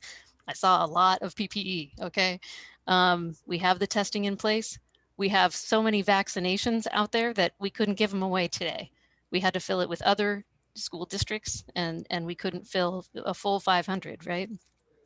And I think we need to remember that in the overall national conversation about reopening, and it's set up as a binary. Either you're for it or you're against it. Either it's safe or it's not, right? That's not where we are. We are talking about 2 hours in the afternoon with a single group of students. We're not talking about kids passing in the hallways and going to 6 different classes. We're not talking about even really a full hybrid model. This is a modified hybrid model. So if, for example, someone is not comfortable with the HVAC in their room, they literally could take those 8 kids and step outside for 2 hours and they're supposed to, the whole point of this is face-to-face time, building relationships with our students. So I absolutely think that we can do it safely. We have what we need to do it safely. And with those bargaining dates, we ought to be able to come to agreement on all the details that are needed to make sure that we can do it safely. So my proposal would be to add a special board meeting on Tuesday night to make sure that we get there. I would agree, and I don't disagree with anything that you say, and I think that that all of those safety things should be laid out specifically, because I think it protects the district and it protects our staff and it protects our students.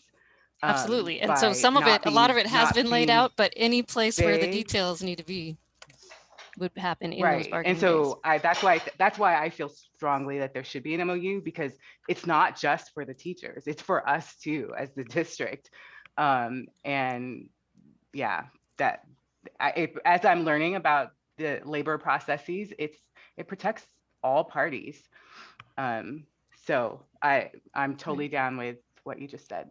Okay, right. And as Dr. Clark said, we've seen these MOUs that are in place all around us. Martinez, San Ramon, Right, Berkeley, but they don't they've have the got trust them. issu's. So yeah, just remember they I'm the pretty same sure trust that throughout the issues, yeah. schools in our state that where buildings have been underfunded for a very long time, that these same struggles exist, right?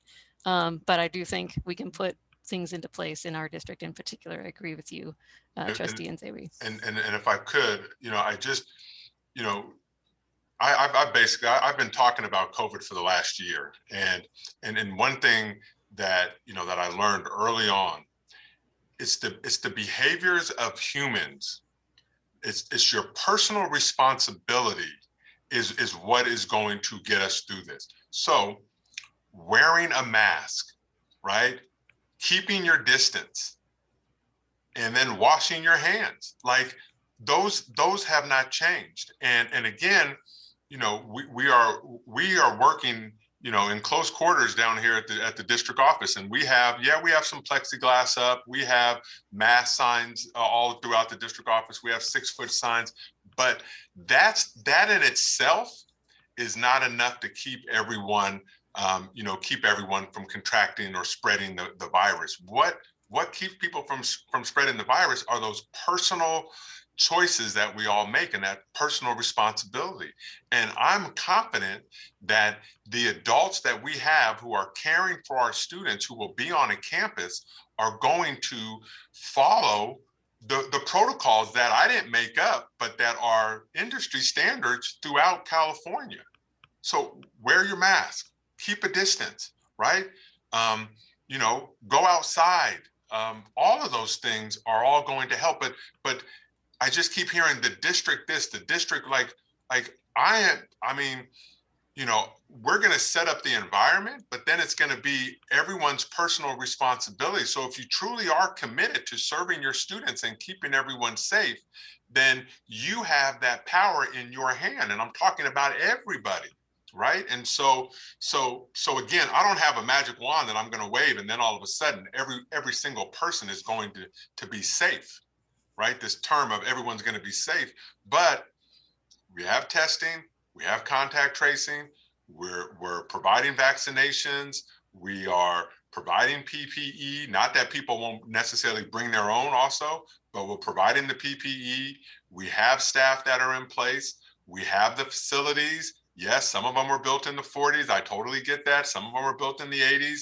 But the Dent Center, I don't know when this was built, but like we're surviving here. We can do this with our kids. So again, I absolutely agree with everybody. What you just said. Yeah, I absolutely agree with what you just said about it taking that. I have every confidence in our staff that they would do everything. Yeah. And I would extend what you said is that it's also up to our community. So it's not like we can't keep ourselves safe at school if we're not keeping ourselves safe out in the community. So that's all I would add, because you see it, like, why did we have a spike? Because folks wild out. They did things that we weren't supposed to do. And so we need our community to join us in taking all of these steps so that we keep our students and all of our staff, everyone who's keeping our schools safe, that it's easier to be safe when our community is taking those same steps. So I totally agree. And this is the last thing I'm going to say, and then I'm going to leave it in the hands of the board. But wouldn't it be beautiful if we as a district could lead in our community of demonstrating how it can happen and how it can be successful? Wouldn't that be so much better than the jabs and the infighting and the finger pointing and the blame game? That's what I'd like to see. And I'm confident that we could pull something like that together, all of us. Yes. Yes, I know. I want to give Trustee McFerrin and Trustee Mayo a chance to get in here into the conversation. If you have anything that you wanted to say. I do. Go ahead, Trustee McFerrin, and then Trustee Mayo. Thank you. I just have a quick clarifying question and then a comment. Dr. Clark, you mentioned 35 days, which seems like longer than I remember. Is the 35 days negotiating throughout the school year, or is that, has it been 35 days negotiating the hybrid?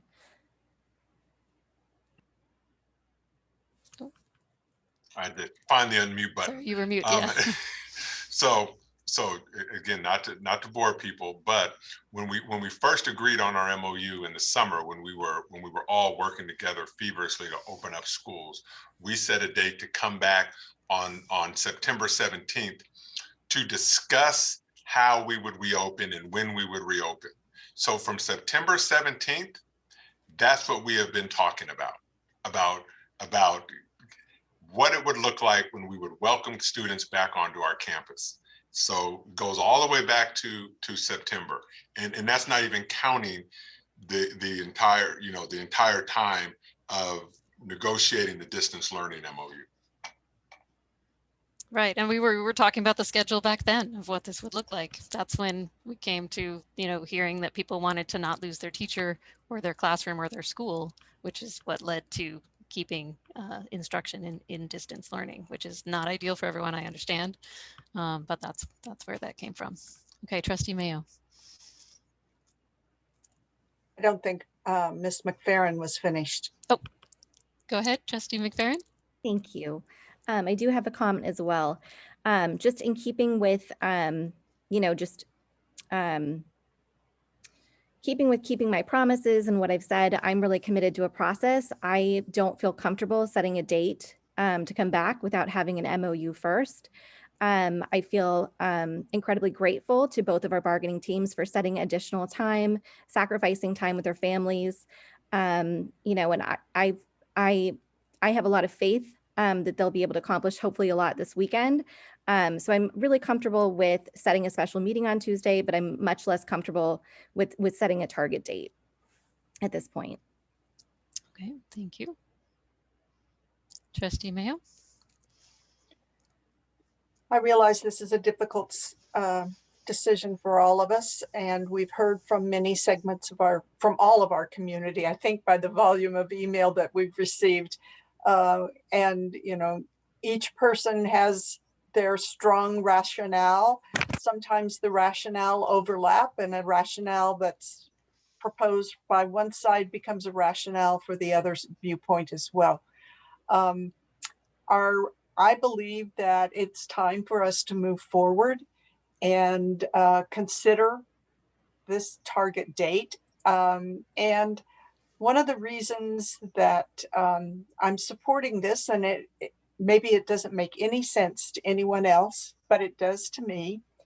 I happened to be visiting one of our elementary schools, and I saw one of our small special ed minivans bringing a student to a school. And I literally cried because the school bus belongs on our campus and students should be in classes at our schools. So for me, that was a breakthrough in the fact that it's important for our kids to be on campus. And that's why I would support this particular motion at this time. Thank you, Trustee Mayo. And yeah, that brings up a good point. Seeing going out to the campuses for me has made a big difference too, to be able to see how they're set up, how, like looking at a room and looking at the desks and going, okay, this space, the actual roster of who wants to come back is, 8 kids. Okay, so 8 kids in this space, I can picture it for 2 hours. And I can see that this site has considered all of those other things. They have the health room, they have figured out how to walk kids to the bathroom, all of those things. I recognize that not every site has everything lined up yet, and they're all still working on that. But the possibilities are really there, and we are so close. And I know that the PSATs that we did in January were on site, students, high school students on site in the same size groups that we're talking about. Our athletics has been going on throughout this whole time, outdoors, masked, spaced, the check-in and check-out, the temperatures, all of that stuff. It never stopped. It didn't even stop during shelter in place, and they've been able to continue. So we know we can do this. In fact, Oak Grove Middle School just offered LPAC testing for their students in person, and they had a group of 10 students that came just a couple days ago. And they even have talked to the County Connection, who has provided a free bus. The bus 11 is free for students. And they'll have even more students that are coming next week. So we can do this. We are doing it in small ways, and we're seeing our neighbors do it in a little bit bigger ways, which we need to keep in mind as well. Trustee Alas, were you raising your hand? I keep thinking kind of like about, I really like your idea, Trustee Cound, regarding having that special board meeting right up until staff is meant to return back to work. And I think that is the best idea we can as of right now. So I'm just going to pose 2 questions about that. The first is just a hypothetical, right? Obviously, we're really, really hoping that we come to an agreement by then, but right now, are we saying at that special board meeting, we're going to make a decision, like we're not going to prolong it any longer? Because what happens if there is still no agreement? So that's my first question on that. And then my second question is, say we approve the reopening date on that Tuesday before, what is it? Is March 17th a Wednesday? Yes. I don't remember. Yeah, a Wednesday. If we approve it that Tuesday before, what notice are teachers getting? Do they have to do a quick turnaround beforehand? Like how is it that they're mobilizing to prepare to return onto campus on March 17th? So those are my 2 questions on that. So I don't know, Dr. Clark, if you want to answer. I think the March 17th is not I the think, motion at the moment. The board is only considering the 22nd. And so, it appears that the 17th is off the table. I understand that and can definitely live with that, with providing those extra days of negotiating and giving everyone an opportunity to kind of figure this out. And if on Tuesday the 16th during our special meeting we get the reports that we're not able to come to an agreement after all of this, after everything that everyone has been through, if we're still not able to come to agreement, then this will have to be something that our attorneys deal with. I mean, I'm just, that'll have to be the route. But I'm hoping. I mean, again, we talk so much about an MOU, but really, can we agree that we need to support students? And I think if we come at it from that direction, then we should be able to, with 35 days already under our belt and with 3-4 days ahead of us, we should be able to come up with some agreements on how to wear a mask, on how to. I mean, again, I'm not going to repeat it, but I think. I mean, yeah. I mean, what do we need? We need 20 more days. I mean, so are we just gonna? I think Trustee Mason said it. Are we just gonna continue to do this until I don't know? I don't know. Till June or May or summer? I'm just not sure. So anyway, long-winded answer to your question, but thank you for asking. So the motion on the table from Trustee Mason is to set the target date of March 22nd for the groups that are listed right there next to March 22nd. I have your faces in front of the screen. Hold on a sec. Just to review. So that would be the target date for in-person learning for pre-K, TK, K, first, second, SDC, and Bridge. So we'd be setting that target date, and that is the motion on the table. So let's take it to a vote. I can't see everybody. Here we go. Okay. All right, thanks. Okay. So we need to start with our student trustee, Trustee Alas. So just to clarify, this is not the motion to postpone this until like a special board meeting. That's not what this. Right. The motion on that was just it is part of the discussion. I suggested that be added. So that would be a separate motion, I believe. Okay. But the two go hand in hand. Okay. So, but that would be so I'm going to vote no on this motion. Okay. Trustee, excuse me. Yeah, I just wanted to clarify if it would be a separate motion to set a special board meeting date. We don't even have to motion that, I don't think. We can call a special meeting, emergency meeting within 24 hours. Maybe they'll want to call one next week and say they've got a agreement. Yeah, exactly. Let's be positive. Yeah, that's my statement there was meant to go hand in hand with this, with this proposal. Okay, then yes. Okay, thank you. I got confused. Okay. All right, Trustee Mason. Yes. Trustee Mayo. Yes. Trustee McFerrin. No, because of the target date, sorry. Okay, Trustee Nzewi. No. All right, I vote yes. So the motion passes 3-2 with concurrence from our student board member. So thank you, everyone. We have set March 22nd as a target date. So to follow up on that, I am also suggesting that we set a special board meeting for March 16th as a follow-up for to see how negotiations have gone and what the next steps will be. Trustee Mayo, I think you're speaking. Yes, Madam President. Yes. I would move that we extend the board meeting until 1 a.m. Thank you. Oh, good. Thank you for looking at your watch. I'll second that because I told my husband when we started I'd see him tomorrow. So right. Exactly. All right. Motion by Trustee Mayo, second by Trustee Mason. Put it to a vote. Trustee Alas. Yes. Trustee Mayo. Yes. Trustee Mason. Yes. Trustee McFerrin. Yes. Trustee Nzewi. Yes. You know you all want to stay here late. I also vote yes. Motion passes 5-0 with concurrence from student board member. Okay, so just clarity about scheduling a special board meeting for Tuesday. We do or do not need a motion to make that happen. You're the chair. You can call a meeting whenever you want. All right, everyone, I'm calling a meeting. Clear your calendars.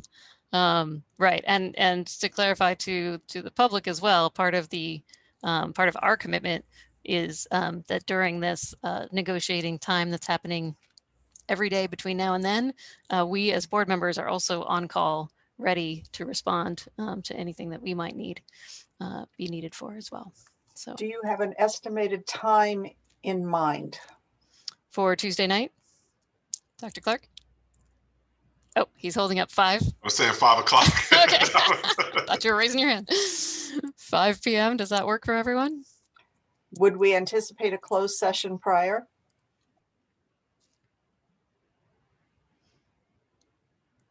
I would think so.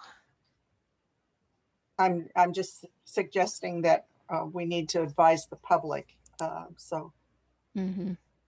We'll notice by Friday or whatnot. So yes. Great. Okay. All right. So we have a plan going forward. Thank you, everyone. Okay. Find the rest of my agenda. Has it disappeared? Okay. Here we go. All right, moving on.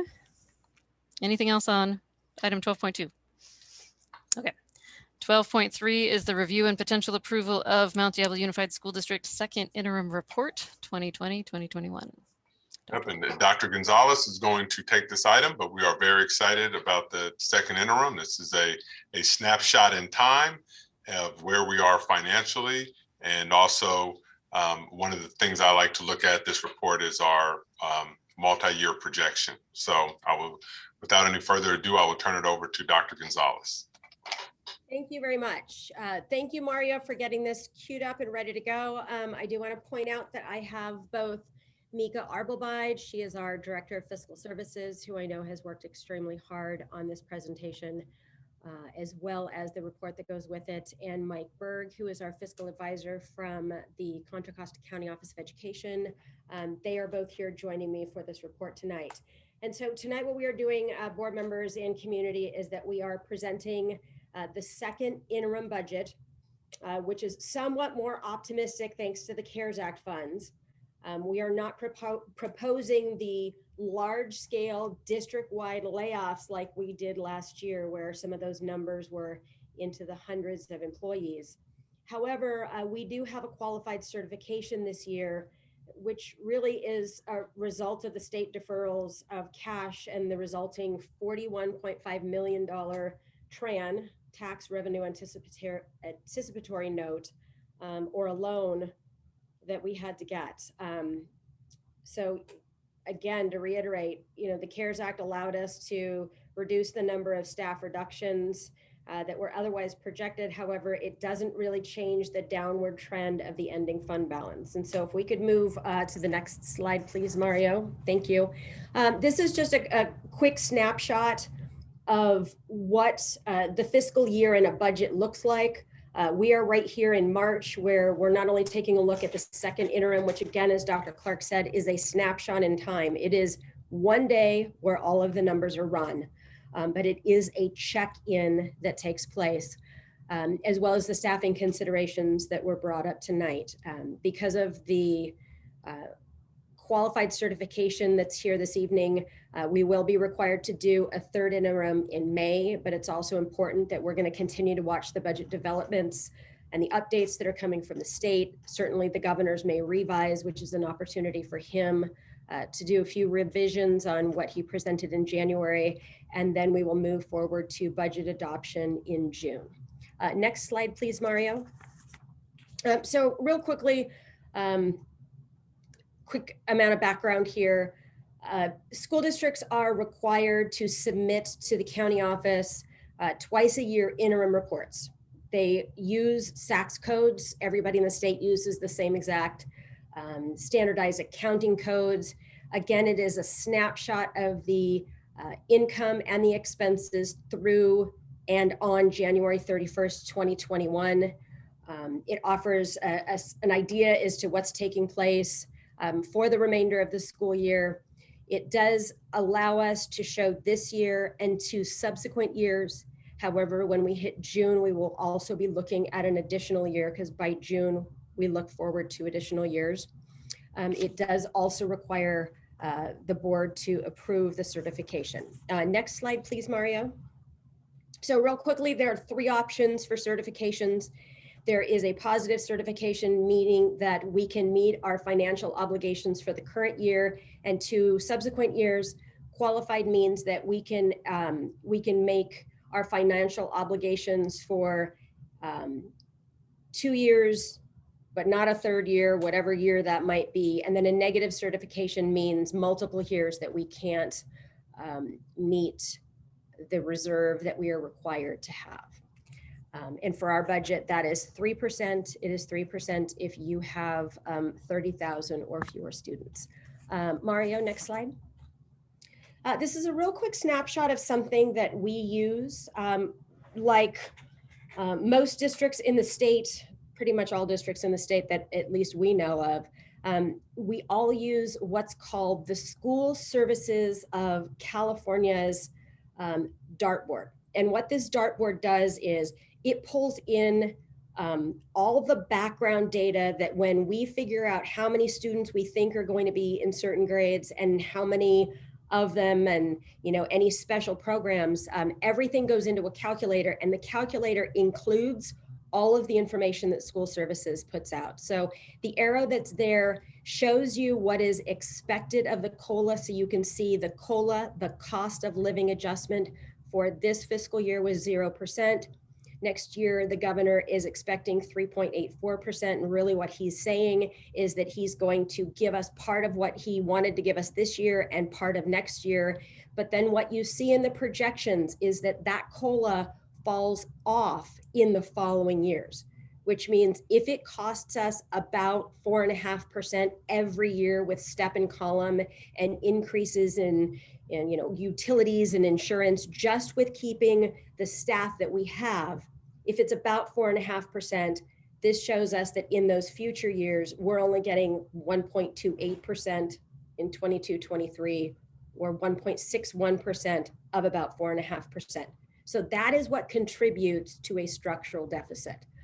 And another really important point to take a look at with this slide is that these are really projected adjustments, and they're adjustments based on apportionments or amounts of money that we get every single month from the state. That's if they come in and if they come in on time and there are no deferrals.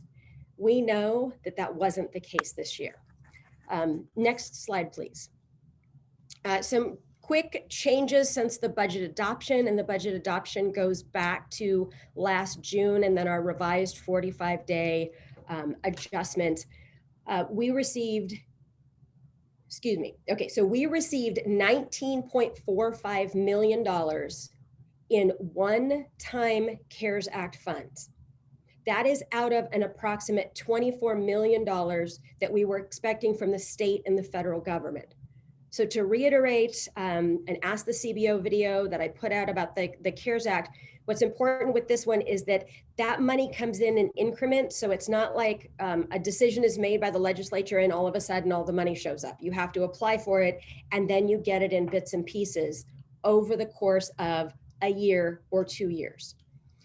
We did see some vacancy savings because what we did with a number of positions, we either froze them or in some of them, we frosted the positions knowing that as soon as we would expect students back, we would then be hiring some of the positions that we knew we could do without until we had students back on campus. We noted the carryover that was stated in the first interim report. And also we had to go partnered with the Pittsburgh Unified School District. We had to obtain a $41 million TRAN tax revenue anticipation note. And on top of that, we had to pay $500,000, $537,000 in order to get that money. So it wasn't just the loan, but it's the fees that are on top of that that we are required to pay. Next slide, please. A few points here on what we call our assumptions. So a budget is just a projection. It is our best guess as to the money we're going to get in and then the money that we're going to spend. And the reason that that's important and why the assumptions are important is because they're sort of the information that underlies what we put in our budget or our proposed spending plan. So first of all, as you saw in one of the previous slides, the COLA is proposed to be 3.84%, but that is not across the board. So the only place that we're gonna see that 3.84% is in LCFF, and I apologize for all the acronyms in education, but the local control funding formula and certain pots of money that we get from the state are the only ones that are going to have that COLA. The rest of them will only receive 1.5%. So it's kind of like saying, certain programs are going to get it and other programs will not, but the cost of people goes up across the board. So that affects us. And then what you see here in this slide is that it drops to 1.28% and then 1.61% in the 2 subsequent years. Step and column is about 1.5% plus the CPI, the Consumer Price Index, puts our expenses, again, as I've mentioned, about 4.5% increase every year if we do nothing and just take the current staff and continue to roll them up. Our enrollment calculations will include a reduction, not this coming school year, but the following year. And the reason that's important is because it will be a significant, significant drop. So yes, we are held harmless this year for LCFF funding only. But what happens that following year is with a drop of 900 or so students, we're expecting to not get approximately $9 million next year, after this next coming school year. We have chosen to keep our average daily attendance, otherwise known as our ADA, otherwise known as butts and seats. We are going to assume that that stays flat, which means we're not going to expect more students to be absent. We're not going to expect less students to be absent. So we're keeping that constant because we are moving that indicator of enrollment. So we don't want to move too many factors. Next slide, please. This is important because there's been a lot of talk in the community, and certainly we are watching some of the information that's coming out like literally every single day with regards to funding around free and reduced meals, unduplicated pupil count. So what we saw this year is that because we had fewer students turn in meal forms, we know that our amount of funding for next year is going to drop. So we're seeing a slight drop next year, and then we are hoping that that's going to increase. But when we have a year where our unduplicated pupil count drops, it's always run on a 3-year average, which means this year's numbers dropped and it will typically hurt us for 2 additional years. And so that's really something that we take a look at, because 1 year can really have a lasting impact. We're going to see notable increases in STRS and PERS. So STRS is the retirement for our certificated staff, which are our teachers, the bulk of our administrators, our counselors, our school psychologists. What you see there in this chart is it's 16.15%. This coming year, it drops to 15.92. So that helps us a little bit, but then it jumps up to 18% the following year. And that's pretty notable. Likewise, you see the same thing with PERS, the public employee retirement system. This year we're at 20.7%. It goes up to 23, and then it jumps to 26, which means that every year, just keeping our current staff, our costs continue to go up significantly. And that jump there in PERS is pretty notable, particularly in 22-23. So 22-23 is really the year that all of your CBOs, that the legislative analyst's office, that city government, county government is most concerned with, is that 3rd year. We have already seen our health benefits increase. We were using a number of 10%. This was recommended by school services. This may actually go up. And the rationale that we're starting to hear about is the fact that the pandemic has had colossal impacts on the healthcare system. And when folks are going into the ICUs, they're staying there for extended periods of time. And for those who have, unfortunately had to deal with COVID in their families or elsewhere, the costs of that medical care has been exceptionally expensive. So we're watching that number, but we're going to keep that consistent at 10%. And then the indirect costs. And indirect costs are really amounts that we're able to charge to certain programs. For example, if we receive a grant, this year we're able to take 1.47% of that and put that into the maintenance of the grant, if you will, the behind the scenes work with fiscal departments and others in order to do all the reporting. It will jump in the 22 and 23 school years. So that's super optimistic. Next slide, please. So this is a slide that starts to get really interesting. This is a slide that we often talk a lot about. This is the ending fund balance. And the ending fund balance is really a component part of all of our budget projections. And really it talks about what we would expect to see in the treasury, or what we expect to see as cash as we finish the school year in our bank accounts. However, what you see with the asterisk in 21-22 is that 44,000, so you see a jump. So really what you see over many years is you see a decrease, right? And then you get to 21-22 and you see an increase. And that's because the CARES Act funds are there. And on top of that, the cash was not underwritten by, it was not underwritten by cash due to these state apportionment deferrals. So this really assumes normal years, but the last year has been anything but normal. And the amounts for 21-22 do include cash deferrals, but in many senses, it's not real cash because until we get everything the state says that we're going to get, it's very difficult to try to see all of this cash. So for us, this is really an accounting exercise. We can't budget or expend anything that really isn't there. Next slide, please. So when we take a look at our multi-year projection, and I do apologize, I try to get everything on this slide, but it's hard to make that font really big. You can find all of this online if you want to really delve into these numbers for those of you that are watching from the public. There are 5 important things that you want to take a look at in a multi-year projection. And again, we're required to look at this year and the 2 out years. And then when we present a budget to the board and the community in June, we're going to be showing June next year plus 2 additional years. So the 5 important things that you take a look at, first of all, if you take a look at revenue, so that's the A area.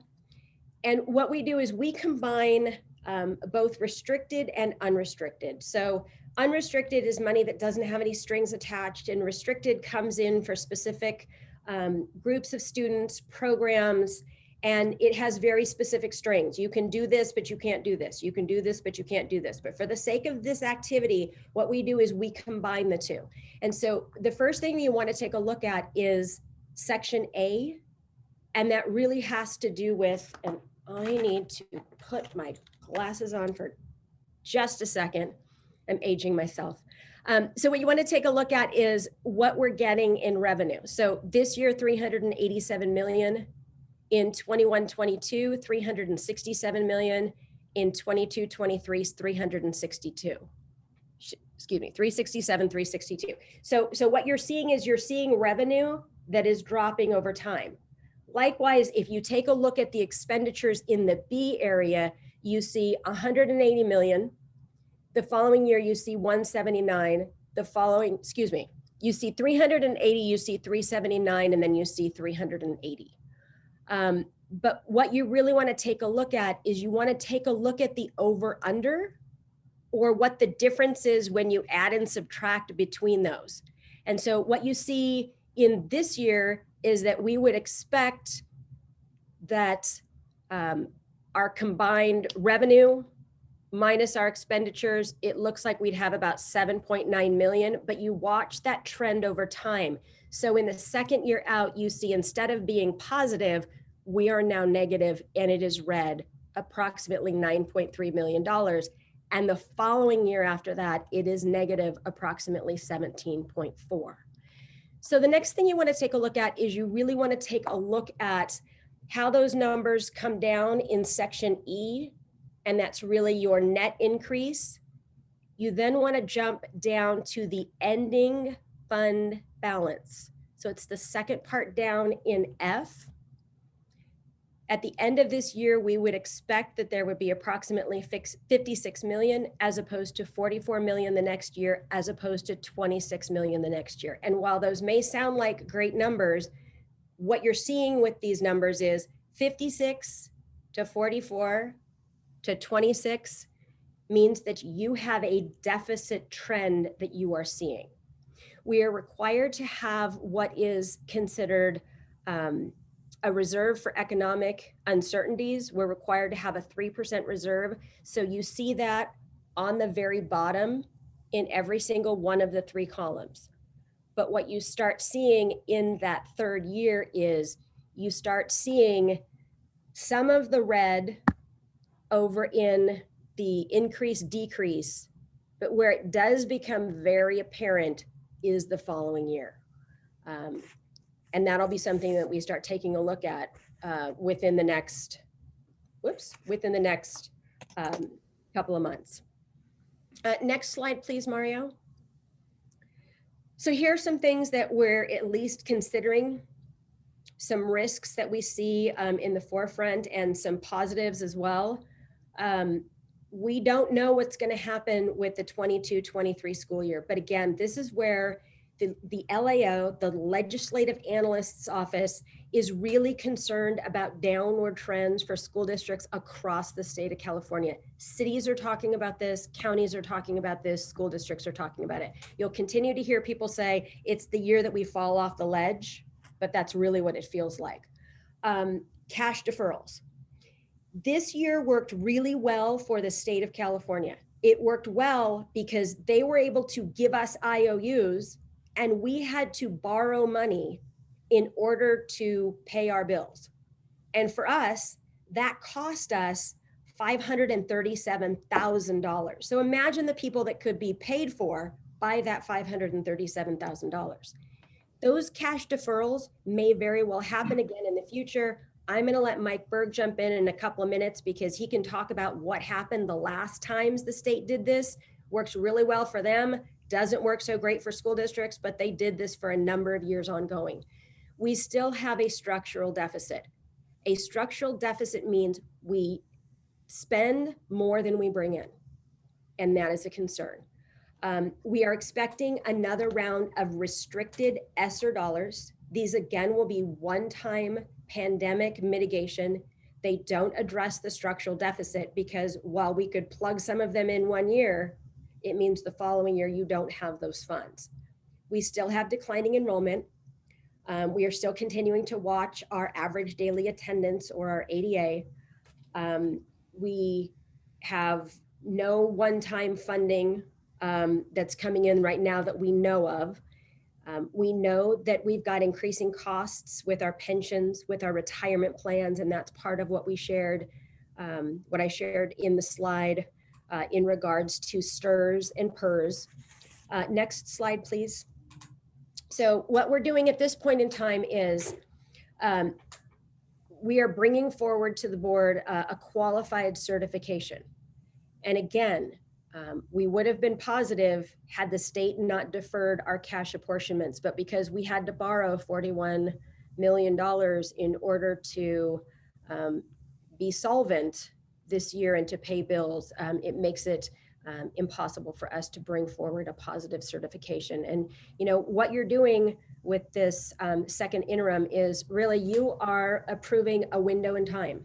It is a status check. It's one of two status checks that we do during the year with the most current information that we have. So at this point in time, I know that Mike Berg is here. I know that Mika Arbelbeit is here. Team members, if there's anything that I left out or anything that you can help me better clarify, please jump in and join me. Thank you, Lisa. Just a couple of nuances I think that are worth emphasizing. When you were on the assumptions or on the dartboard, you talked about COLA, and then you made a reference to step and column and CPI. And the fact is step and column and CPI combined outpace COLA every year. That wouldn't be the worst thing if you weren't already deficit spending. And you're seeing that denigration of your ending fund balance as a result. And worse yet, to emphasize that point, your ending fund balance is a projected ending fund balance based on revenues received. You're not receiving the revenue. The state is withholding the cash to balance their books. I guess my final couple of thoughts, given the lack of action earlier tonight, and I'm not criticizing, I'm just stating the fact, the lack of ability, desire, whatever, to make or begin to make reductions exacerbates the problem. This is a very scary time. I was a chief business official back from 2005 through 2009, at which point I became a superintendent. When the state exercises their ability to defer cash, they build an appetite for that, and it doesn't typically just happen one year. It happened 2 or 3 years running back in the 07 through 09 Great Recession, which puts a tremendous amount of strain on school district finance. Again, it's inevitable, and I'll just say it the way I'm thinking, it's inevitable that you're going to make reductions. You're at 94% of your budget going to salaries and benefits. There is nowhere else to reduce, and there's no sign that the state's economy is getting better, regardless of what they tell you. The revenues are good this year because of the printed money coming from the federal government. The federal government can't sustain that. The state can't sustain that. And the state knows that, which is why they've already started down this path of cash deferrals. That revenue and the projected high revenue in the state of California as a result of that stimulus money being spent one time, just because it is one-time money. Once that money's spent and once those stimulus checks cease to come, the state's looking at an economic cliff, and the LAO and the Department of Finance have projected that as well. And that will result in reductions to state revenue. So Dr. Gonzalez made mention of it. I'll make mention of it. What you're not seeing yet, but you will see this June 30, is right now you're qualified because we don't have cash underwriting the ending fund balance. On June 30, even if you had all the cash, you're still qualified, and you're hedging toward negative because you are not going to have enough revenue or enough reserve in the ending fund balance to even make your 3% reserve. You saw that last column where, if you did the math, you had 7 point some odd million left after you made your 3% reserve, but your appetite for spending is 17 million negative per year, and it's climbing. So at a 7% remaining reserve and a $17 million overspend, you're going to be 10 million in the negative in the third year, effective this June 30. And that just gets worse. So I can't emphasize enough that this is real. Those reductions do need to be made. I realize you passed on that opportunity tonight. I respect all the reasons why. But there is no money tree. We're going to have to face the reality very soon. Also, just on the point of the 3%, I know when I was new on the board, I was trying to figure out what is a normal, or what's the average reserve that a school district in California has. And I learned that the recommended, I believe, was 15%. Is that right?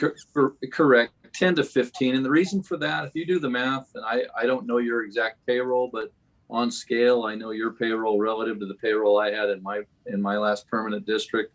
We went from 3% to 9%, and we set a 9% reserve policy. And we didn't say you had to establish it immediately.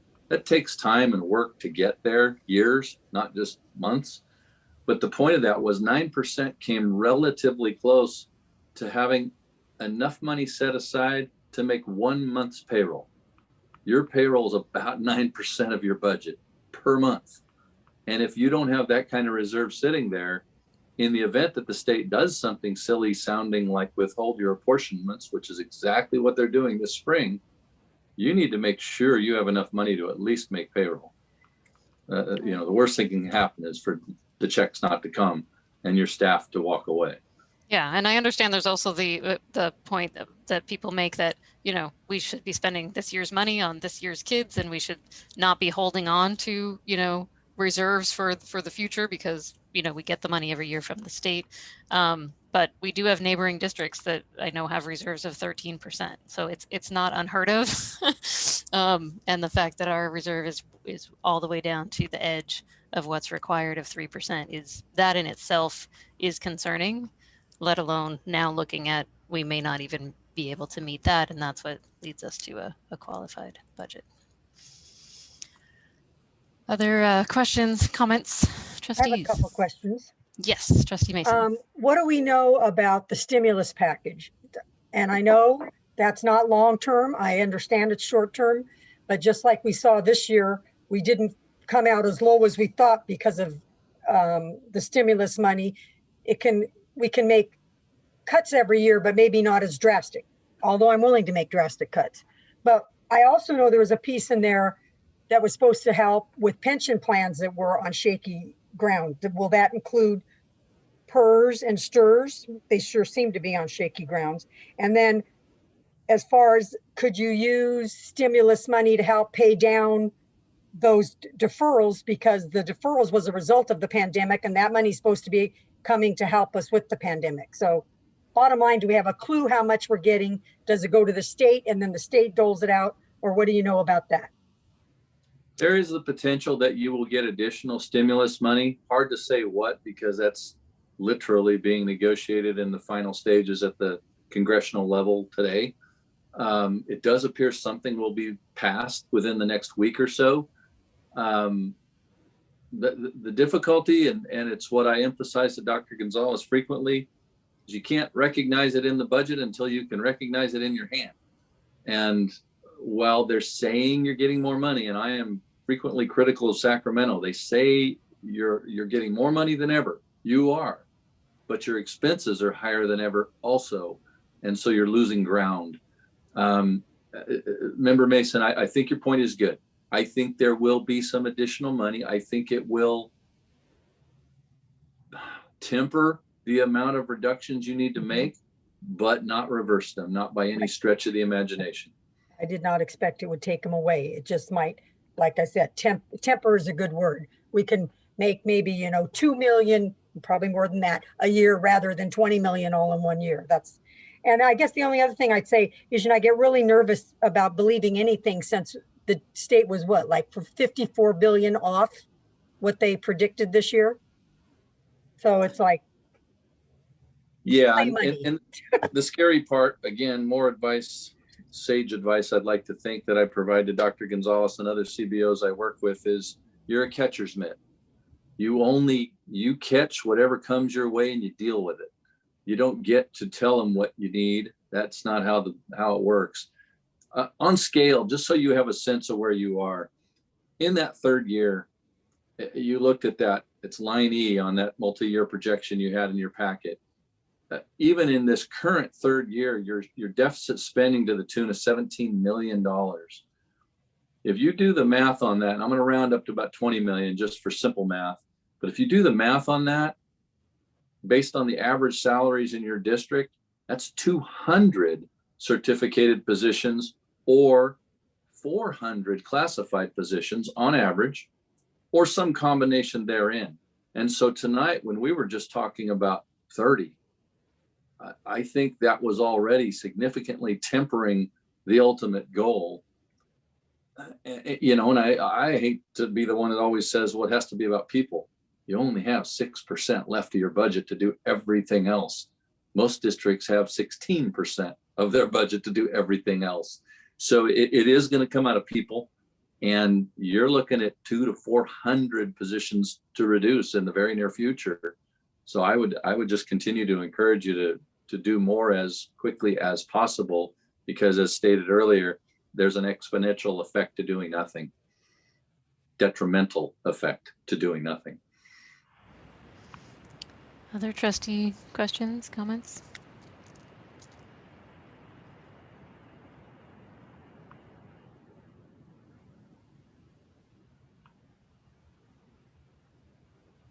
None? Thought this would be a big topic. Okay. I do have a question on the slides. I think it might just be a typo or something. I'm not sure if I'm reading this wrong. The slide that says general fund ending balances, you have 2020 to 2021, it says 32 million.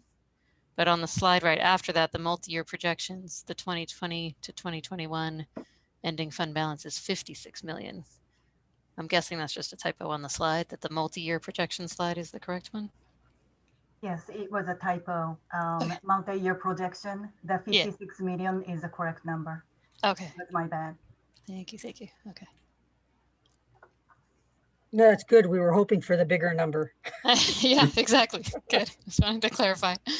Great. Yeah, I think one of the other statewide issues that we have that, when we talk to our state legislators that we need to remind them of is that the cost of living allowance that we are given as school districts is the same across the whole state. But here in the Bay Area, we have a higher cost of living. And that's never accounted for. And it's really frustrating that we deal with that and it affects us in a different way that it affects other districts. Averages make it easier for the state. That's nice for them. Not nice for us. Yeah, likewise, They I'm get a hoping. higher number from the Bay Area. They could give back a higher number from the Bay. Exactly. Yep. Yeah, and similarly, the unduplicated count that everyone is that we are undercounted because we gave out free meals. So people didn't feel they needed to fill out a free meal form when we were giving them out without the form, which was great because we were trying to feed people. But when people don't understand that that also affects our other funding, not only state funding, but grants, all kinds of things.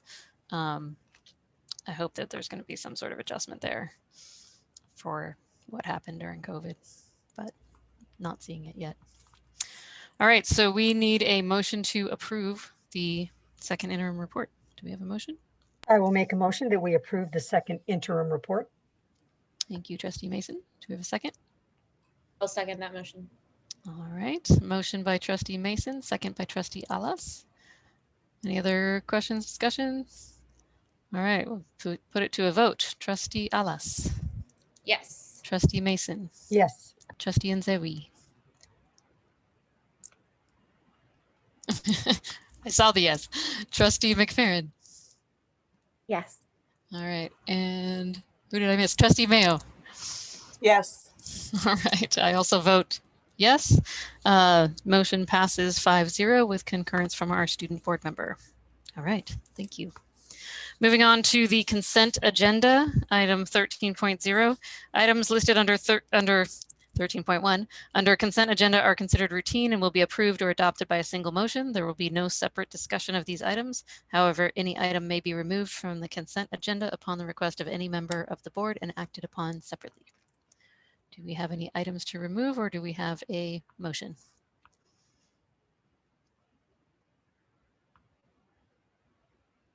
Okay, I'll make a motion that we accept the consent agenda as presented. Thank you, Trustee Mason. Second. Thank you, Trustee Mayo. We have a motion by Trustee Mason, second by Trustee Mayo to approve the consent agenda. We will move it to a vote. Trustee Alas. Yes. Trustee Mason. Yes. Trustee Mayo. Yes. Trustee McFerrin. Yes. Trustee Nzewi. I also vote yes. Motion passes 5-0 with concurrence from our student board member. All right. Okay. So there were no consent items pulled, so that moves us to item 16.0, our business items. 16.1 is the public presentation of the initial successor agreement proposal for Mount Diablo Education Association, MEDIA, and MDUSD's initial successor agreement proposal to MEDIA. Dr. Clark.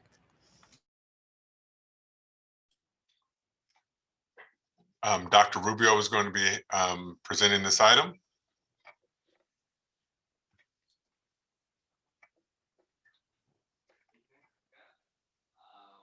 You're muted.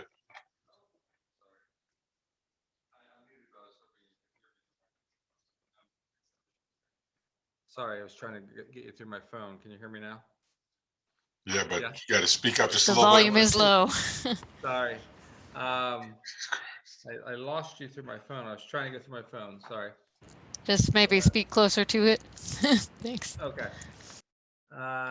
Good evening again. This item is being presented for your review and approval. It is the public presentation, sorry, for your informational purposes for this evening. It is our presentation of our initial successor agreement proposal from the district to MEDIA. And it includes MEDIA's sunshine letter as well. And then we would bring this back to the next board meeting to give it, I think our practice in our district, in some districts, this is a public hearing. In our district, we usually present this, and then I believe our practice has been to bring it back at the next meeting. Thank you, Dr. Rubio. Trustees, any questions or comments?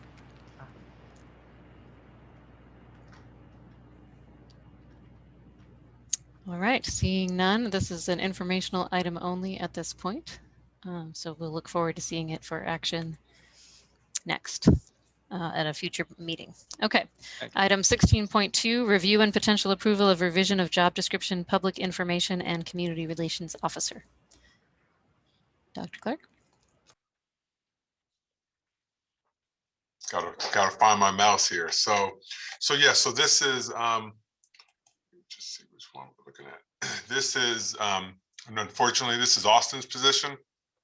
You know, Austin brought a lot of skills to the position, and so now that, you know, now that he is leaving us, we want to make sure that there were certain things that we have found, you know, updating a website, doing these types of things that is not necessarily was included in our previous job description. So we just wanted to update the job description to really meet the needs that you know, that we have. And as social media and technology, you know, has continued to grow, we just want to make sure that that this position, that we can get someone in there qualified to do that type of work.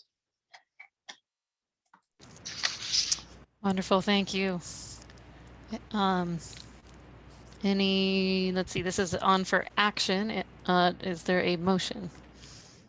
I would make a motion that we approve the revision of the job description for Public Information and Community Relations Officer.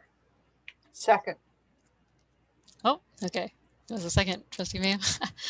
You'll get in there one day, Trustee McFerrin. All right. Trustee, thank you for the motion, Trustee Mason, and second, Trustee Mayo. Any discussion or questions? Okay, we'll put it to a vote. Trustee Ellis. Yes. Trustee Mason. Yes. Trustee Mayo. Yes. Trustee Nzewi. Trustee McFerrin. Yes. All right, I also vote yes. Motion passes 5-0 with concurrence from our student board member. Looking forward to see who we end up recruiting into that role. We will miss Austin very much. All right, thank you. 16.3, review and cast a ballot for the 2021 CSBA Delegate Assembly election. So this was on our agenda for information last meeting, and now it's time for us to make a decision. We can vote on three. There's 3 vacancies in our region. And the candidates are listed there. So the incumbents are Meredith Mead from Lafayette and Richard Severy from Moraga. And then in addition to their applications, there are three more: Toy Dow Jensen, Demetrio Gonzalez Hoy, and Amarjeet Kaur. So any thoughts, recommendations on this? Trustee Nzewi, it seems like you're not muted, but I also can't hear you. Oh, can you hear me? Oh, there we go. Yes. Wait, okay, sorry, it must have come out, the thingy. Yeah. Can we, I was thinking like, how do we do this? Maybe we go down each one and we all vote for that. And then the ones at the top 3, like we list, we say who votes for, I don't know how to say their name, but the last name Dow Jensen. And then we all vote or not for them. And then the top 3 among us. Does that, what I'm saying, make sense? That is one way to do it. Yeah, I think I was wondering if there were any recommendations, if people had particular people that they wanted to speak to, maybe before we go to a vote, to talk about why they would support a particular one. I think I kind of indicated at the last meeting that I was leaning toward Brentwood, West Contra, and then of the other 3, it didn't matter. I just was trying to get a wide range of people from across the county. So that would be Tui, Demetrio, and of the other 3, it doesn't matter to me. Yeah. Trustee Mayo? You had unmuted. I think you were going to say something. No? I've been, it's been insinuated I've been talking too much. I'll hang out of this. Oh, it has? That must be your husband telling you that, because you haven't said nothing tonight. Yeah. I don't know where that got insinuated. But Trustee Mayo, I know you know some of the people here. You don't want to share a recommendation? Mrs. Mead and Mr. Severy have served well. They've attended all of the meetings that I have been involved with on delegate assembly. So, you know, it's important when when a delegate assembly member cannot attend a meeting, the district or they can't send an alternate. So Mrs. Mead and Mr. Severy have been consistent. They always come prepared to the meetings, etc. The other 3 individuals are new to a school board. And so my first preference would be that Mrs. Mead and Mr. Severy continue, and then you determine the other representatives from the 3. And I would choose a district that doesn't already have one. I believe John Sweat has one already, and I think West Contra does. But I need to look at the website. Yes, I believe that's true. Yeah. Yeah, I was also interested in, I know Richard Severy and Meredith Mead have both been, very hardworking representatives for us so far. I know Richard really knows his policy, which has been really, really great, both at the CSBA level and also at our CCCSBA level, our Contra Costa group of school board members as well. Right, and Mr. Severy was appointed by the state president to serve on the legislation committee. So his role might continue. I'm not sure about that, whether or not he's a delegate assembly member, but he has, what do I want to say? He's been noticed by folks at the state level. So does that mean we should vote for him, or we shouldn't because he would have a different role already? That I don't know. I still think that we should vote for him. Okay. All right, well, I will make a motion, and let's just see where this goes, to support 3 candidates, Ms. Dow Jensen, Ms. Mead, and Mr. Severy. Do we have a second on that idea? I'll second. All right. Motion by Trustee Cound and second by Trustee McFerrin. Any other discussion, thoughts? All right, shall we put it to a vote? Trustee Ellis? Yes. Trustee McFerrin? Yes. Trustee Mayo? Yes. Trustee Mason?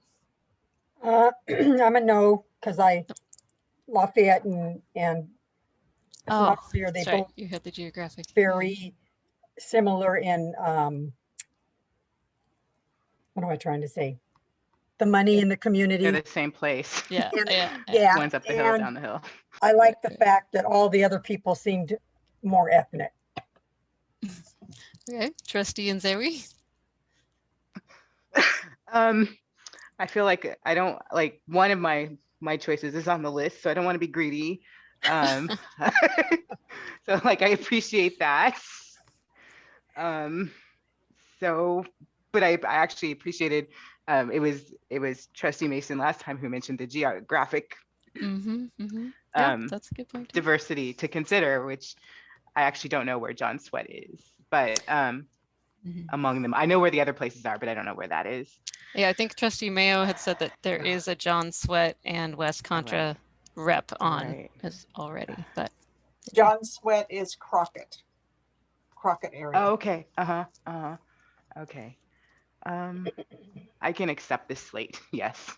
Okay, great. Right, it's probably not, crucial.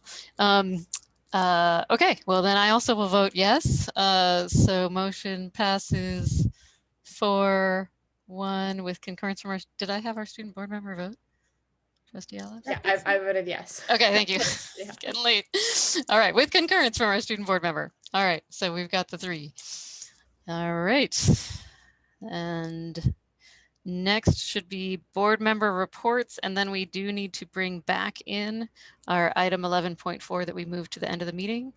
Do we have a preference on which one comes first? on that. 11.4, I'd say. Should get business done first. Dr. Rubio, are you ready to provide some more details on that item? Great. Yes. All right. Can you hear me okay?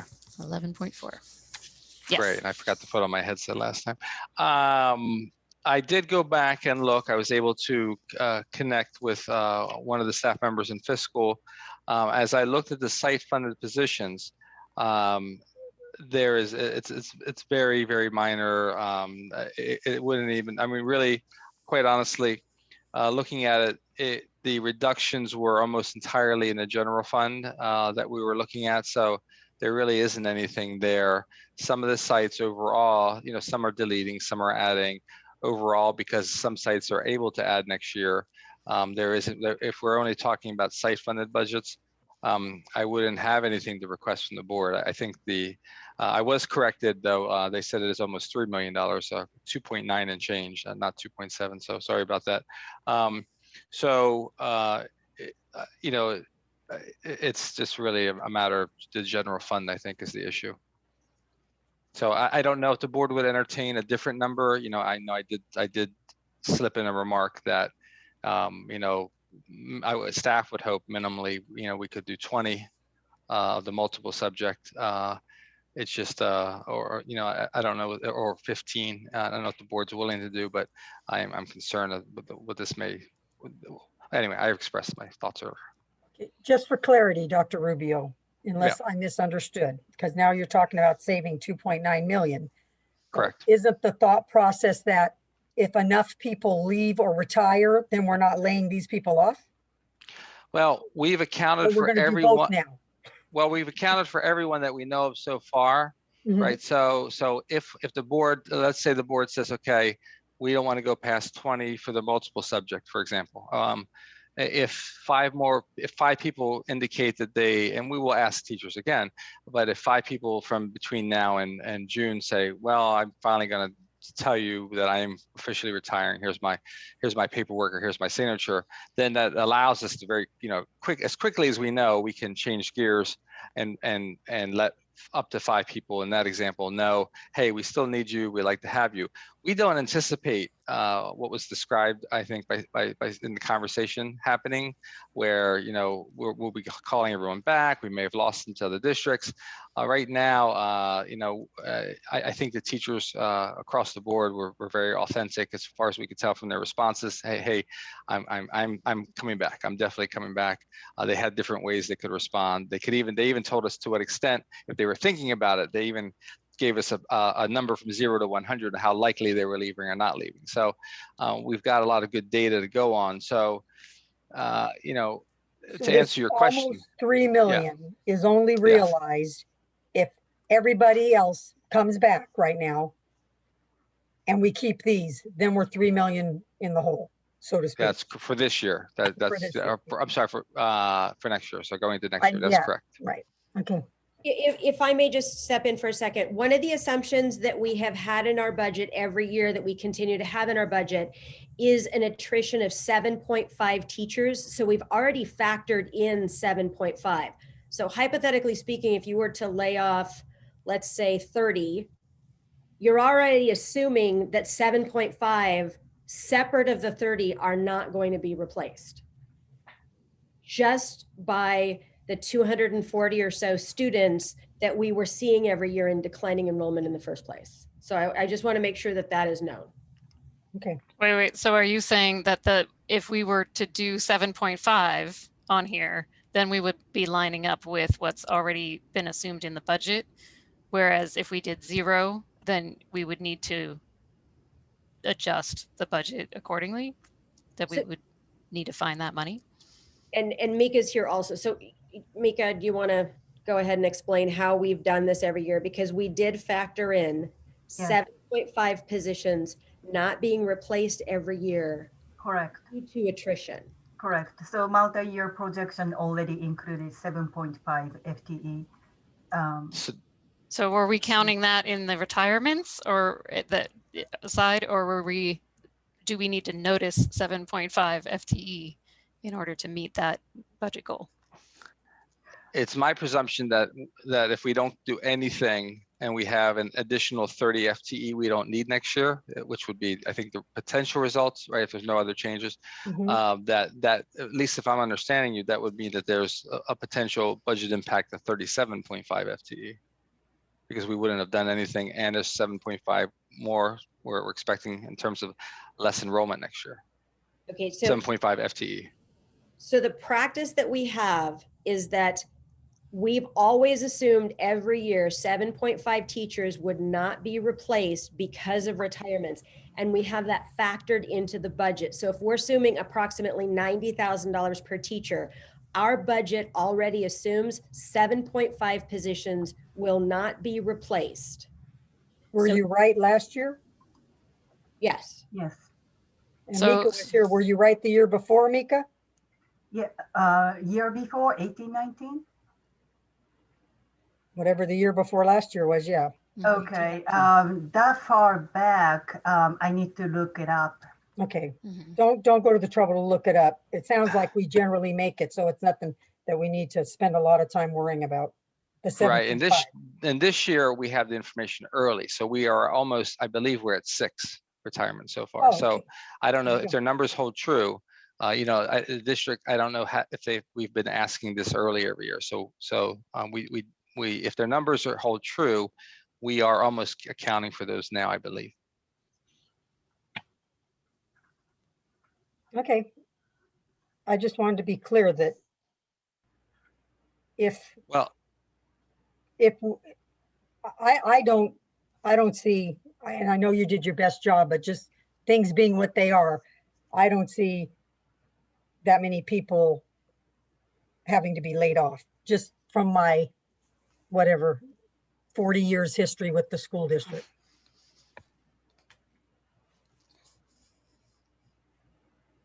Trustee Mayo? So I guess I'm just concerned, how do we justify, or how do we respond to the interim report that we just approved, where we have the huge structural deficits for each of the years? And, you know, in the third year out, that's going to be an additional $9 million that we're adding to that year if we, you know, continue to postpone the reductions. Next year, it's going to be 6 million. And then the third year out, it's going to be 9 million that we have to reduce. So it increases the red numbers by, you know, 3 million, 6 million, and 9 million across 3 years. Well, yeah, and I guess Member Mason, my recommendation from staff would be that we at least do 15 of the multiple subject, 1.5 for the intervention, and at least 2 of the middle school core. So that would be a total of, see if my math is right, 18.5 instead of 31.8, just so we have some buffer to be in better fiscal shape. So I know it's, I don't know if you would be open to that type of number or not, but I think the question is directed to you from me, if that's okay. So let me just repeat that so everyone catches it. So yes. Multiple subject elementary would be 15 FTE instead of 24.8. Yeah, and yes. Intervention would stay the same at 1.5, and middle school core would be 2. Would be 2. Okay. And just as trying to do my due diligence as your HR leader, I that's my humble request. All right, so it'd be a total of 18.5 FTE.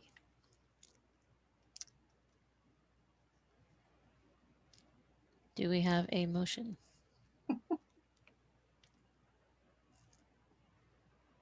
I know this is hard, you guys, it really is. We never want to lay anybody off. We also want to give raises. We also want to diversify our curriculum and adopt curriculum. There's so many things that we want to do, right? I mean, I would love to have, as I said before, so many more staff than we do right now. But we do have a fiscal responsibility as well. And if we go into receivership, then we actually no longer get a say over any of this. So I'll try it again. I move that the board adopt Resolution 20-21, number 52, with 15 multiple subject, 1.5 intervention, and 2 in the middle school core as the numbers, with the remainder of the text of the resolution being adjusted if necessary. I don't think there's other language in there. It's just the numbers. All right. Thank you, Trustee Mayo. Do we have a second?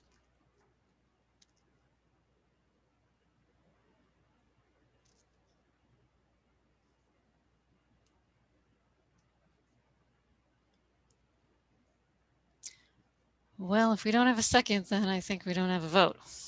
Do we have another motion?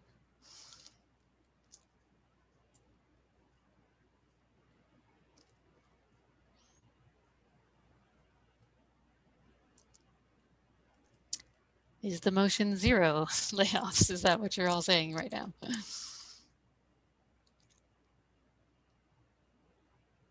Looks like it.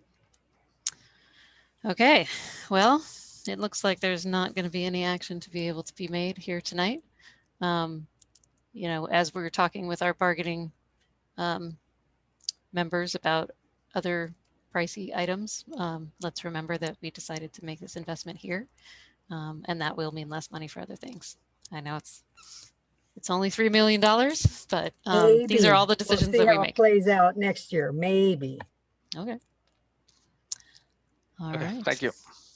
Thank you very much, Dr. Rubio. No disrespect at all to you, Dr. Rubio. None I taken. really None taken. appreciate the time and effort you've put into it. None taken at all. That's fine. Thank you. Yep.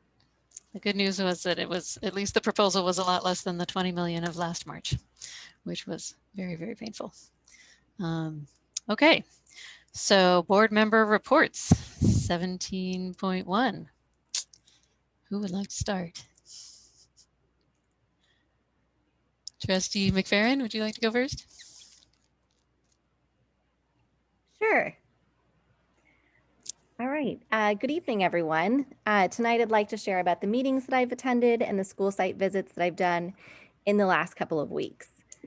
So starting last Tuesday, I joined the CAC, which is the Community Advisory Committee meeting. For the speaker series, which is a standing agenda item at the meetings, Lorene Quirk and Carolyn Sakis gave a presentation on preparing kids to return to school campuses. I'll share some key ideas and valuable advice about how parents can support their children and themselves from my notes. Talk openly with your children about their feelings. Anxiety can look different in children.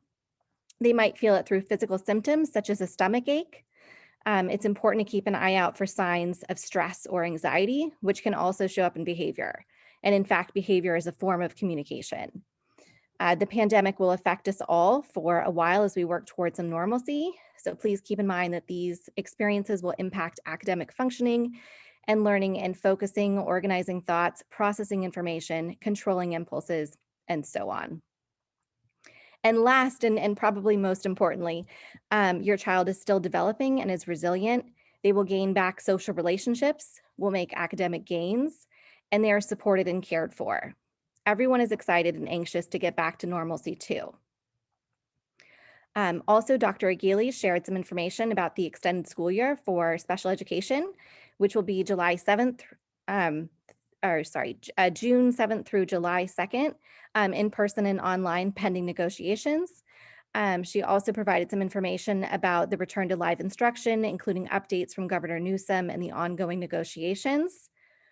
She said that negotiations for next school year will begin as soon as possible, and that the instructional model options will depend on federal, state, and county guidelines.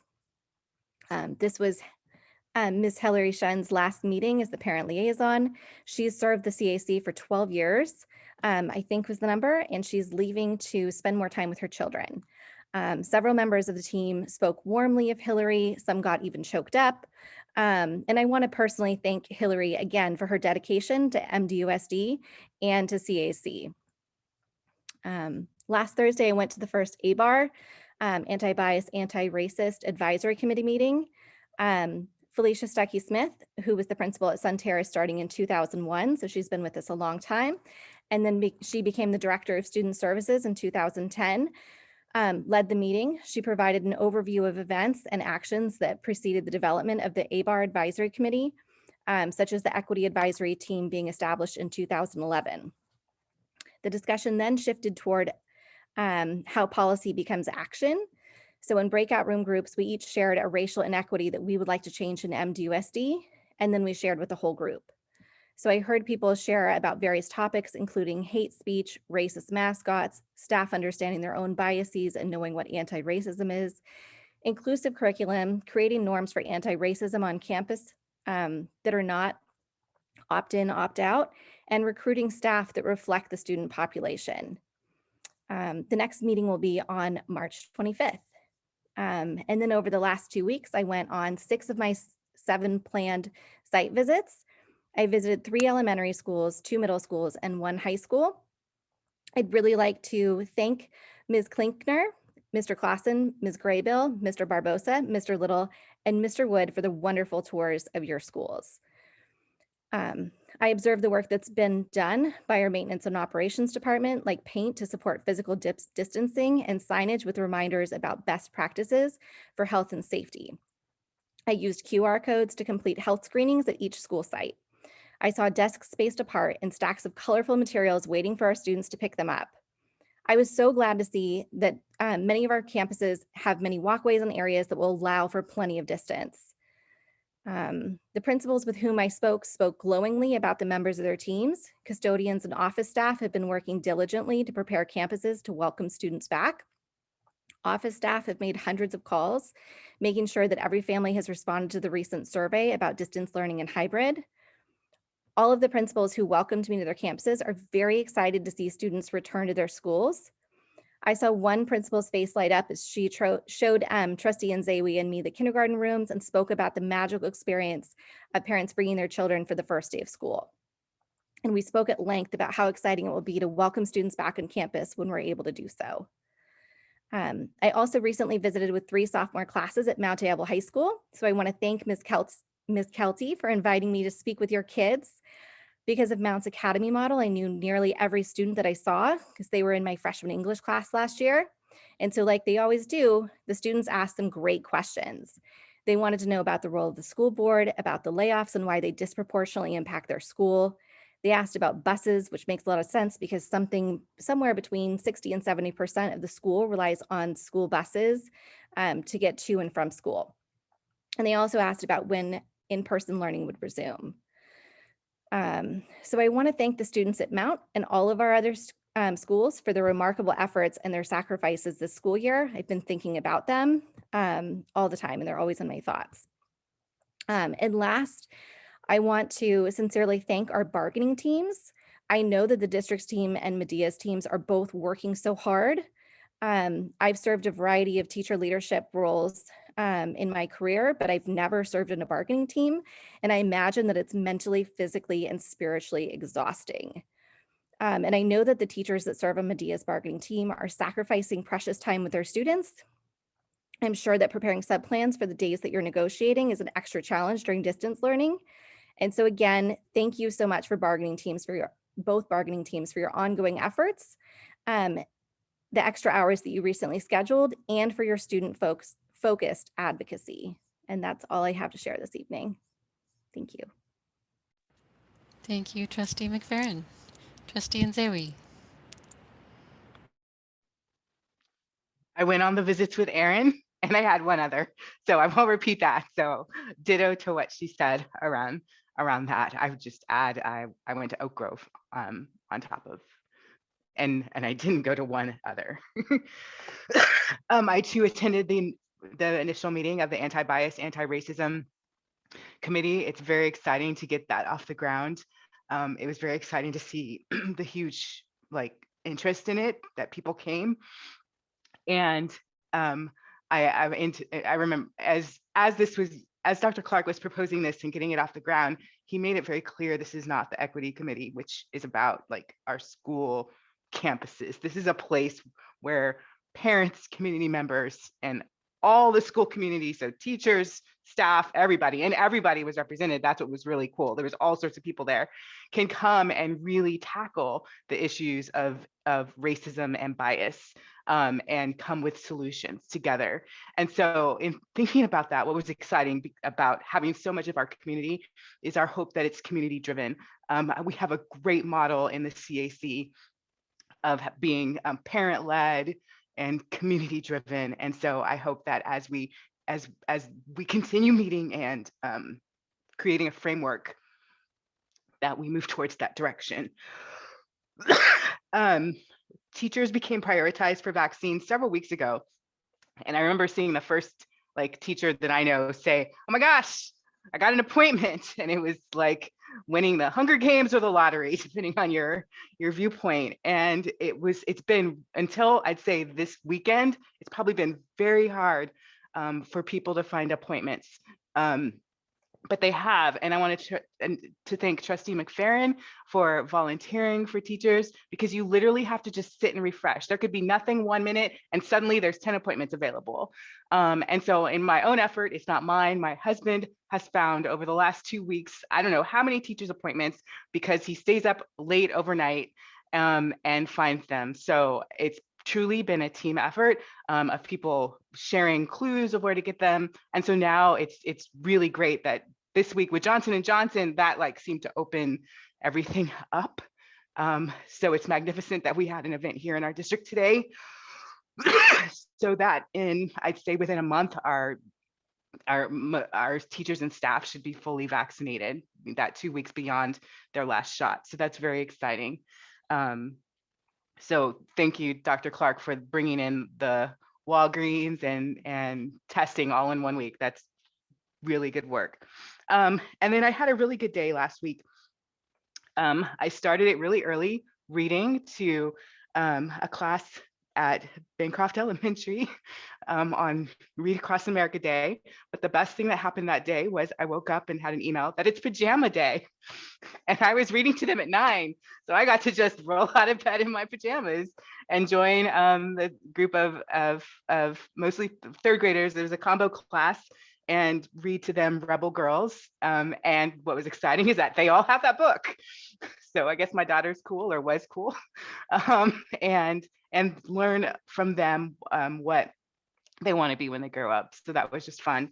Then at lunchtime, I was in Shore Acres and got to be a part of a social emotional learning session.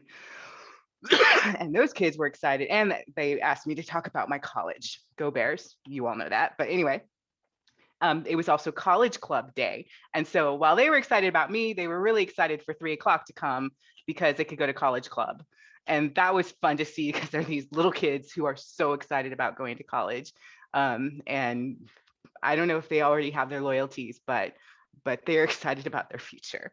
And then that evening, I got invited to Oak Grove's parent night, and it's just the most amazing and moving display of performances, and the most moving, we could all wish we could feel community through Zoom.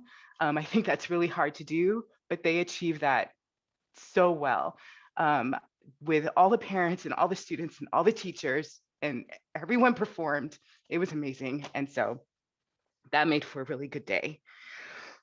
Finally, I met with Concord Councilman Eddie Burson to talk about how we can better develop relationships between the district and the city of Concord, but especially the schools in Concord and the city. So we will work on that. Thank you. Wonderful, thank you. Trustee Ellis. Good evening, everybody, or good night, good almost morning. I have a couple announcements and things that I've been working on. I, on March 2nd, attended a meeting with AVID teachers and history social science teachers in the school district regarding development of the criteria for the state seal of civic engagement. And we are convening in the month of March and April to develop an equity plan, a civic engagement plan, and really get that mission statement down and get the criteria delineated for juniors and seniors to be awarded the state seal. I've talked about it a bit at a couple board meetings before about how this is a fantastic opportunity to demonstrate how students can be, to streamline students into being civically engaged and streamline early and frequent access to civic learning. So developing a plan for that from the elementary, middle, and high school levels, and looking at what other schools and school districts have been doing. So that is in the works. And on top of that, I wanted to get the input of students in the development of the criteria. So part of my Student District Advisory Committee meeting that I held this past week, I asked them what they would like to see when it came to developing the criteria and when developing the mission statement. And what I heard from a lot of these students was that they wanted to ensure that every student at every school site was going to know about the state seal and was going to have the opportunities to be civically engaged. Right now, we're seeing that, for example, Northgate and Concord High have a senior project, a passion project that seniors can complete at the end of the year. So they have kind of these set parameters and kind of something to go off of when it comes to being civically engaged. However, other high schools don't have that same opportunity. And so what I heard from the SDAC was we want to make sure that every student is aware of it and that every student is able to be awarded the state seal. So that was big. So as I mentioned, I had an SDAC meeting, and I am looking for more representation from students from the alternative high schools as well as Mount. I don't have any students from Mount Diablo High or Olympic or Prospect High. So anyone who's still on the call, I know hundreds left after we got done with reopening, but if anyone is still on the call and you are an educator or you have a student at these schools, please direct them to tinyurl.com/MDUSD-SDAC. So that's MDUSD-SDAC. tinyurl.com/MDUSD-SDAC. I really want more students from more high schools across the district because right now it's really centered on like Concord, CP, Northgate heavy. And I have a couple middle school students as well. I also went to speak to the Valley Verde. Yes, I can into the chat to whoever can see that. Panelists, I can. I will do that once I'm done. I also attended I also spoke at a Valley Verde Student Council meeting, so spoke to some 4th and 5th graders about student leadership from a young age, being civically engaged from a young age, and what I do on the school board, and why what we do on the school board is important, and kind of how I got involved and how they can continue being involved. So I want to thank Ms. Nakashima and Mr. Yen, who are the advisors for the Valley Verde Student Council. That was really great. I wanted to talk a little bit about mental health. Thank you so much, Trustee Count. I wanted to talk a little bit about mental health. I know that there were several students on here who spoke about Senator Portantino's SB 14. This would essentially allow students who are suffering from a mental illness to take an excused absence, similar to what would be considered a conventional illness.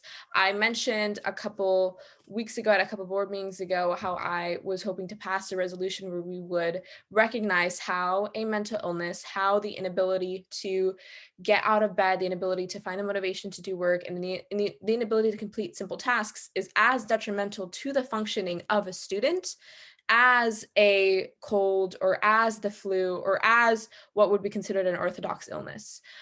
I know that I'm going to be meeting with Dr. Aguili soon to talk about this as well, but that's essentially what this resolution and what this bill would be doing. It'd be recognizing how students, especially right now, are suffering so much from mental health issues. I hear anecdotally from my friends, and we see the statistics across the nation and across the state. Students right now are in a place where we need to destigmatize mental health. We need to be having these conversations around mental health, and we need to be recognizing how harmful mental illnesses and mental issues can be when it comes to the functioning of schools. So actually today, the SB 14 was heard by the Senate Education Committee. I actually spoke in favor of that at the hearing, but I will be working on passing that resolution hopefully in my time here on the board as well. And then the last thing I wanted to touch upon was kind of like my vote as a student rep when it came to reopening, because at the end of the day, who I'm representing are the students. And as we saw, we had like a really split, and from the surveys, we had students who, you know, wanted to stay in distance and wanted to go back in person. Since I'm representing students, this having the choice and being able to choose is the best option for all students. And I, you know, was getting a lot of emails from teachers and was getting, you know, a lot of public comment about the concerns surrounding the negotiations and the lack of an MOU. And so I took all of this, and then I was thinking about all of the students who said, I need to go back to school. I want to go back and learn at least in an environment, and like even the 2 times a week environment. So when I vote, I want to be able to serve students as best as possible. So that's what I'm hoping to do in each and every one of my votes. I believe that is it from me. Thank you, Trustee Ellis. All right, Trustee Mayo. Thank you very much. Along with Ms. McFerrin, I attended the CAC meeting, and she did an excellent job, and the members of the committee were very impressed and appreciated her fresh and bright eyes in the conversation that she presented. I've attended quite a few unit and council and district PTA meetings since we last met. The 32nd District PTA had the Reflections, which is the National PTA Cultural Arts Program, presentation of the awards of the students' works at an evening meeting, which was very enjoyable, and as well as the 32nd District PTA awarded its annual high school graduating senior scholarships. And those are some of the traditional events that PTA holds, and it brings us together around a common interest of students.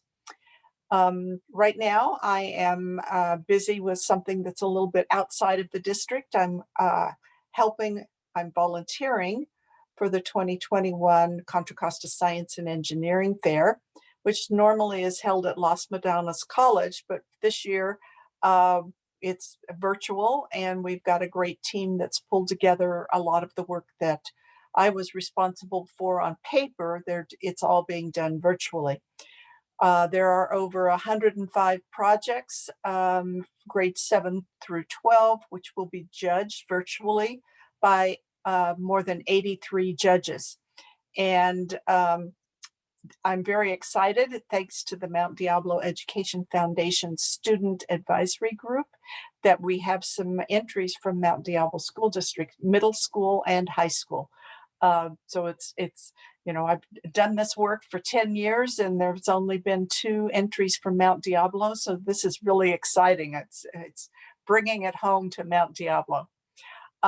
Volunteer judges are still welcome. So if you're interested in volunteering from 7:30 to 5 on Friday, it'll be an intense but rewarding day. So you could just reach out to me. My email, mayo.l@mdusd.org. And the scientists are submitting their virtual project boards today. And, you know, it's always exciting on this particular night to reach the delivery of the project board stage, because it just brings the whole fair to life to see the boards being set up and the room, so to speak, decorated. It's putting the bow on the package. And so, you know, my statement for tonight is let the science begin. Thank you. Thank you, Trustee Mayo. Trustee Mason. I too went to the anti-bias and anti-racism group that met. I think most of the school board members were there. We had really good discussions in our breakout sessions, and that's pretty much been covered already. Once a month, I do a webinar equity talks that's done by Discovery, and I sat in on that. And the last one was talked about leading from behind. It's not always necessary to be out front, but just to be encouraging others to take a step forward. And then I have visited several school sites, and they're all are ready. They're just waiting for the kiddos to come. And I also listened in last night for a while on the mental health discussion that they had, which are always interesting to listen in on. So I heard most of it, and then I had another meeting I had to go to. So that was what I've been doing for the last couple of weeks. All right, thank you, Trustee Mason.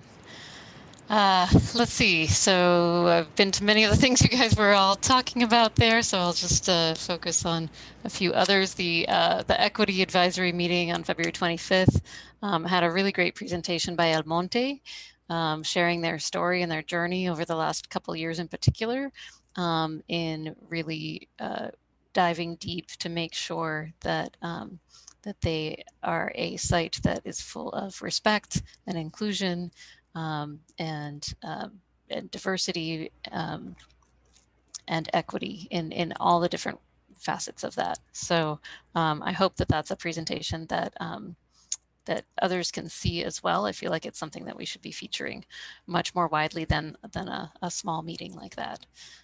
It's pretty amazing and inspirational. Dr. Clark and I met on February 26th with the mayors of each of the 4 main cities in our district. They had a lot of questions about reopening that they received from their own constituents. And, you know, as we know in other cities, there are situations where the mayors have sued the school district because they're not reopening. And that was a question that they've been receiving as well. What is the holdup exactly, and what will it take for us to open our schools? So Dr. Clark did a great job answering their questions and building a relationship with them. So I think, like you were saying, Trustee Nzewi, that we need to build relationships with each of the cities in our school district. That's something that has been a little bit challenging to do during COVID and with a brand new superintendent. And so it was really great to be able to see that moving forward, and all of the ideas coming forward about how to keep those connections and work together. It even went into, I think the conversation went into things like closing the digital divide and broadband for all, things like that as well. So that was really great. March 2nd, I did attend the Outdoor Learning Initiative call, which they do every other Tuesday, that anyone is welcome to attend. This is the greenschoolyards.org organization that provides free strategies and case studies for outdoor learning. We have a number of staff and parents who have been part of that group and sharing out that information, including our garden educators. And so one of them, Lainey Klein King, organized a Zoom call just for any of our principals that were interested in getting access to those resources. And that's what I think science teacher Devin Jackson reported out as to which schools had taken advantage of those resources. So that's really great to see, because, you know, we have great weather here in California. They even on that site have examples of what to do in the snow when you're outdoor learning. We don't have that challenge. Really, they have pictures and exactly what to do. So they have some fantastic ideas, and it's not all expensive, right? It's not a sales site where you need to go buy a bunch of stuff. A lot of it is, you know, you can use a 5-gallon bucket and a clipboard, you know, and really get creative. There's things that you can easily do. So a lot of great resources there, and important for us to take advantage of. So I appreciate everyone who's doing that.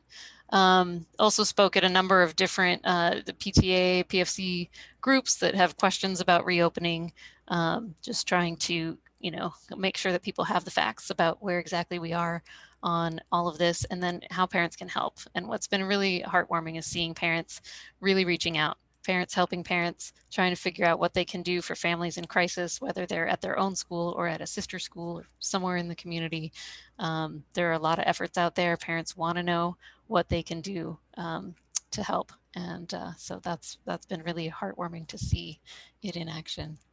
And then I'm excited about CSBA Legislative Advocacy Week is next week. I don't know how many of us are signed up to go. I guess we need to make sure not more than 2 of us are at any of the particular meetings, but it is a great, normally it's a great time for everyone to meet up in Sacramento with school board members from across the state. In this case, we'll be all on Zoom, but I think it's still a great opportunity to inform the state about our needs, some of which were talked about during that second interim report earlier. So lastly, I just want to say thank you to everyone who's speaking up, giving us your perspective, letting us know how you think we can move forward to best serve our students safely, whether you're a teacher, a counselor, a student, a parent, staff member.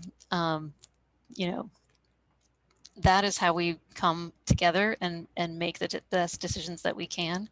And being out on the sites and seeing all that you've accomplished and how close you are to making that really a reality, even if only for a couple hours a day, you know, is a step in the right direction. And while also looking at the students who chose to stay in distance learning and making sure that we continue to serve them with high quality learning as well. I know it's a juggling act, but those are all the needs in our community. And I think we need to continue serving all of our students with the needs that they've identified that they have for their education. So with that, I believe we are at the end of our meeting. Lost my page on this. We have no carryover from closed session. The next item is 20.1 future agenda items. Did anyone have anything on that? Yes, Trustee Nzewi. So SB 14 was mentioned tonight, and it was Yes. mentioned earlier in maybe January meeting.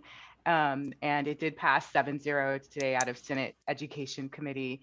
And I would love to bring that up at a next meeting to see if we as a district can submit a letter of support on this bill for its next and all future stops along the legislative process.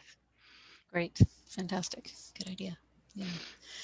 Yeah, and that actually reminds me of another item. We did get that wonderful sample letter from, I think, over 70 of our teachers and parents and community members had sent in about incidents that our Asian American and Pacific Islander communities have been facing.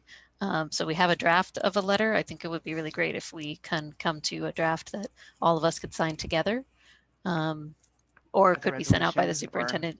I don't know if you all have preferences on that, if we should make it an agenda item. Or it could be a resolution. Yeah, I would love to pass a resolution. Yeah, okay, great. Because we love doing resolutions. We do. It's a good way to put focus on things. I was just going to remind you to mention your coach when we adjourn. Thank you. I appreciate that. Okay. All right. So on that note, that was it for future agenda items. Thank you. So item 21 is adjournment. And yes, once again, we're closing this meeting tonight in honor of Ruben Lewis, whose life was tragically cut short on February 24th. I just want to read this one more time for those who weren't at the very beginning of the meeting. Coach Ruben was a great father, son, coach, and mentor to youth, boys and girls basketball players all over the Bay Area. He was a basketball coach at Ignacio Valley High and an inspiration to so many in the Mount Diablo community. He was a role model, and he dedicated his life to coaching youth football and basketball, helping to give many adolescents a positive environment and an outlet to try and help keep them off the streets. So our hearts go out to the family of Ruben Lewis and to all who had the honor of being touched by his life. Thank you, everyone. With that, the meeting is adjourned at 12:14 a.m. Have a good night. Alrighty, good night, everybody.